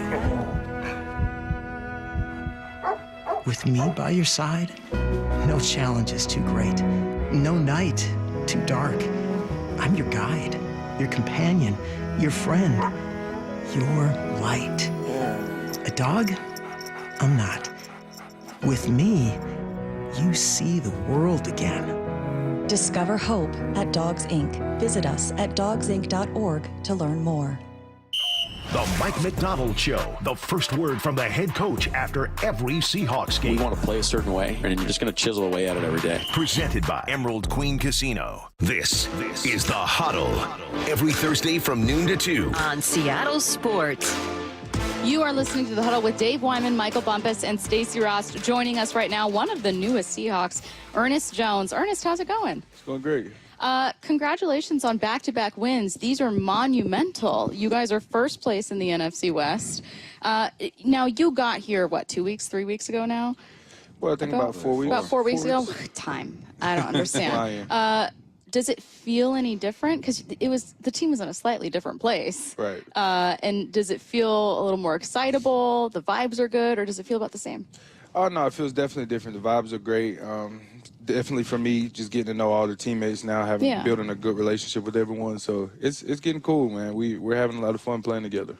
It's been a wild season for you, and I remember hearing you. There was a quote where you're like, "I don't know if I can do this to my wife again," because you sign in Tennessee, and then you end up playing a team back to back in Buffalo. I mean, that was pretty wild. How did you adjust to it? Did you have to just say, "Look, I'm just going to focus on football and let everything else"? Yeah, that's what it came down to. I had to just lock back in and focus only on what I can control in football, and played the Bills back to back. This will be my second time playing the Jets, so I'm playing a lot of teams twice. You got home and away series going on. 100%, yeah. Hey, so when you made the move to Seattle, I assume there's conversation with your agent. Like, why is this a good fit? What am I expecting here? When you had those conversations, what was it like with your agent? It was kind of a weird situation because Seattle had already tried to be in the picture early on when I got traded the first time from the Rams, and they were interested in me then, and we thought that could be a potential space, but it didn't work out for some reason. So to be here now, it was more so just, this is the place where you kind of wanted to go right after L.A., so now you're getting what you want. Just go in and be yourself. Be the leader that you are, be confident in your ability, and just go play football again and get back to having fun with it. So wasn't too much into it, just, go be you. I kind of appreciated that when you first came here, you were like, yeah, I didn't like the Seahawks. Not trying to pander, but in a way to be like, no, I was with the Rams. We were a divisional rival. Like, I wanted to play this team and beat this team, and you completely came in with that energy, being like, full disclosure. Right. When you were playing the Seahawks, and as Bump pointed out, you were a nightmare to face. When you were playing the Seahawks, was there a Seahawks player during some games you remember where you were like, I hate this guy? Me, it's a funny story. Me and DK, we got into it a bunch. I don't know why. We were always butt heads, and me and K9, we would always talk trash to each other. But it was funny when I got here. Was sitting in a team meeting, my first one. Somebody taps me, and it's DK, and he's back there kind of looking a little angry. And he mouthed something to me, and we just laughed it off. It was just so funny, that we're on teams now after we just... Yeah, you're like, we've almost fought. We about hated each other. But now we're good, man. That's my guy. Yeah. I love it. Hey, just a specific question. So, my second year in the league as a linebacker, I was taught how to slip a block, how to kind of go underneath. So you're supposed to go over the top, and you can go underneath if you make the play, right? That's it. And you've gotten really good at that. And I didn't notice it so much with the Rams, but it's more of just flattening down the line, right? That's it. The other thing I would say about it is it's a changeup, right? I mean, you can't throw that pitch every single time. 100%. Tell us about where you learned that, because I never I never even knew that was an option when I came into the NFL. A guy named Keith Butler, who was a D coordinator for Pittsburgh a couple years ago, taught me how to do that. Tell us about that talent. Yeah, for me, it's like been an evolution of the game. I used to slip blocks early on because I wasn't always the bigger one, especially in college. I was always the smaller one, so I would slip, but I found myself being up the field. Right. So I figured out, through my career that if you have to change it up on the O-lineman, especially when they're trying to reach and get outside of you. So if you do slip, it's imperative. As soon as you slip, you got to get back, like horizontal, get back linear this way so you can get through instead of getting pushed up the field. So that's kind of where it's been coming from. Yeah, and you did it to Trent Williams the other day, which is like one of the best. Yeah, he is. And a lot of times those guys will just push you by, right? But you kind of hunched down and got underneath. It was fun to watch, man. Thank you. The first game, first home game at least, I was watching you, and I'm up in the press box. I got my binoculars. I'm like, all right, let me see 13. Side note, 13 make you look like you a safety out there. The 50s, I'm like, is that him right there? All right, 13. Why didn't he drop back? And I'm watching, and I go, well, he's new to this defense. Defense is defense, right? There's only some things you can do. I go, well, he's new. I want to see how many times he looks to his right to make sure he's good. With Dotson was there at the time. You did it a couple of times, right? So now I'm watching you. You got the green dot now, and now you're just going, man. Like there wasn't any hesitation in you then, but now you seem like you're just extremely confident in what Mike McDonald wants you to do. And now it feels like the whole defense is extremely confident. What is that like for you going from that first week to now having the green dot and now feeling like everyone's on the same page? I always say like a green dot gives me superpowers. It made me like tap back into the communication side. So now I'm just comfortable in the defense, but now I'm pointing to other guys like, okay, like let's be ready for this. If they line up in this, hey, we could get this around here, or it could be boot play action. So it's just evolution of now just being comfortable in the system, comfortable speaking to the guys and they're listening, and now you can go out there and play the game that you know how to and, be ahead of plays. Yeah. Hey, take us, speaking of wearing the green dot, behind the scenes of one moment in this game. You guys get a stop. It looks great, but oh no, Mike McDonald's called a timeout. Yes. So from the moment you find out, oh, that didn't count, they're going to run 4th and 1 again because we called a timeout, what happened? I think after that, I wonder if this was the period of time where we were like scrambling, trying to get a play call in. Mike was trying to get us in, his perfect call. And it came out so late that they were kind of already lined up. So me and Jinx, we had to just make a call on the fly right there. So we were able to make a call, pretty good call, got him stopped. Pretty good. It worked. So that was just a funny instance in that situation, how we were just panicking, but defensively we called a call that we figured would work and locked in and got a stop. And then the next play, you have Devin. Who makes this, what'd you see on that one? He's just incredible. Like, I've always, seen his game when we play against him and know that the offense had something to deal with, but to be on his team, he's incredible. He's a little rocket out there. When he makes his mind up, he's decisive and he goes. I feel like his body takes him before his brain even knows 100%. Where it's going. Hey, I want to go back to the green dot thing because, playing both, like the Mike and the Will, like with the Will, I always felt kind of freed up. Like I could just run around and make plays and I don't have to be responsible. But then both are good, right? Because the Mike, like you said, it kind of dials you in too. Have you noticed the difference in those, playing those two? Yeah, I love playing Mike. When you give me the Will and I don't have to sit there and control everything, my mind will go everywhere. So it's honestly great that I have the green dot so I can focus in on what's the call, what the call speaking to me and what I get my defense to get to. So it makes you more disciplined then. 100%. Yeah, so let's keep me in the green dot, please. Right. Man, one of the things I appreciate about the Rams is all the stuff they do pre-snap to try to confuse you and out-leverage you and stuff. You didn't necessarily go up against that defense in L.A., but you were around it, and you're hearing the way they talk and what they're trying to accomplish. How has that helped you? Because I've told Dave this a bunch of times. I think one of the hardest positions to play now in the league is linebacker because of all the stuff, the misdirection, the RPOs and stuff. How has being around the Rams helped you as a linebacker kind of diagnose things? It keeps you disciplined. Just keeps you, when you play teams like that who like to motion a lot, you got to go back down to the fundamentals.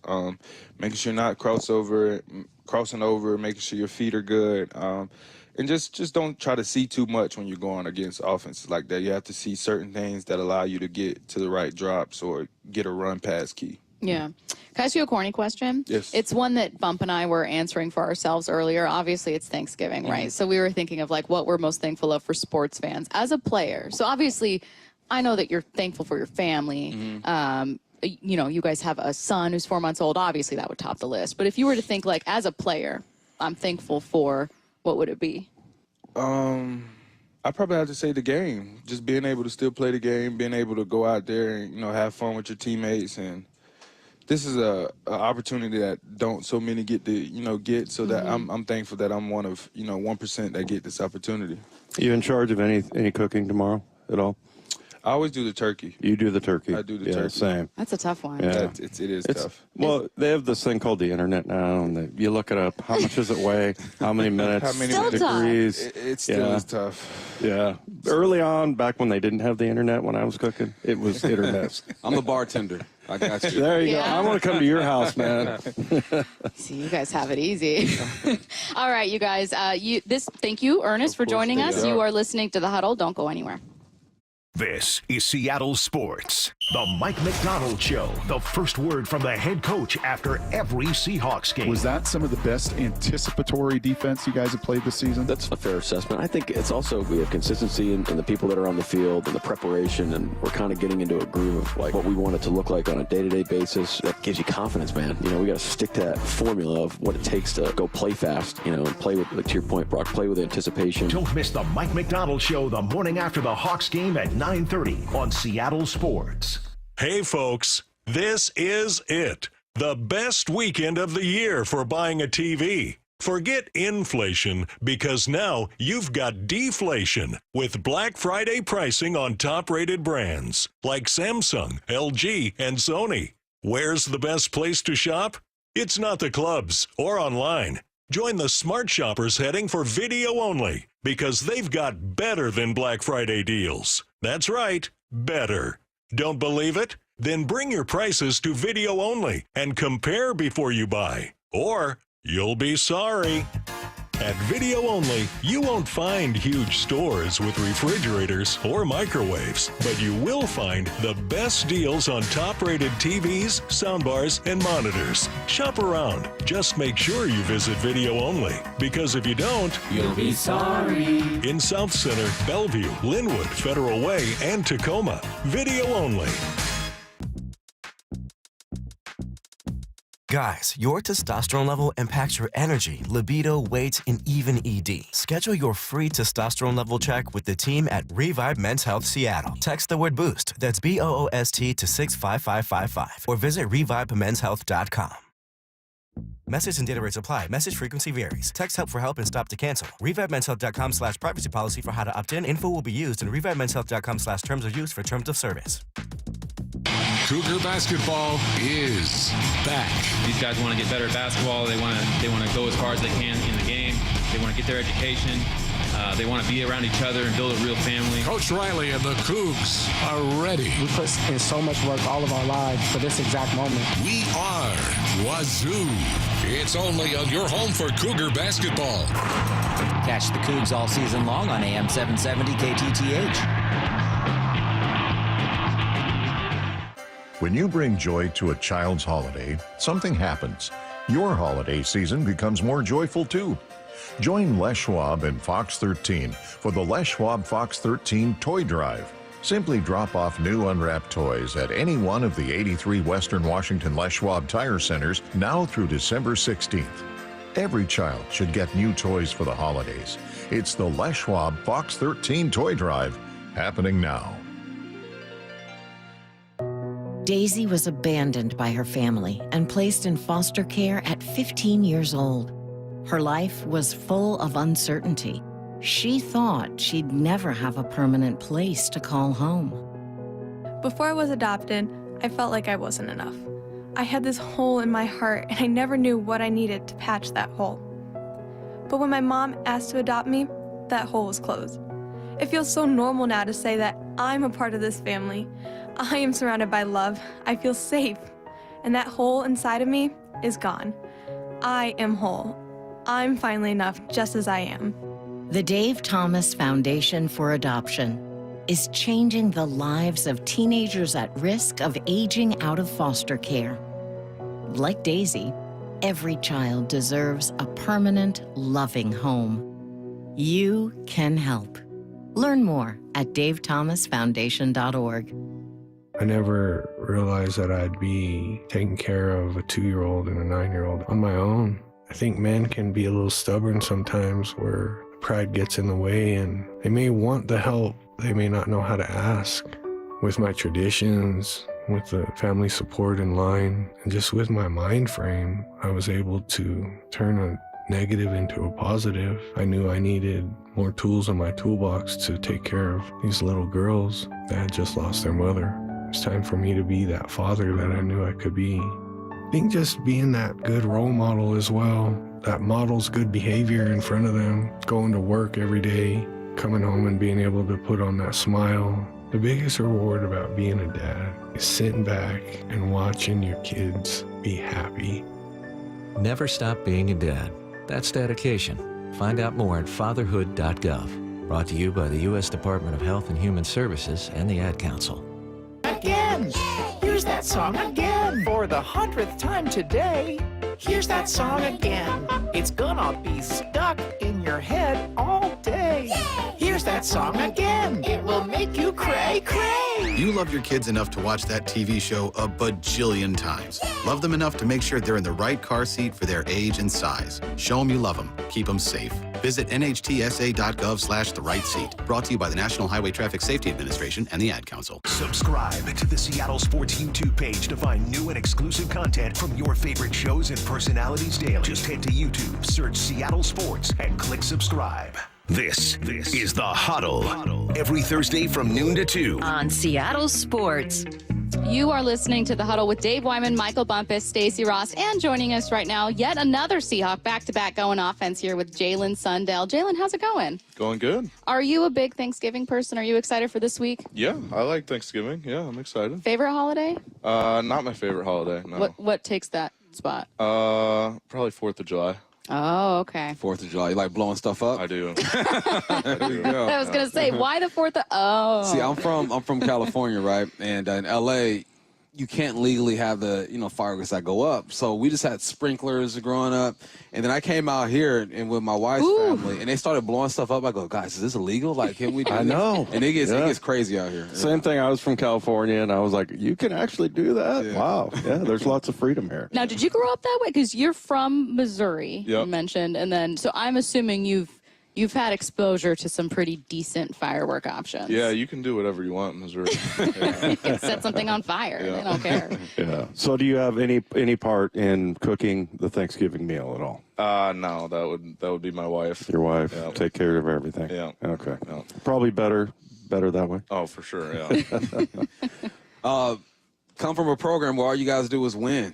I mean, and I think of, when I think of North Dakota, I think of two things. I think of the winning tradition and then just the weather, man. Like, you guys, granted you practice indoors and all that, but you gotta fight through some winters. So this winter, or leading up to winter, just must be easy for you then, huh? Oh yeah, it's been great so far. The weather's been, this is fall weather for, this is September in Fargo. So right. Easy. This has been great. Yeah. I'm going to ask you a question that's going to make all of us feel 100 years old, but you were born in 1999. That's right. What is the first football player or athlete, right? Maybe you didn't grow up a football first kid, but like the first athlete you remember thinking, oh, I love this guy. Like you grew up watching him. Yeah, my whole family are basketball players. But we grew up watching the Chiefs, and I remember watching Alex Smith and Travis Kelce. Yeah, grew up watching Alex Smith. Is what got me on that one. Yeah. But very cool. Very cool. Yeah. Hey, so you're a very versatile player, and I've talked to a couple of people, tell me about this Jaylen Sundell guy, and really a smart player. You know multiple positions, and you've been activated a couple of times. You've been out there at fullback, a tight end that moves, and had you done that before when you were in college, or is that something new for you? No, I've never done that before. Not in a game, at least, no. Lining up at fullback and... Yeah, no. Yeah. Have you campaigned to the coaches to throw you the rock? No, I don't think that's my place to do that. What was the What was the moment like when you saw the install? And they're like, all right, Jaylen, we're gonna move fullback. We're going to have you here. Because that's always fun, at least when I played, whenever we had our install. And we can kind of tell, okay, who's going to be highlighted this week. And one day my boys highlighted. I'm like, man, you ain't going to do nothing with it, you know? And then I'm highlighted one week. What was the moment that you saw the install and said, all right, I'm playing some fullback? Yeah, I mean, I just saw it like in the install drawings. You know, it just has your number, and I was like, okay, I guess I'm playing fullback. So hit somebody. Yeah. How are you feeling if Grubb goes, Jaylen, it's going to you? You're Geno's first read on this. Yeah, I think you just go out there and do it. You don't think too much. Yeah. You just go out there and do it. See, I'm not built like that. So they didn't tell you. They just put your number up on the board. Were you like, they told me, but they send out the drawings early, so I got you. You see it in there. And, What's it? Oh, go ahead. Go ahead. No, you got it. I was going to say, what you're so versatile. Is there a position that you really feel more comfortable in, whether it's guard, tackle, center, which one? Fullback? Center. Center is my That's your spot. Yeah. I've never played offensive line before, as you can guess. I did take one rep when I was in high school, because in high school I played quarterback, receiver, running back, and I told my coach, I said, hey, man, I need to play offensive line for one play so I can say I played every position. I go in, I just get pancaked, and against a kid who I thought, I'm going to dominate this kid. He looks like a JV player, but he still is bigger than me. He dominates me. If you could go on the other side and play a position, or maybe even outside of the offensive line or fullback that you play, what position would you want like one rep with? Well, there's no way I could ever play DB. I would look silly. So I was going to say, Jaylen, stay corner. Probably linebacker, I guess. Yeah. Yeah. Looks pretty solid. Get to knock guys around. And... As long as it's not a pass play. Yeah. Goal line package. Yeah. So you mentioned you grew up basketball family. Yeah. How'd you get into football, other than just being a big dude? But I mean, was it like a sibling was into it? Did you get thrown into Pee Wee? I mean, where'd that start? Well, my dad never played football, but he was always a huge fan of football. And then the hometown that I'm from, Maryville, Missouri, was a big football town. Mm-hmm. So, yeah, I kind of just got thrown into it. Yeah. Has any of your family made it out to a game or anything, or do you keep in touch with them? They've came to basically every home game so far. Yeah, they fly out all the time. So, nice. Who's your hoop team growing up? Well, I guess we didn't watch as much sports as we did play it, I guess. So, yeah, we didn't really have a hoop team, I guess. No. Yeah. And what if you could play any other sport? Probably basketball. I mean, yeah. Naturally. Yeah. Glamorous.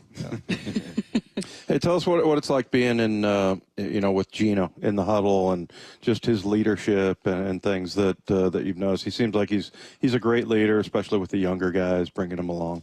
Yeah, I mean, he's always very poised, seems like, when you get in the huddle, and speaks very clearly, and I think that gives you a lot of confidence when your quarterback is that poised, and just gives you a lot of confidence to go out there and just do your job.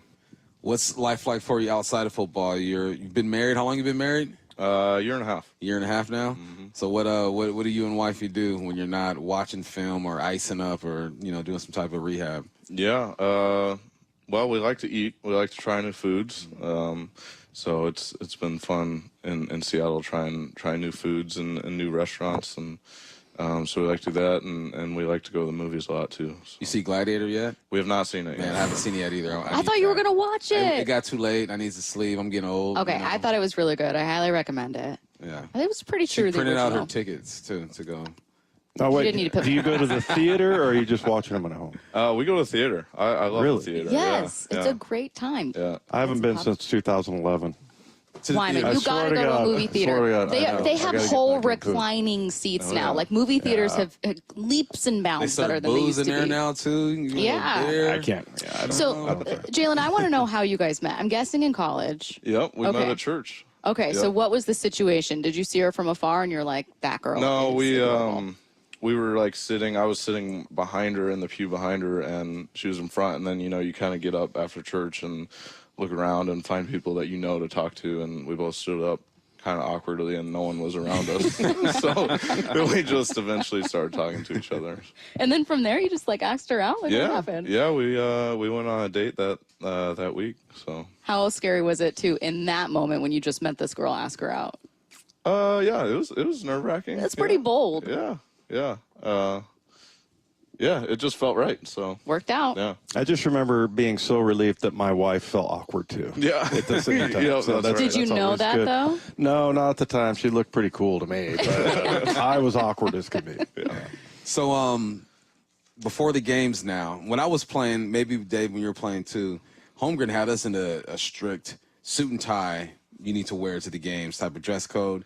The DBs and receivers are the more flashy guys. What's your typical outfit, showing up to the stadium? Whatever my wife picks out for me. Good man. Yeah. Good man. Nothing crazy. Yeah, Just, good man. Yeah. Not like DK's pants. What did he have? The stuffed animal pants? Did you happen to see those? I didn't see those. Yeah, that was Flashy pretty receivers, crazy. baby. Yeah. That's what we do. You guys do big dinners as an offensive line, right? Yep. Have you had your turn to have to pay for things? Not yet. No, at the end of the year, all the rookies will. Oh, you guys have a dinner, joint one. That's yeah. good that they make you that's guys do good. it together. Yeah, Yeah. yeah, You'd be like, really? Then we're going to Taco Bell. Yeah. That's what we're doing. All right. He is Jaylen Sundell, kind enough to join us for the Huddle. Big game against the Jets. Excited to fly to the East Coast? For sure. Yeah. It's a fun city. Yeah. Hopefully it comes with a win, right? Hopefully. All right. First place Seahawks. He is one of your offensive linemen. Jaylen, thank you so much. I do hope, as Bump hinted at, that Grubb finds a way to get you the ball. We're personally rooting for that. It would just be really fun. For sure. All right. You are listening to The Huddle. Still to come, we're going to take a listen to the head coach, Mike McDonald, who's got his press conference. Then we're going to go in the trenches back to the offensive line with Ray Roberts. Raves is going to join us. And then we're going to take a listen to your quarterback, Geno Smith. Don't go anywhere. This is Seattle Sports. Seattle Sports, your home for Brock and Salk. Just 6 games left in this Seahawks season. And at 6-5, Brock, atop the division, the one thing I can say for sure about the Seahawks is that they put themselves in position for the stretch run to really matter. It is wide open. Here's my prediction. Seahawks-Rams, final weekend of the season, gets flexed into Sunday Night Football, and it will be a win-and-get-in scenario for the Seahawks. That's my gut, because it'll be a simple scenario. Whoever wins the West gets in. On Seattle Sports and 97.3 FM HD2. We just want to have enough money for retirement. And travel to visit our grandchildren. I understand. That's why at Fisher Investments, we start by getting to know each other, so I can learn about your family, lifestyle, goals and needs, allowing us to tailor your portfolio. What about commission-based products? We don't sell those. We're a fiduciary, obligated to act in your best interest. So how do your management fees work? We have a simple management fee based on the value of your portfolio, so we do better when you do better. We appreciate that kind of transparency. We also check in with you regularly to keep you up to date on the markets and your portfolio. Well, what other services do you offer? As a client, you have access to resources on investing, financial planning, estate planning, Social Security, Medicare, and more. Wow, sounds like Fisher Investments has everything we need. At Fisher Investments, we're clearly different. Learn more at FisherInvestments.com. Investing in securities involves the risk of loss. Out here, in the middle of all these acres, it can feel like you're the only person on Earth. And sometimes, that's how it feels when you're going through tough times. Stress builds up, you have trouble sleeping, maybe your mind is racing and you just don't feel like yourself. So what do? We get help. Lots of people are struggling with their mental health. It's more common than you think. The good news is, there are people in our community who are here for us when times are tough. Sometimes, just talking to someone can make all the difference in the world, so we don't feel so alone. One thing you can do is visit loveyourmindtoday.org for simple steps you can take to find the right solution for you. Whether it's hearing stories about what other people are going through, or finding the resources we need to navigate the stresses in our lives. Visit loveyourmindtoday.org. That's loveyourmindtoday.org. Brought to you by the Huntsman Mental Health Institute and the Ad Council. If you worked in aircraft manufacturing or aircraft painting at Boeing, semiconductor or printed circuit board manufacturing, or other industries where hazardous chemicals or solvents were used, your children may be entitled to legal damages. Birth defects have been linked to toxic chemicals and solvents used in these industries. If your child was born with brain or spinal cord damage, organ or limb deformities, blindness, cerebral palsy, genetic damage, or other issues, and you're a past or present aircraft manufacturing or painting, semiconductor or circuit board worker, contact Weinstein Cajano now, toll free at 1-866-99-TOXIC. Your children may be entitled to legal damages. If you are a past or present worker in aircraft manufacturing or aircraft painting at Boeing, semiconductor or printed circuit board manufacturing, or other industry worker, and your child has a birth defect, call toll-free 1-866-99-TOXIC. Your call is confidential. 1-866-998-6942. That's 1-866-99-TOXIC. Message authorized by Weinstein Cajano, 600 University Street, Suite 1620, Seattle, Washington. Bonneville International radio station contests are open to participants 18 years of age or older that are residents of Washington State unless otherwise specified. Employees or agents of the station, Bonneville International Corporation, other area radio stations, or any entity associated with the contests are not eligible to win unless the station otherwise specifies at its own discretion. Persons who have won in the last 60 days from a station contest or event may not be eligible. Full general contest rules are available on seattlesports.com or in person at the station during regular business hours. This is The Huddle. Every Thursday from noon to 2. On Seattle Sports. You are listening to The Huddle. Right now, take a listen to head coach Mike McDonald speaking with reporters. We're playing Aaron Rodgers, man. I mean, this guy, I don't think you don't need to say anything else. He's got elite arm talent. I mean, he'd still be able to extend the play. He knows all the things that are about to happen before they happen. He's in complete control. So that's the thought going into the whole thing. What kind of work goes into the hard count stuff that he does this week for you? It's a challenge. It's hard to time things up, and he varies things a good bit and has command of it. And he's been around. He knows all the tricks of the trade. So it's going to be hard to have sleight of hand and things like that. So if we feel like we have an opportunity, we'll try it. But we'll see. But he does a great job. What's the challenge of their defense? Man, they got really good players, which is a challenge. They got it at all three levels, and I think they play extremely hard. They're sound. They want to challenge you, so you got to go earn it. And how you play. So I know a few of those guys. I know our coaches know some of their coaches, so got a lot of respect for what they do. What's unique about the way Quinn and Williams can affect a quarterback? Well, we've talked about the interior defensive line, but he's just so disruptive, and it's hard to get those guys doubled all the time. And when you do some things to get multiple people in his direction, then you're adding some stress at other points too. So absolutely, you got to know where we have a plan for that, but it's just different ways when you're adding, taking away stress in the middle. It's a little more difficult to do, and it's a little more unconventional than just like adding chips or things like that on the edge. What are you feeling about Kobe Bryant winning NFC Defensive Player of the Week? Yeah, it was great news. We didn't tell the team today, but we told the defense, and proud of him. And he's got a great mentality. He's obviously excited about it, but that was it's last week, and we'll look back next year and look back and be proud of it. Right now, we got work to do. 3-1 on the road, including 2 wins going east. What do you think's allowed you guys to find success on the road so far? Well, I think it's hard to say one thing. It's probably different week to week, but having a mentality and kind of a goal and a togetherness, being on the road, has helped, and our guys are locked in.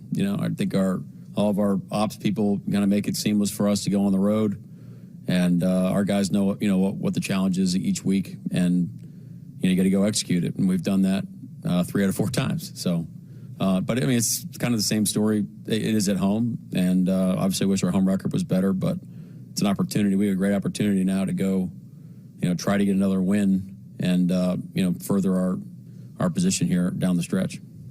Putting Bradford on IR, is there any more clarity, I guess, to what his injury is, or how is that the situation? Yeah, just that he had a high ankle, and it was a pretty severe one. So we felt like it was the best thing for us and him to give him the 4 weeks, and then hopefully he's back.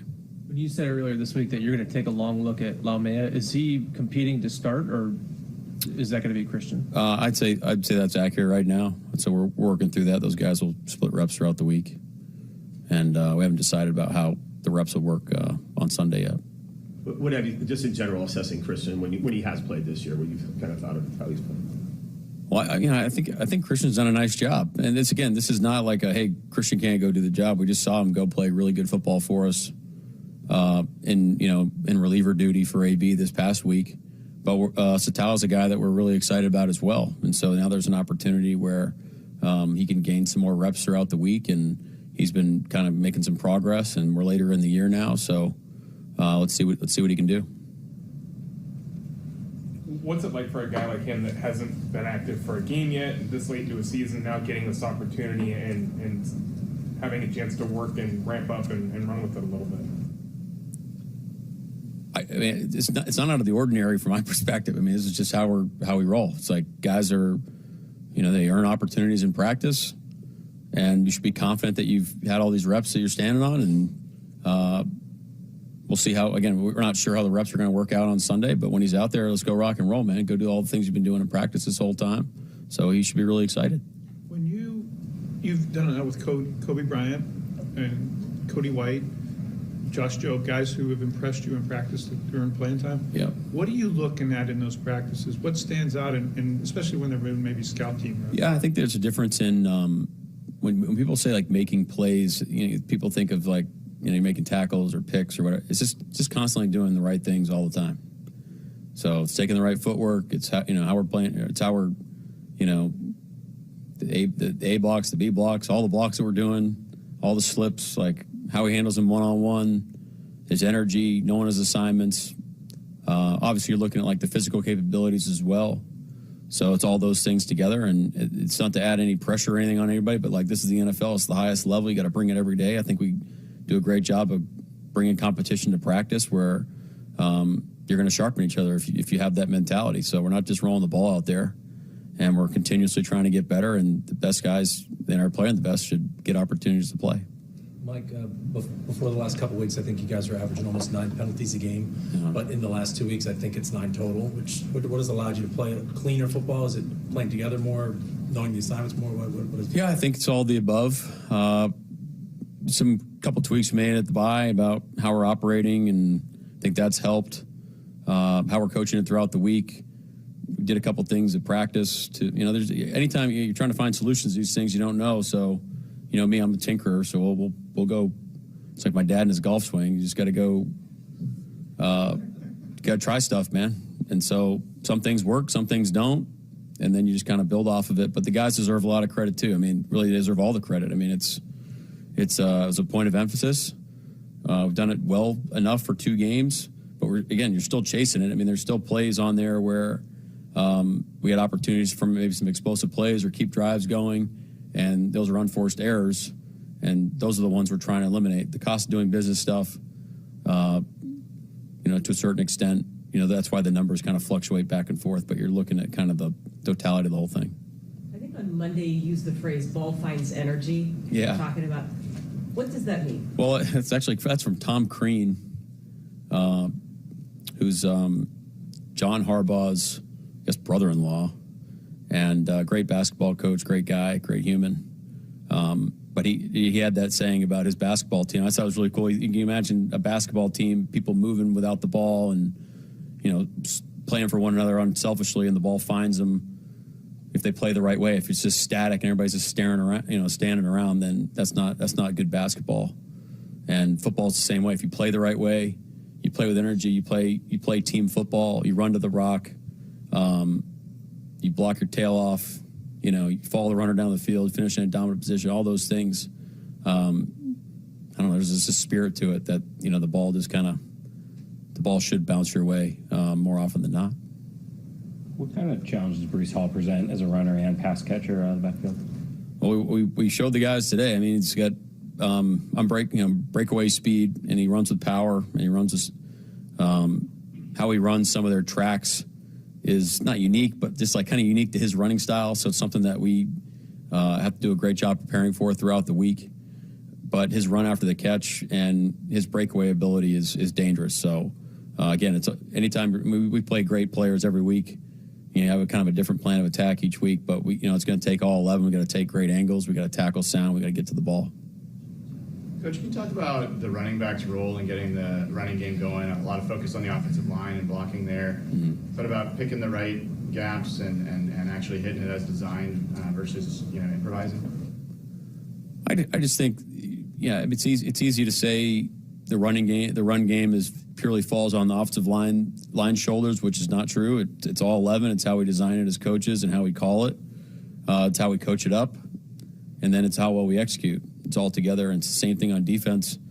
It's easy to point fingers on guys that are in the proximity of the ball, but it's hard to know all the things that are going into it. So it's a team mentality. So I think anytime you're not in a spot that you want to be, if everyone has the approach of taking responsibility for their area and making sure that they're on point, then that's how you're going to grow. So, and those guys are the ones toting it. We got great ones. So, but they're part of the equation too. They're part of the solution as well. Who's the better golfer between you and your dad? Unfortunately, he's probably beat me too many times, but right now he is. I've played like once this year. We are going in the trenches with Ray Roberts next. This is Seattle Sports. Intercepted Kobe Bryant. He's got the blockers. 10-5. Touchdown. Seahawks. Back on top. Blitz is coming. Murray gets hit, goes down. It's Williams. The first place Seahawks are heading to the Big Apple to face Aaron Rodgers and the New York Jets. First down, jumped over a man. Knocked out of bounds. Ken Walker III. This Sunday, Hawks, Jets, kickoff at 10 a.m. Pre-game coverage starting at 7 on your home for the Hawks, Seattle Sports.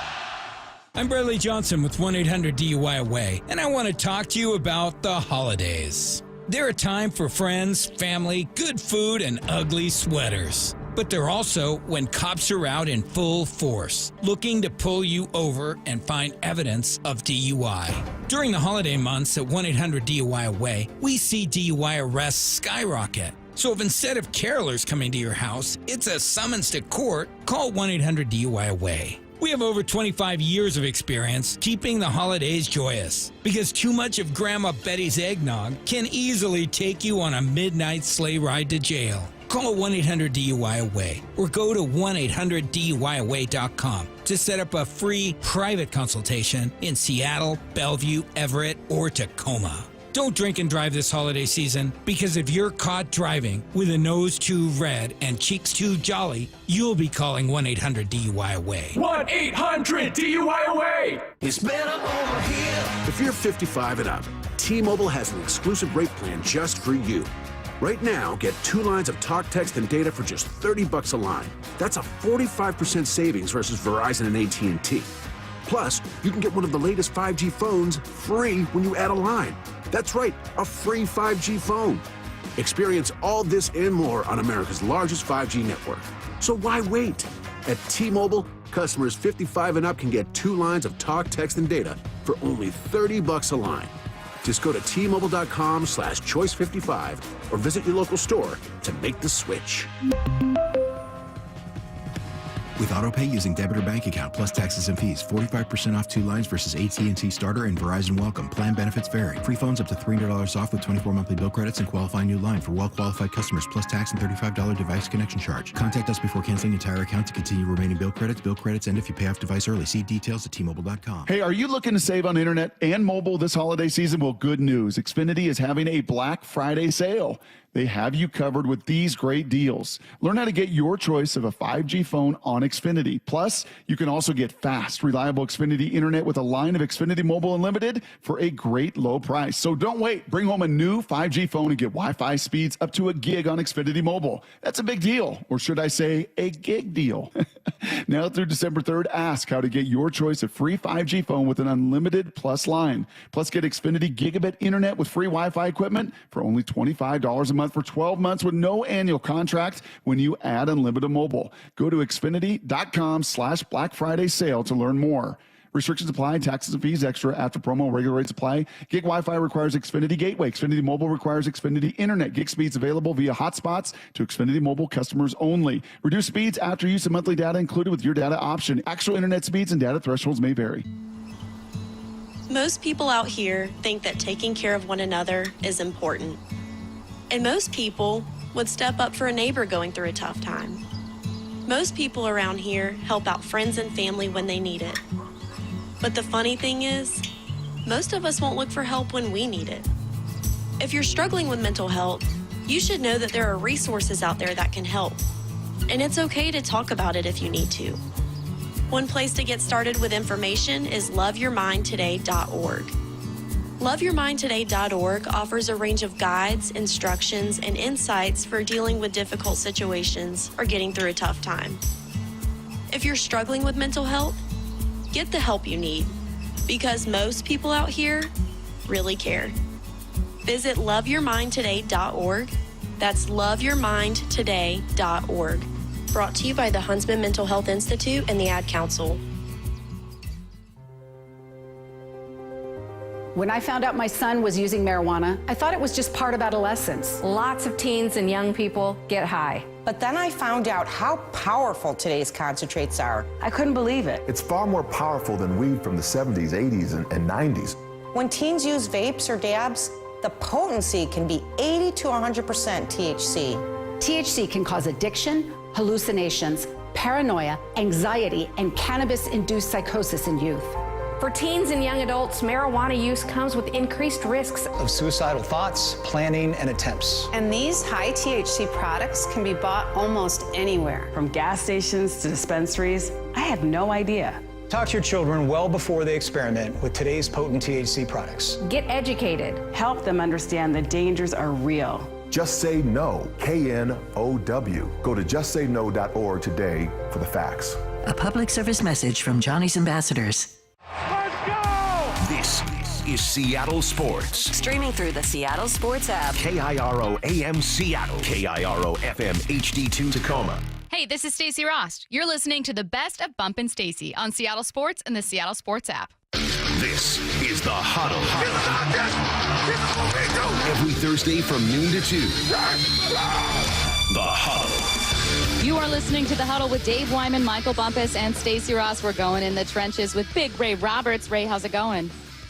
It's going all right. How you guys doing? Fantastic. Always good after a win, especially after back-to-back wins. Ray, normally I love asking about the offensive line. After all, this is going in the trenches, but I can't stop talking about the Seahawks defense after this one. What did you make of Leonard Williams?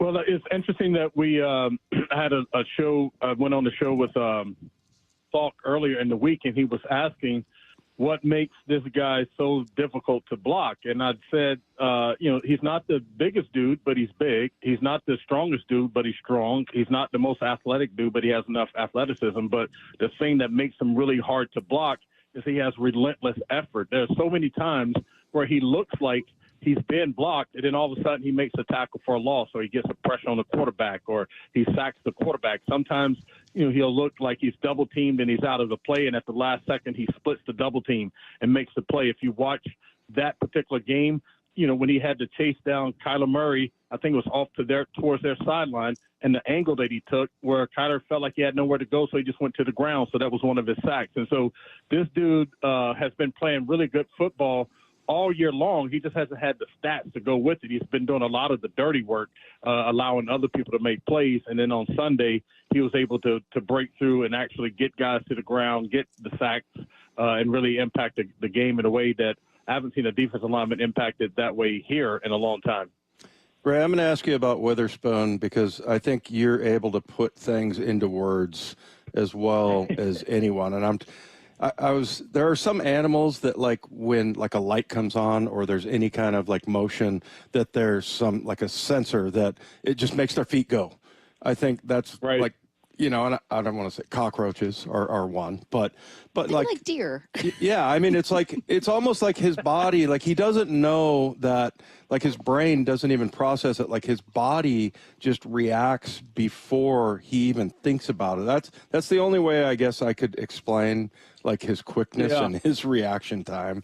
What do you think? Well, there's some like, I think of like, there's the honey badger, which is not, I don't want to nickname him that, but the honey badger is like a fearless, small animal. It'll take on anything and anybody, anywhere, in any shape, condition, night, cold, hot, whatever it is. And so that's the first thing I think about. And then the other part is that he doesn't have the back down gene in his body. Like he doesn't, he's not backing down from anything or anybody in any place. There was a play early in the game, or maybe it was the second quarter. They were coming out of the end zone from where the Hawks nest is, and he we talk about dominating your assignment. He set the edge against a bigger receiver. Yep. He kept his outside arm free. He kept his shoulders parallel to the line of scrimmage. And some people go like, okay, I got my job done, so somebody come and make the tackle. Well, he disengaged from the blocker and then didn't just pull the running back down. He tried to scoop him up and dump him down. So, like, this dude, like, the way that he plays, he embodies all of that stuff that Coach McDonald talks about that he wants in his team, to be physically, mentally, to be physically tough mentally, to be physically tough physically, and then to play good, hard, smart, team football. And on the interception that Kobe Bryant made for the touchdown, he rushed the quarterback, reverse field, impacted the throw, made a block, and then all of this before Kobe Bryant got to the end zone, turned to the sideline and told them they were too small. So this dude is like, he has an awareness that is unbelievable, that you can do all of that stuff he did in that one play is, it's like a Tasmanian devil. He's just like all over the place, all at the same time. Yeah, I think he knocked over 2 dudes, too, on the block. Yeah. Instincts are crazy in that one. Ray, I like what McDonald has been, not McDonald, excuse me, Grubb has been trying to do, right? You're getting different kind of looks. We've seen Sundell at that fullback spot. I saw Jake Bobo at the fullback spot one time. You're bringing in an extra lineman. But I'm really excited about the extra lineman part of this deal, right? Putting Sundell on the edge of the line of scrimmage and just having him go to work when it's time to pack it in and run the football. What do you think of that package and the way they're using Sundell with his offense? Yeah, I can't remember if it was the Cardinals last year or I think we played Buffalo. It was a team that we played last year that kept bringing in the extra offensive linemen as their, like, in their jumbo package to run the football, and it was giving our defense a hard time. And I've always wondered, like, why haven't we done that? Like, we have some tight ends that are willing to block. I don't know if they're the greatest blockers in the world, but you have other dudes on the sideline that are paid to block. And so when we're in these obvious running situations, why don't we use them that way? And so I like the idea of putting Sundell in there, or, even if, one of those other rookie linemen in there to be an extra blocker on the edge. Or there was one play where they pulled the guard and or the tight end and Sundell. So the tight end was the kick-out block, and then Sundell was the leading blocker into the hole. And that's kind of another way to run the pin and pull concept that they want. And so you have an offensive lineman making that block. And then also they ran like a traditional counter play 3 or 4 times in the game where you're pulling the backside guard and the backside tackle to the front side, and you're pinning down with the left side, and the right side was pulling to the left. And the thing I like about that play is that is a punch you in the mouth. We came to play physical football type of play. And so I love the way that at the end of the game, K9 and Charbonnet really attacked that play, because early in the game, K9 tried to cut it back. And that's not a play that you cut back. That's one of those plays where you go like, hey, K9, I know that's your thing, but on this play, just put your hand on Abe's back and let's just go make this thing happen. And, like, if it's 2 or 3 yards, it's 2 or 3 yards. If it's 10 yards, it's 10 yards, but it's not negative yards. When you try to cut that play back, you're cutting back to where you're pinning all the defenders to. So you're going to have to outrun 5 or 6 guys to make that cutback work. So I love that they're trying to make that work, and I love that late in the game, supposedly K9 went to the offensive line and said, we need to run the ball to win the game, and then they ran that play with Charbonnet and with K9 back-to-back and made good yardage. So I like that they're trying to do that. I love that they're trying to find ways to blend those running styles and the ability of the offensive line together. Hey, Ray, we had Ernest Jones on the Huddle earlier today, and I said, Ernest, you used to play for the Rams, and obviously while playing with the Rams, you probably didn't like the Seahawks, but who was a player that you just absolutely couldn't stand when you played this team? And he said DK Metcalf. Ray, when you played, was there a player or maybe a whole team that you just absolutely hated? Oh, man. Ray hated everybody. Ray was ready to fight everybody. He fought the entire Raider defense. Against, like, I was ready to drop him and fight at any moment. I didn't like any of those dudes. And And I don't know, that's just my approach to the game. Like, this is a little funny story that kind of goes with this, is that the offensive line coach at Virginia, his last name is Hefferman, and so they call him Coach Hef. Well, here, the offensive line coach is Huff. And I have them both in my cell phone. And so Virginia's playing Virginia Tech this week, and that's our rivalry game. I thought I was sending this text to Coach Hefferman, and I was sending it to Coach Huff. But in the thing, I was saying, like, Virginia Tech in this game shows up for a 4-hour fist fight every year, and the football game happens to break out. And I'm like, I showed up at that game ready to drop them and throw them anytime they wanted to do it. And so you have to be willing to play that way. And so then Coach Huff was like, great message. And so I'm like, oh, shoot, I sent it to the wrong guy. But that message works for you, too, because that's just kind of how I approach the game. It's like, if you want to fight, then let's fight. Like, let's do it. But I promise you, I'm not backing down, and I'm coming up hoping that the football game breaks out in the middle of this fight I'm ready to have. Oh, God, Ray, we love you so much, man. Going in the trenches with Ray Roberts for the Huddle. Ray, thank you so much. Happy Thanksgiving. Thanks, Ray. Thanks, you guys, too. Peace. Thanks, Ray. Oh, man, I knew that Ray would have an answer for it, though. I just didn't know if it would be 1 or 20 people. I think I heard you guys talking about this, that like the hockey players are like that. They're like, it's a fight. Let's go fight. And I can't fight unless I'm really angry. Yeah. Did you ever get into a fight on the field? Oh, yeah. I mean, I got fined like 4 times. What was the biggest fine you ever got? $12,500. Woo! For fighting who, do you remember? 1990s dollars, Raible. Woo! Huh? Do you remember who it was? No, I got kicked out of a game for a perceived cheap shot. A perceived. Voice of the Seahawks, Steve Raible joins us next. You're listening to The Huddle.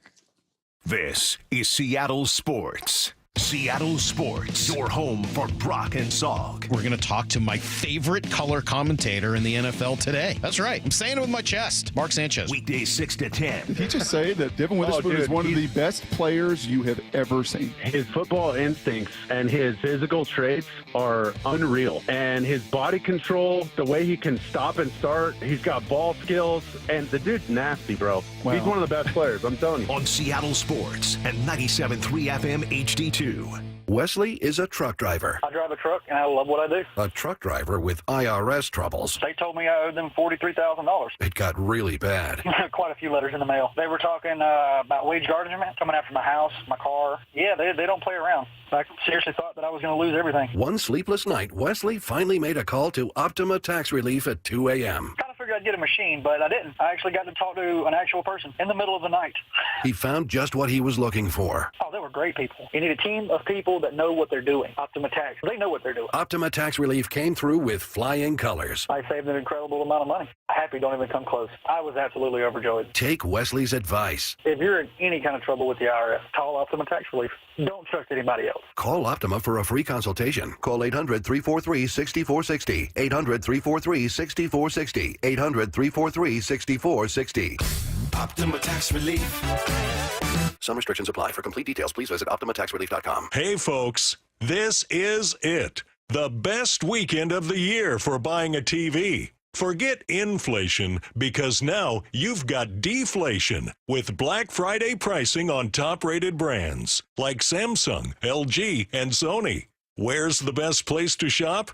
It's not the clubs or online. Join the smart shoppers heading for video only, because they've got better than Black Friday deals. That's right, better. Don't believe it? Then bring your prices to video only and compare before you buy. Or you'll be sorry. At Video Only, you won't find huge stores with refrigerators or microwaves, but you will find the best deals on top-rated TVs, soundbars, and monitors. Shop around. Just make sure you visit Video Only, because if you don't, you'll be sorry. In South Center, Bellevue, Linwood, Federal Way, and Tacoma. Video Only. My wife and I always loved doing everything together. Jiu-jitsu, kayaking, and intimacy was always on point. It was around my early 30s when I noticed a downward trend. Watching a lot of TV, putting on weight, and just full of self-doubt. I had tried another men's clinic with disappointing results. It's the personalized treatment I receive at Revive Men's Health that has been the complete game changer for me. I've got my energy and motivation back. I'm feeling stronger than I did in my 20s, and it made me a much better husband to my wife. This is Dr. Andrew Allshouse of Revive Men's Health. If you're always feeling tired or moody, or your sleep is poor, you have low libido, you may be suffering from low testosterone. Book your free T-check and exam. Call Revive Men's Health Seattle at 206-529-1111. That's 206-529-1111. Or visit revivemenshealth.com. As veterans, we're no strangers to helping others.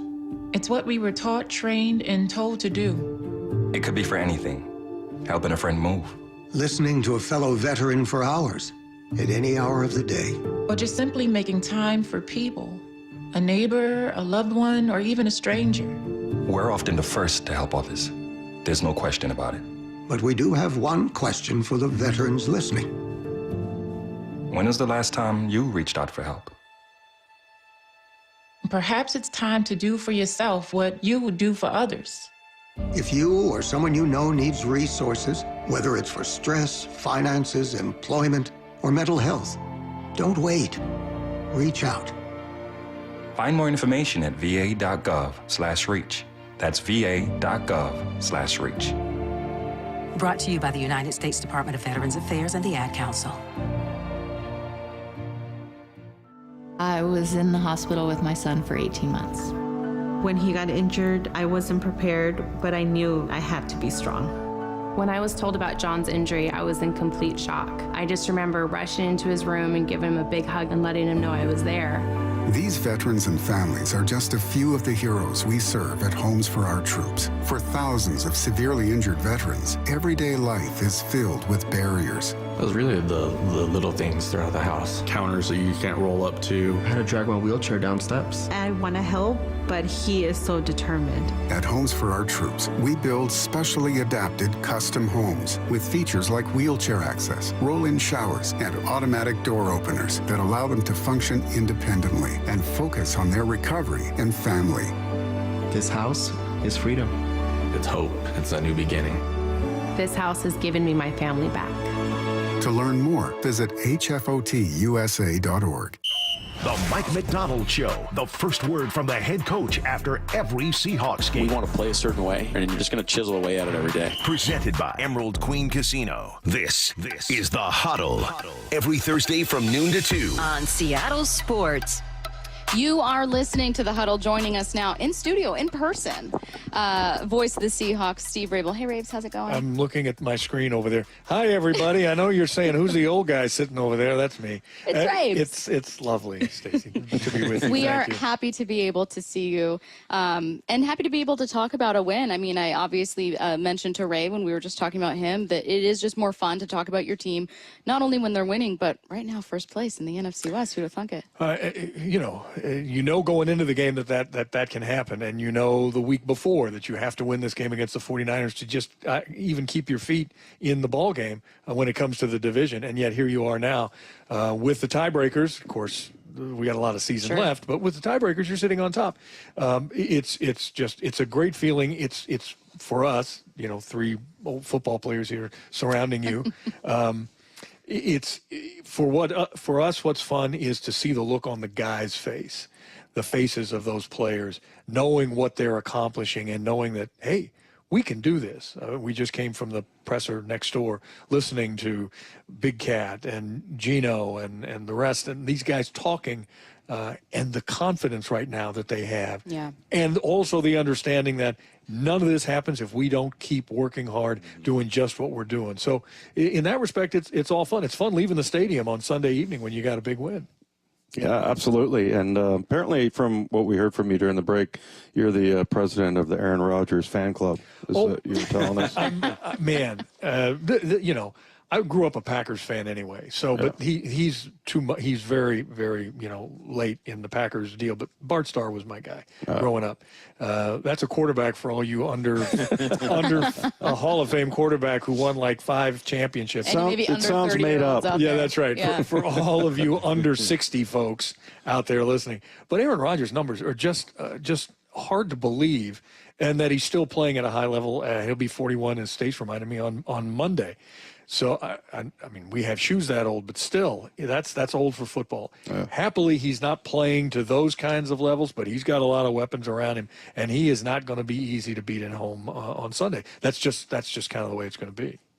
I described a win for the Seahawks on Sunday as them allowing us to trust them a bit more again. You know, like, okay, you take care of the Niners, take care of the Cardinals. Now, I feel like this is the first game in a wild race where I'm looking at this game and saying, you should win this ball game. Do you feel the same? Yes, absolutely. And that's oftentimes the most difficult games to win, the ones that you're supposed to go out there and win. You know, the Jets have had just all manner of issues this season, but that's not to say they don't have a lot of great football players. That defense is just loaded with high first-round draft choices. If those guys ever figure it out as a group, they could be scary. Led by, you know, Quinnen Williams right in the middle of the defensive front. He causes havoc. And, you know, we've had some issues at times up front. We're playing a lot better on the offensive line. Now, you know, Bradford goes on IR, and so we're going to be dealing with a couple of young guys at the right guard spot, and that's the way football is. But this is a good team with a lot of really good athletes, and if you let down at all, or if you don't play as good as you've been playing the last couple of weeks and maybe even step it up a little, you're gonna have problems back there. The defense over the last 3 games has allowed about 87 rushing yards per game, about 14 points per game. We've seen, even if not all 3 were wins, obviously that loss to the Rams, it's felt like a real defensive turnaround. Rabes, do you find it pretty easy to buy stock in this turnaround being real? Are there questions you still have? On the defensive side? Defensive side only. No, I'm all in. I'm pushing my chips to the middle of the table. I like this group. What they've done at the inside backer position, and Dave and I have talked about it ad nauseum on the broadcasts and on planes and everything else. These 2 guys now that are playing together in there, they really have a sense, A, for what the coach wants, what Mike wants on defense, but B, how to get it done. It's one. I was great in the classroom. You know, I never screwed up when it came to taking tests before a game and all that stuff. But then you go out on the field and you have to translate that into actually making plays, and that's where Largent, who maybe got a 75 on his test, had 4 touchdowns in the darn game. So it's more difficult when you talk about it in terms of now we got to go out and do what we know we have to do. But I'm all in on the defense. I think they're playing terrific football. As Leo just said a minute ago, you'll probably play some clips as the afternoon goes on. But he said all of what we're doing on defense right now has been predicated on stopping the run. He said that's been the linchpin of why we can do everything else now. And it makes it so much better for Mike as he's calling the defenses on the sidelines. When you kind of know as the play caller, we're able to stop what they're doing on that inside run game or on that trying to, you know, we're controlling the edges a little bit better. Now you put them in a situation where it's 2nd down and 9 or 3rd down and 11, and that's where you want the quarterback to be. So, yeah, I'm all good on the defense. Well, yeah, and especially as you mentioned stopping the run. I feel like on the other side of the ball, if they're able to get that going, get the run game going. We had Mark Schlereth on yesterday, and he was saying in Denver during that time when they had the Super Bowl run that they ran 6 plays.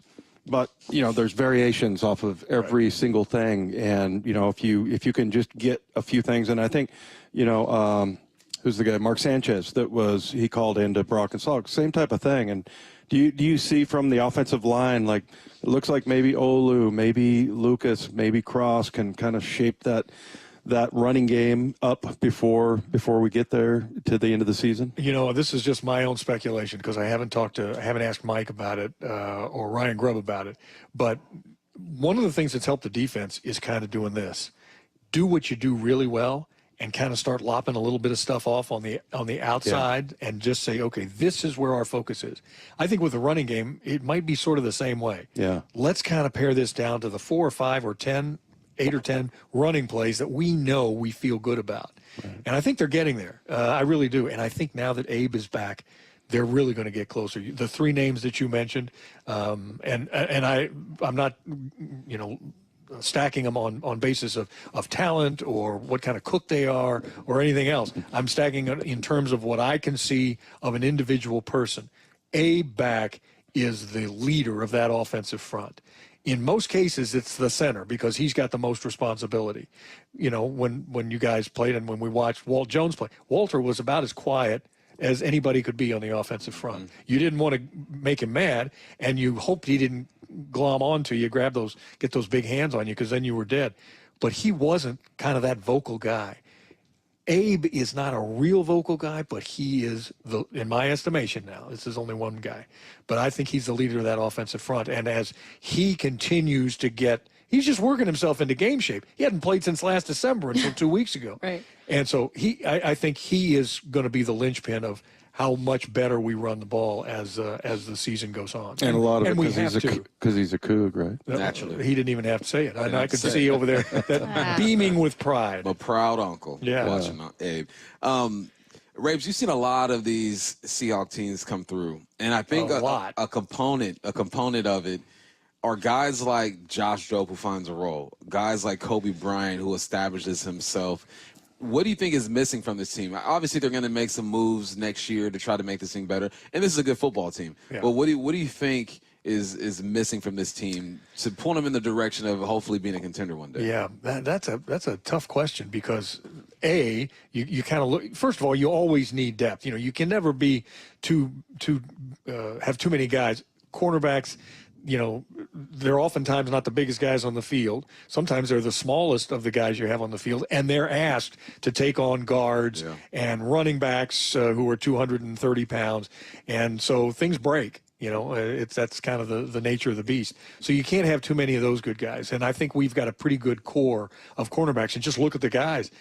Somebody else gets hurt, and you ask Jobe to step up, and he makes plays. And you've got Trey Brown, who we know can make plays, and he's just trying to get back on the field to play more defense as well as the special teams. So you look at where I don't think you can ever be too strong on the edge. I like our inside backers. Do you have enough depth at inside backer? Here's the other thing: the better the players. Either the higher draft choices they are or the trade or pickups or whatever, you get real good, and what do?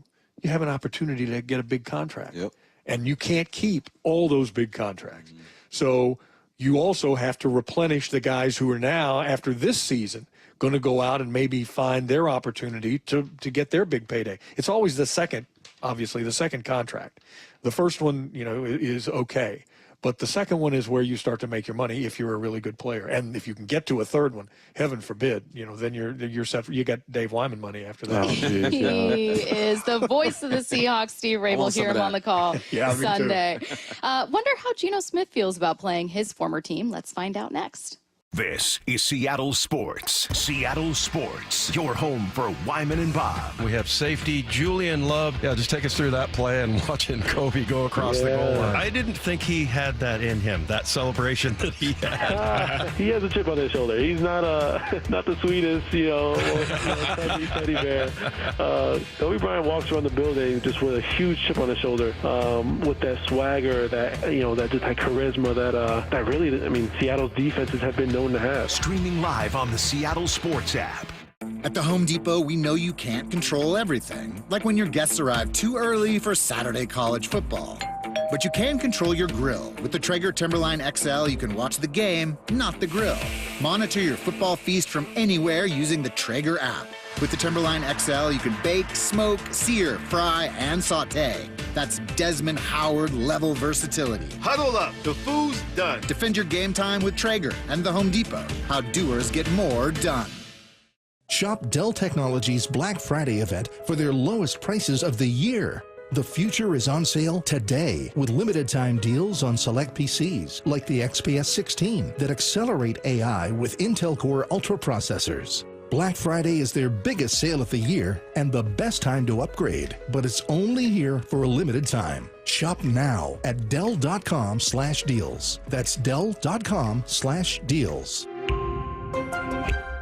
Prescriptions require an online consultation with a healthcare provider who will determine if appropriate. Restrictions apply. See website for details and important safety information. Subscription required. Price varies based on product and subscription plan. Hi, I'm Dr. Peter Stahl, board-certified urologist and senior vice president of men's sexual health at HIMSS. In my 12 years of practice as a reproductive urologist, I've helped many guys with ED, and it has never been more convenient to treat than it is right now, thanks to HIMSS. It really wasn't easy before. You had to take time out of your day, come to a physical office and see a specialist like me in person. Now, through HIMS.com, you can get world-class sexual health care and a full range of treatment options for ED through a 100% online process. It starts with a free assessment from a medical provider licensed in your state who can determine if ED treatment is right for you. If prescribed, your medication is shipped to you for free. So don't wait. Join the hundreds of thousands of guys who've gotten help for their ED through HIMS.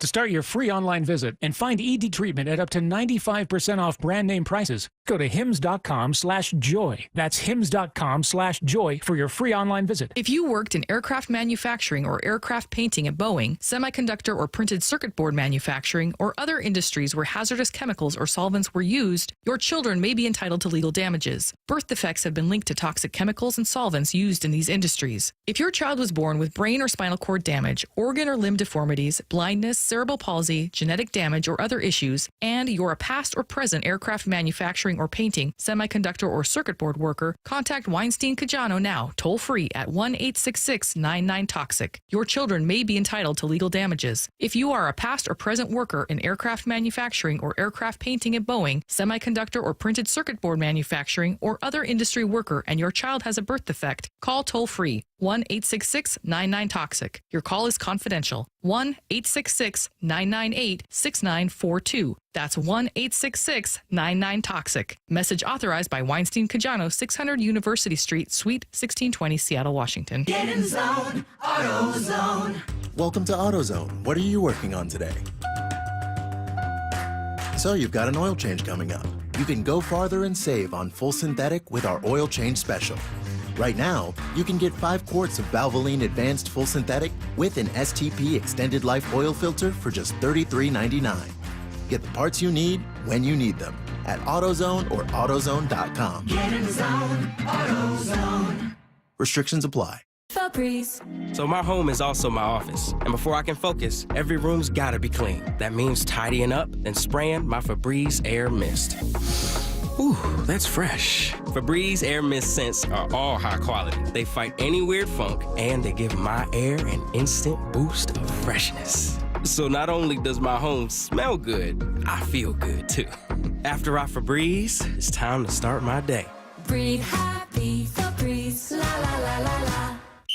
The Mike McDonald Show, the first word from the head coach after every Seahawks game. We want to play a certain way, and you're just going to chisel away at it every day. Presented by Emerald Queen Casino. This is the Huddle. Every Thursday from noon to 2 on Seattle Sports. You're listening to The Huddle with Dave Wyman, Michael Bumpus, and Stacey Ross. Speaking now, it's quarterback Geno Smith. Let's take a listen. Good afternoon. A little bit about the cause you're representing this year. Yeah, so big shout out to the artists who did these, but this is Extended Hands, so this is my cause for this year. It's my mother's foundation, does a lot of work in the community in South Florida. She's been doing that my entire life, hence the name Extended Hands. We're extending our hands and really just trying to reach out and touch the community, be an advocate for change in many ways, and it's something I hold dear to my heart because obviously my mother, she instilled that in me, always giving back, and I want to represent her in that way, so I thought it was a cool thing. You've talked a lot about your mom and your grandma, kind of how they've helped instill all that. How much have they shaped the man you are? My parents, my mother, my grandmother, grandmothers, they've shaped me. They are me. I am them. Every single part of who I am is because of my upbringing and the way they raised me. My mother in the household couldn't bring B's home. She said that was average. You got to be outstanding. So it was A's or nothing else. And she always pushed me to better myself, always to do things the right way the first time and, try to limit your mistakes. And I think when I think about who I am today, I'm never satisfied because of that. And, I just appreciate my upbringing. I appreciate my parents. And obviously, again, Extended Hands is a way for us to kind of meet at the middle right there. Do you ever talk to your teammates about following their passion projects or getting involved in the community in any way? For sure. And a big shout out to Chenna. He's our man of the year this year. But, all the guys, man, it's important for all of us. Yesterday I was passing out food, and I was down there at Island Soul, a place that, a lot of us are familiar with. And I was out there with the community, just, extending my grace and, being thankful, being grateful. Had a lot of people there. It was awesome. But, yeah, our team we're big on philanthropy. We want to be active in the community. We always talk about 12 as one, so that includes our fans. And the more that we can reach out to the community and, again, be an advocate, the better it is for all of us. Going back to Sunday's game, I think that is the most energy I've seen from the defense on the sideline of any game this year. Oh, yeah. How much did they set the tone? Yeah, they set the tone. Our defense, again, has been playing phenomenal football as of late. You know, they started out really hot. I know, some changes were made, and some guys have stepped in and stepped up. And the way they're playing gives us a shot to win every single game. They're really leading this team. They're leading the charge right now, and we love that. That's how it always was here in Seattle. I know people always, giving ode to the Legion of Boom, and, we got some new guys, some new faces, but they're playing with that same energy. And so, we want those guys to continue that, to continue to build on that, and we're looking forward to another great game on Sunday. Does going back to New York still hold any special meaning for you at all? Or?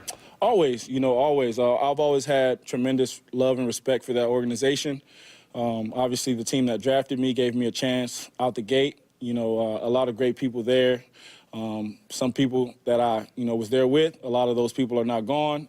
So, as far as the whole revenge thing, that's not on my mind. Like I said, man, there's a lot of great people in that city that I still talk to and I still love and still support me. And so it's the biggest game of the year because it's the next game. But, definitely, obviously, because I was drafted there, it's going to be, a narrative that's built.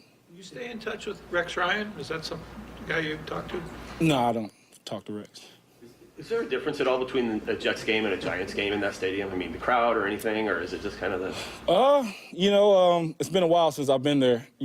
I can think about last year when we played there, a Monday night game. I thought it was, the crowd, it was the Giants game, obviously, but I thought the crowd was there, and I thought it was just a fun game for all of us. But, I haven't been there in so long, I can't really answer that.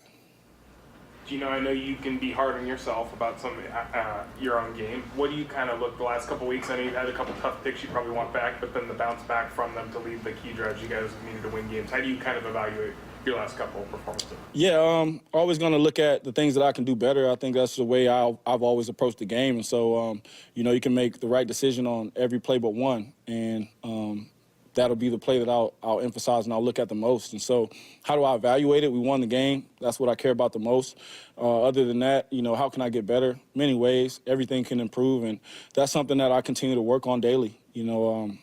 Where I think I'm really, a good player, and I think I have a chance to be even better. So as long as I continue to work hard, continue to stay focused on my process, as I talked to you guys about, I think good things will happen, and I think some of that stuff that's unlucky will, kind of weed itself out. Some players might get a little gun shy if a bad play happens. In the last two games after interceptions, you've done some really good things. What allows you, what's the mentality to put that behind you and still make the plays you need to make later? I mean, I grew up watching football. My favorite player is Brett Favre, born on the same day.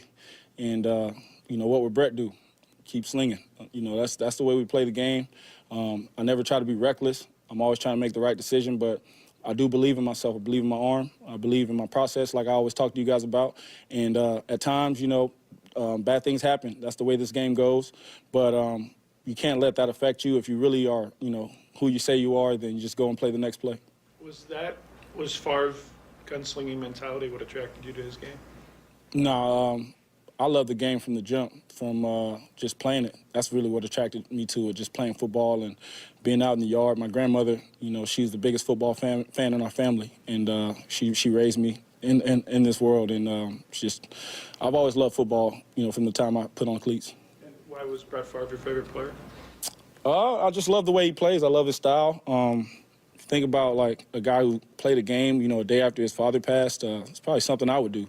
We just love playing football. And, a guy who if he was hurt, still goes out there. He's going to leave it all on the line. And, again, we're born on the same day, so kind of my spirit animal. We've talked about the run game a lot the last few weeks. What gives you the most confidence it's about to turn a corner? Yeah, I just think our guys up front, man, I think, the way Olu stepped in and he's really leading the charge. Olu's doing a great job with communication. I think our plans have been great. I think the coaches have done a great job at putting together a scheme that allows us to be successful.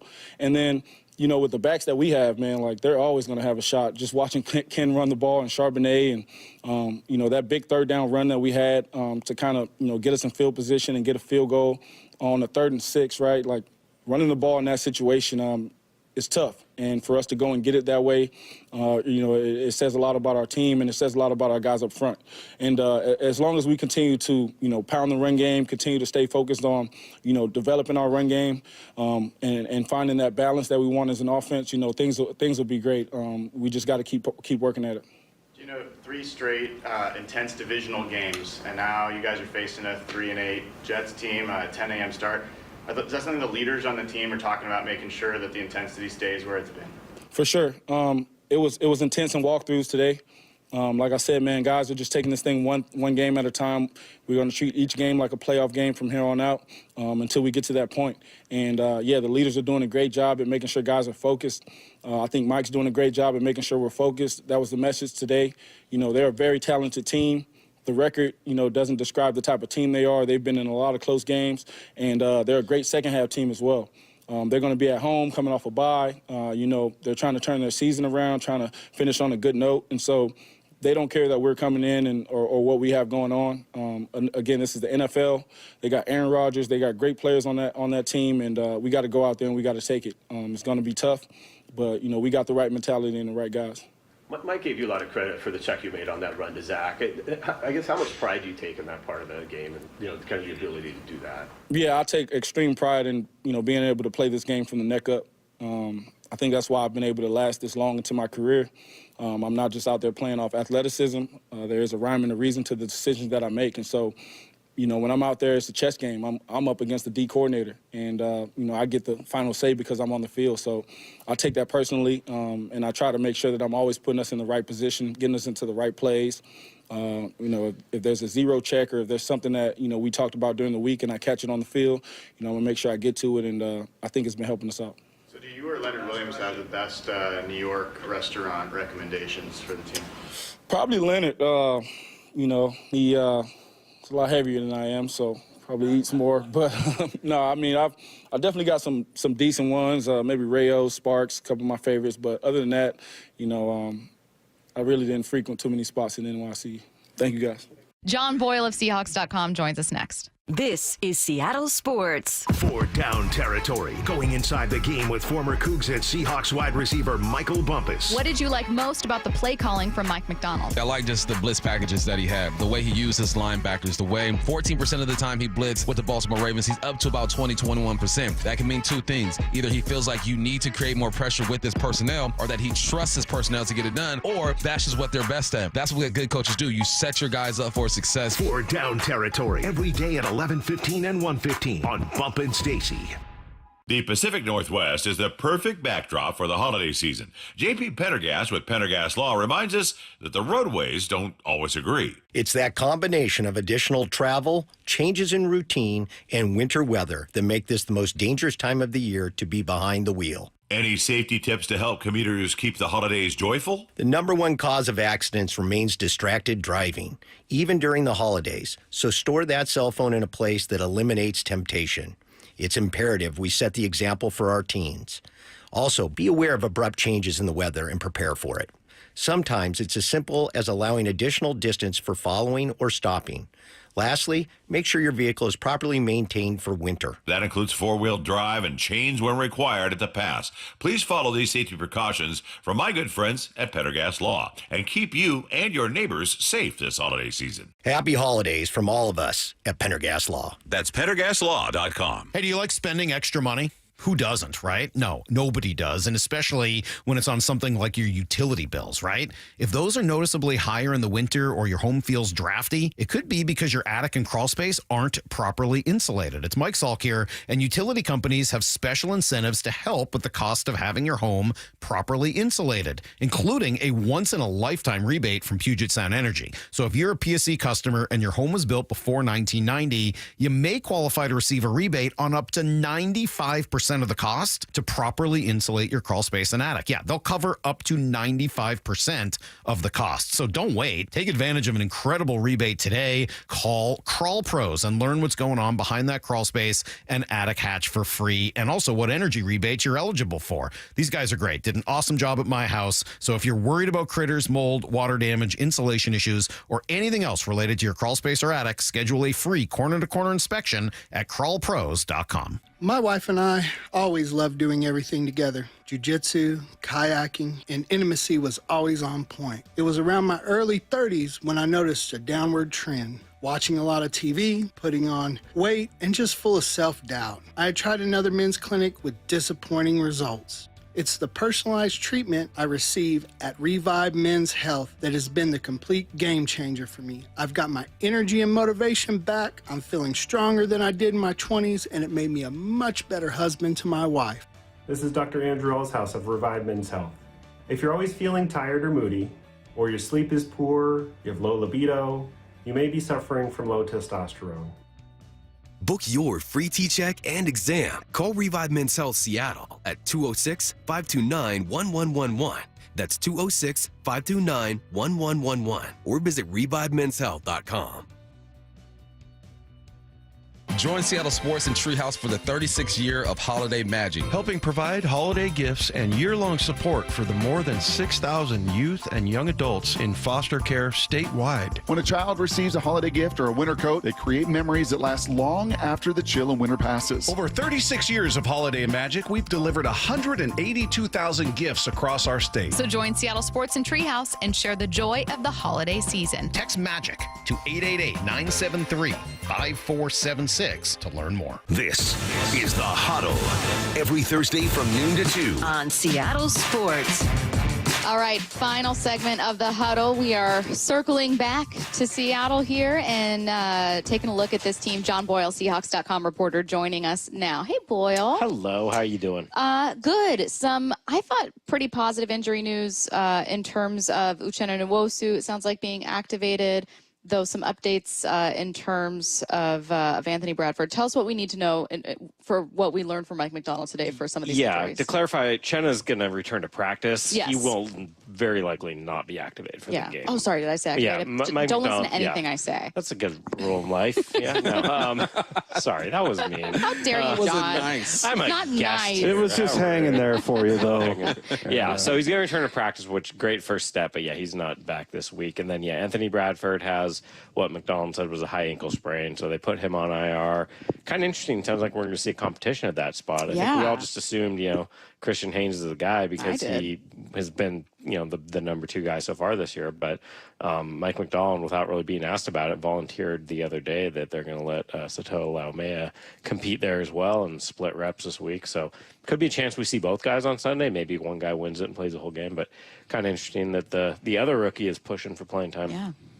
What are you hearing from McDonald about the defense? He's got to be as happy as he's been all year, and the last 3 really starting to come together, guys that they meant to have big years are having big years. What's been different from Mike from what you've heard? Yeah, I mean, I think it's just 2 things. One, the most obvious is they're stopping the run, and when they do that, we heard this from Leonard Williams earlier today, it's like, that's when Mike McDonald's defense can really shine and he can get into the play calls he wants, the pass rushes he wants, is when you actually get teams behind the sticks and having to throw the ball. Midway through the season when they're getting run on like crazy, it's hard to do much defensively. So that's a big part. And 2, I just think we're seeing, the results of what happens when you have a new coaching staff with a new scheme and, they've made some personnel changes. It's going to take a little time for it to really start humming, and it's looked really darn good these last couple games for sure.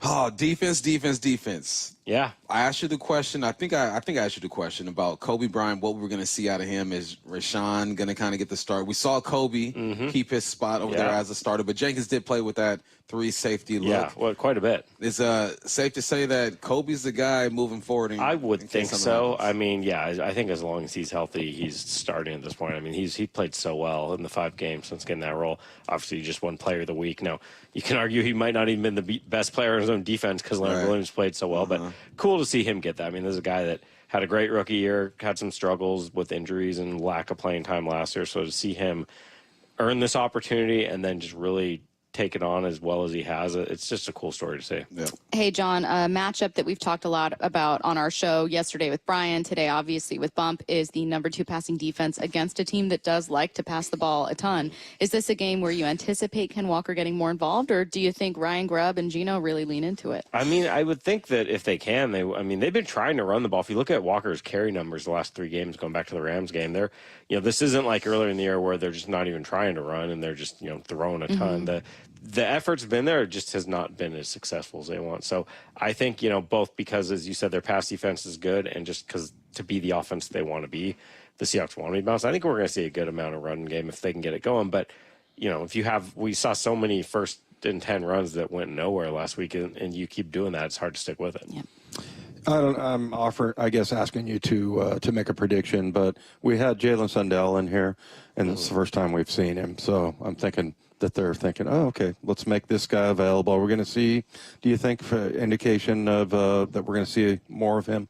Look, I don't like to predict how the team's going to do things with the personnel and all. But it's kind of interesting that now all of a sudden he's coming down here and talking to us, and he's been active. He's a guy they've been really high on since they brought him in. With he's kind of a later signing with the undrafted guys. I think he might have had a health thing that might have been why he signed later. I can't remember what it was, but yeah, I can't remember for sure why he signed so late. But they've been high on him the whole time. So they've gotten him involved in a few little packages here and there. But he's a guy I know they think highly of. Yeah, they think he's really smart. The other thing is, it's a lot of positions for a guy who's an undrafted free agent, rookie, right? I mean, he's played fullback, he's played tight end, he's gone in motion, he can play center, guard, I guess tackle. Yeah, I think we've, when we don't really know for sure all the positions he plays, but when you just look at some of the games of who's active and who's not, just by default, when they had some injured tackle, like, well, he must be their backup tackle too. So yeah. I think he's a guy they see able to do a lot of things. Can you imagine how funny it would be if John, who does have a lot of insight, obviously, because you're a reporter with the team, if they were like, yo, listen, we actually have this crazy package that we're going to have Jaylen in on. Whatever you do, don't say anything to Dave. And then Dave just kept peppering you with, but like, how funny would it be if like you're right, they're going to run the fly sweep this week. You got me. If you think I could crack open Boyle, then I think you're thinking too highly. The guy's a rock. I don't know about that. I love the attempt to be under center more by this offense. Yeah. Do you feel and see that Grubb is starting to try a few more things that he maybe necessarily didn't do much of at UW? Yeah, maybe.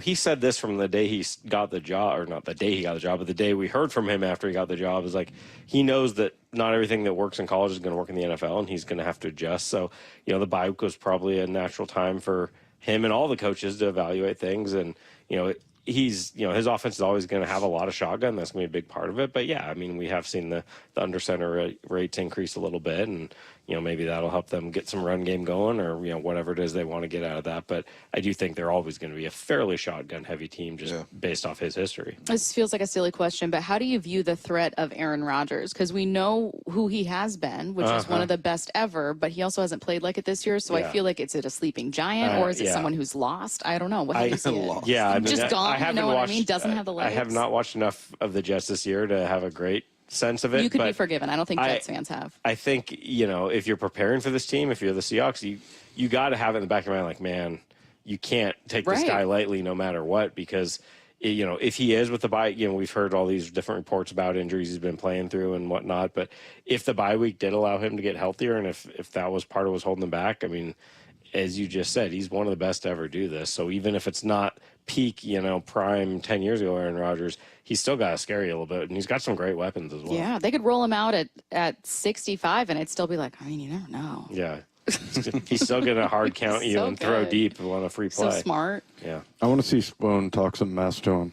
Yeah. I think a lot of times I can't understand exactly what Spoon is saying, but I think it's hilarious anyway. It's so entertaining. He's one of the best. Yeah. Like in the post game, I swear he said something about a bad lady, but it was something about he was getting in his bag lately. Oh, yeah. Mike McDonald's in his bag lately is what he said. You thought he said bad lady? Yeah, I was like, what did he say there? Yeah. So, I couldn't love a player more. We've talked to him one time, and when he came in here, he was super serious, and he said some really unbelievably I don't know. It was like high-end type of like veteran stuff. Yeah. The stuff that he talks about, he just seems to be like wise beyond his years, and he plays like a demon.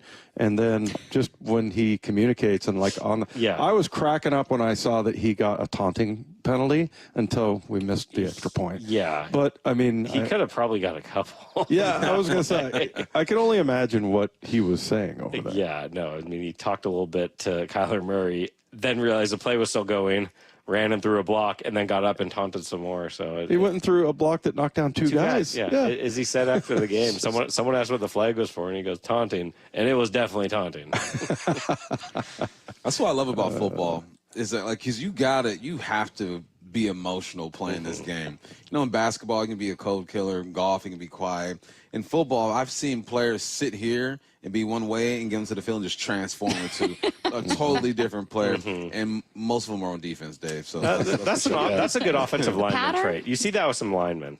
Yeah. Abe's that way. Yeah. I mean, you bring Abe in here, it's going to be a quiet Very chill. interview, and then you get him out there, he's going to be flattening dudes. Last assignment's an easy one. I'm going to start with Bump because you were next up with a question. And then Boyle, I'm going to end with you. right. Unfortunately, you go last. Seahawks win Sunday if what?